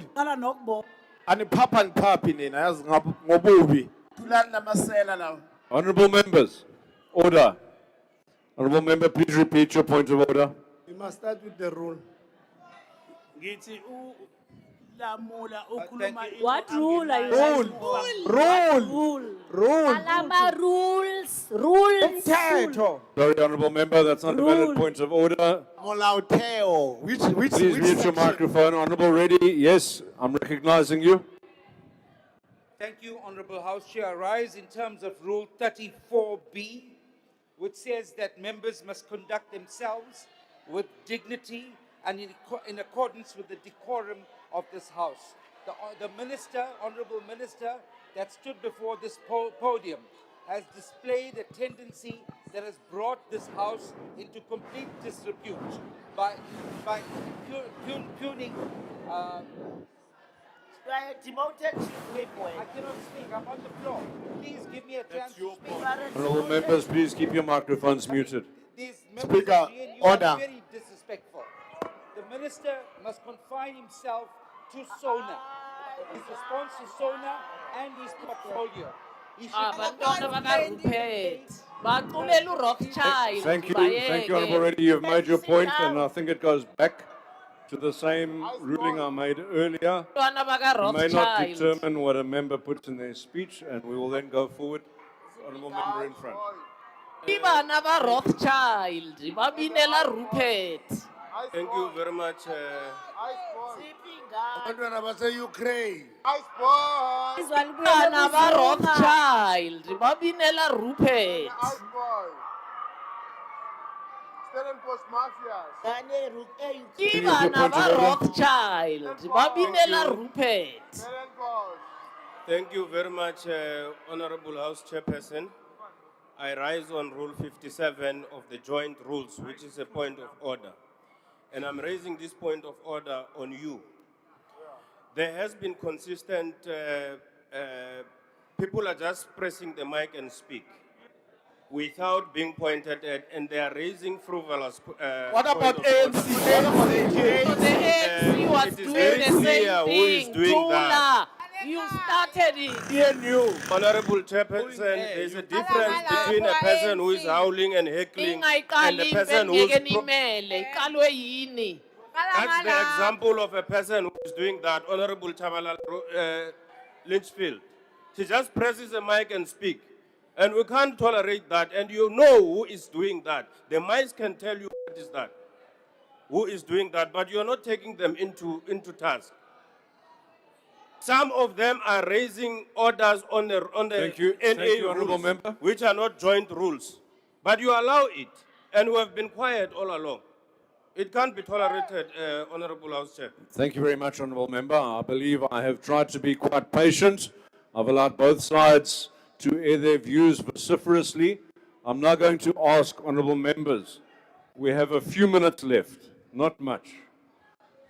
Please can I ask you to listen attentively to the speaker at the podium, to not interrupt with frivolous points of orders, to certainly not unmute your microphones when you haven't been recognized, and to respect each other in order to ensure that we can get through the last 7.5 minutes of today's process, and we can then go home and come and hear the President's reply tomorrow. Honourable members, please, both sides, let's respect each other sufficiently to hear the debaters to conclusion. Honourable Minister, please continue.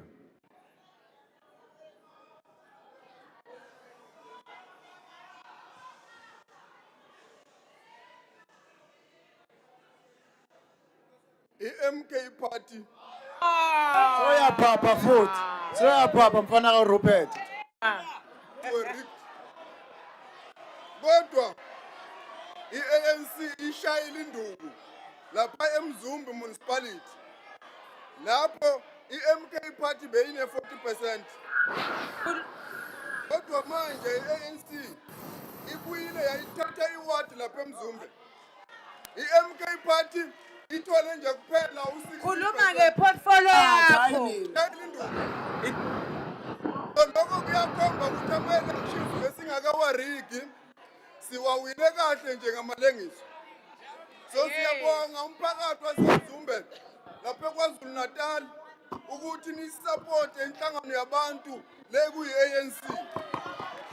Anwinanga kwilinkathi eMzumbe. U-Honorable Zamani has sufficiently refilled the empty mind on Western Sahara that was displayed by Honorable Dlela.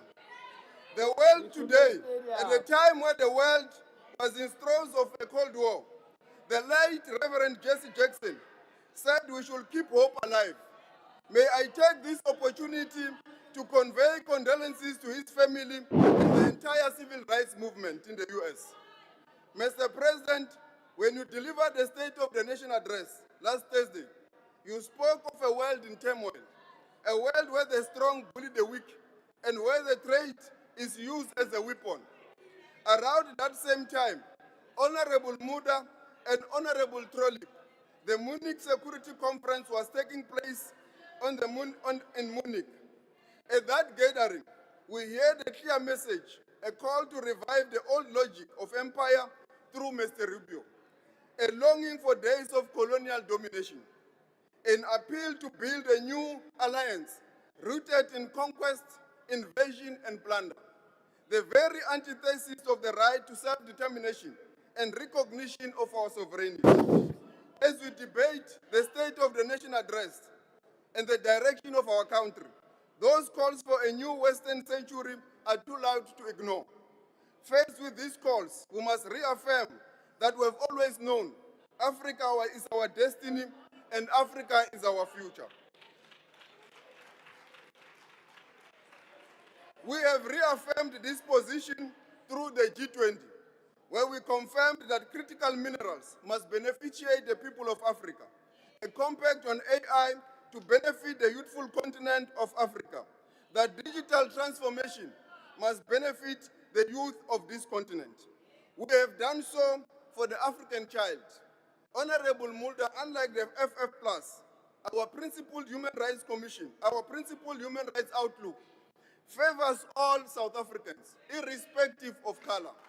We do not only speak for the privileged white minority or only for black South Africans or for any colored nationality.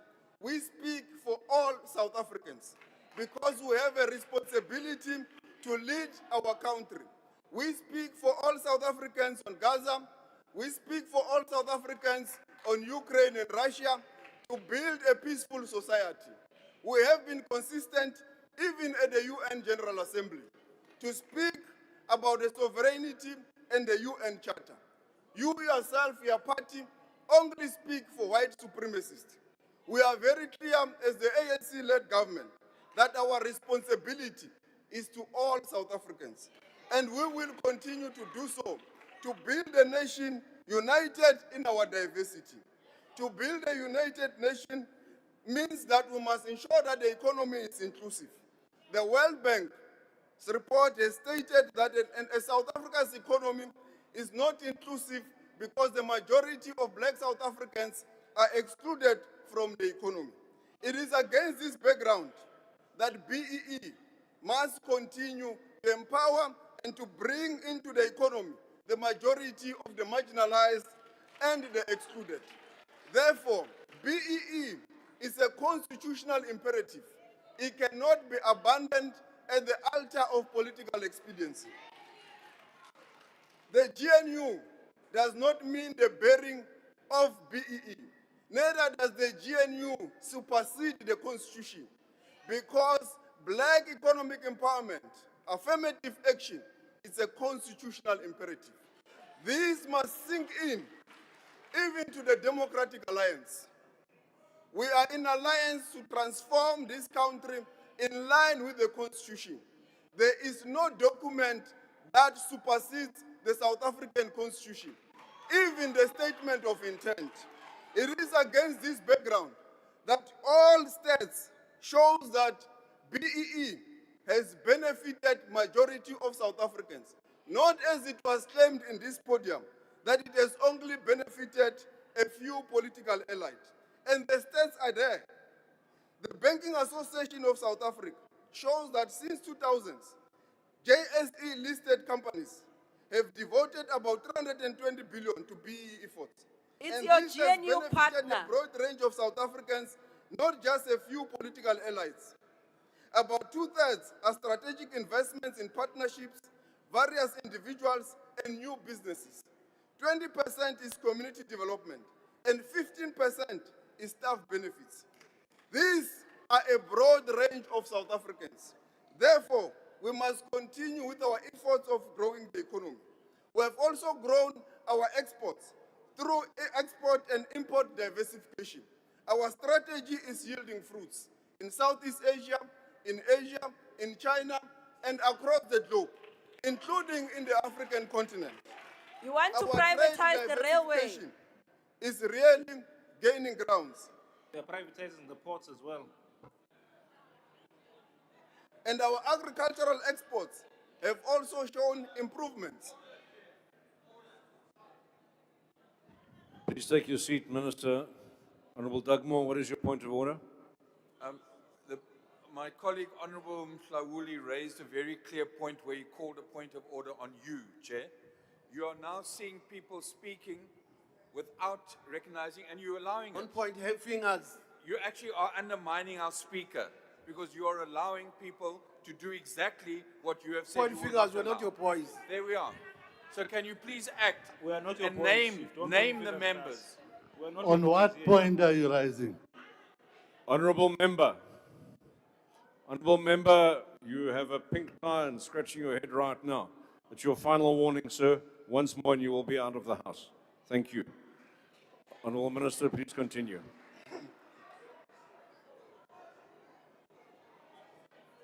Honourable Minister, one moment. What is your point of order, sir? No, thank you very much, Chair. Chair, I appeal for your consistency. You are not applying those rules fairly. What rule? Honourable member. Honourable member. No, wait for me. I have been consistent No, but throughout. wait for me. Wait for me. You don't know what I'm going to say. This noise started on that side. And we've been telling you that they are disrupting our speakers. You did nothing. Now we are warning our members. You have not warned them. You must be consistent. Rule, stop crying. Member. Rule. Honourable member, I did indicate members on this side of the House when they unmuted without permission. I've done so on this side of the House as well. I have tried to be as consistent as I possibly can as I notice microphones being switched on. Honourable member, your point.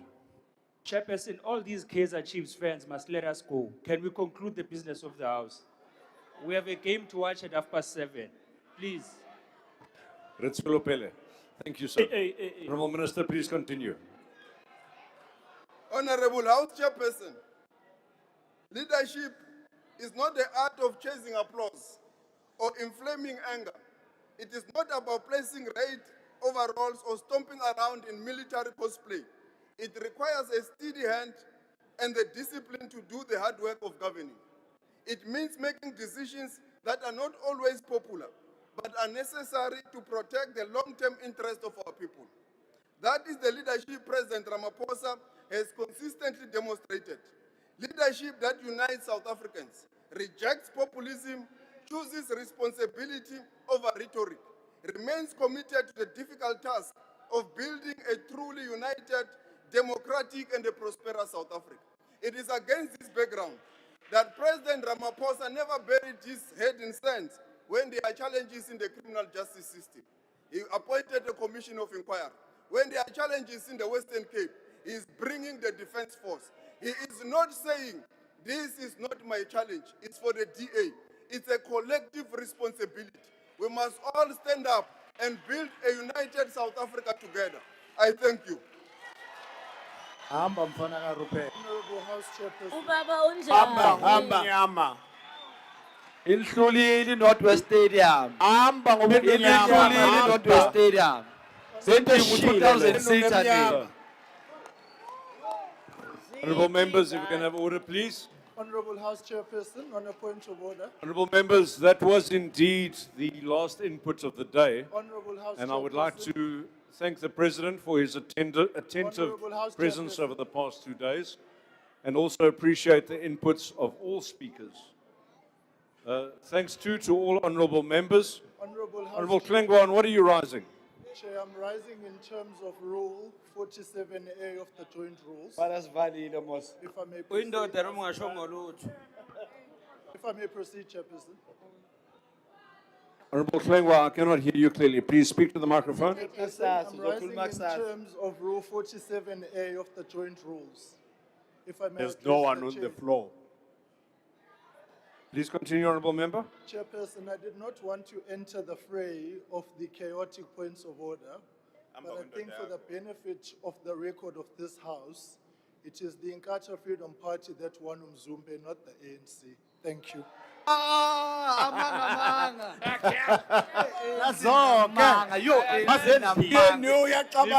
Honourable members, if I can conclude. ANC ayiwini ward eMzumbe kuma election. Honourable members, Yayiwini ward eMzumbe. thank you to all honourable members. Delegates. Representatives from Selga, House Chairs. Next time you must come prepared. Business of the day.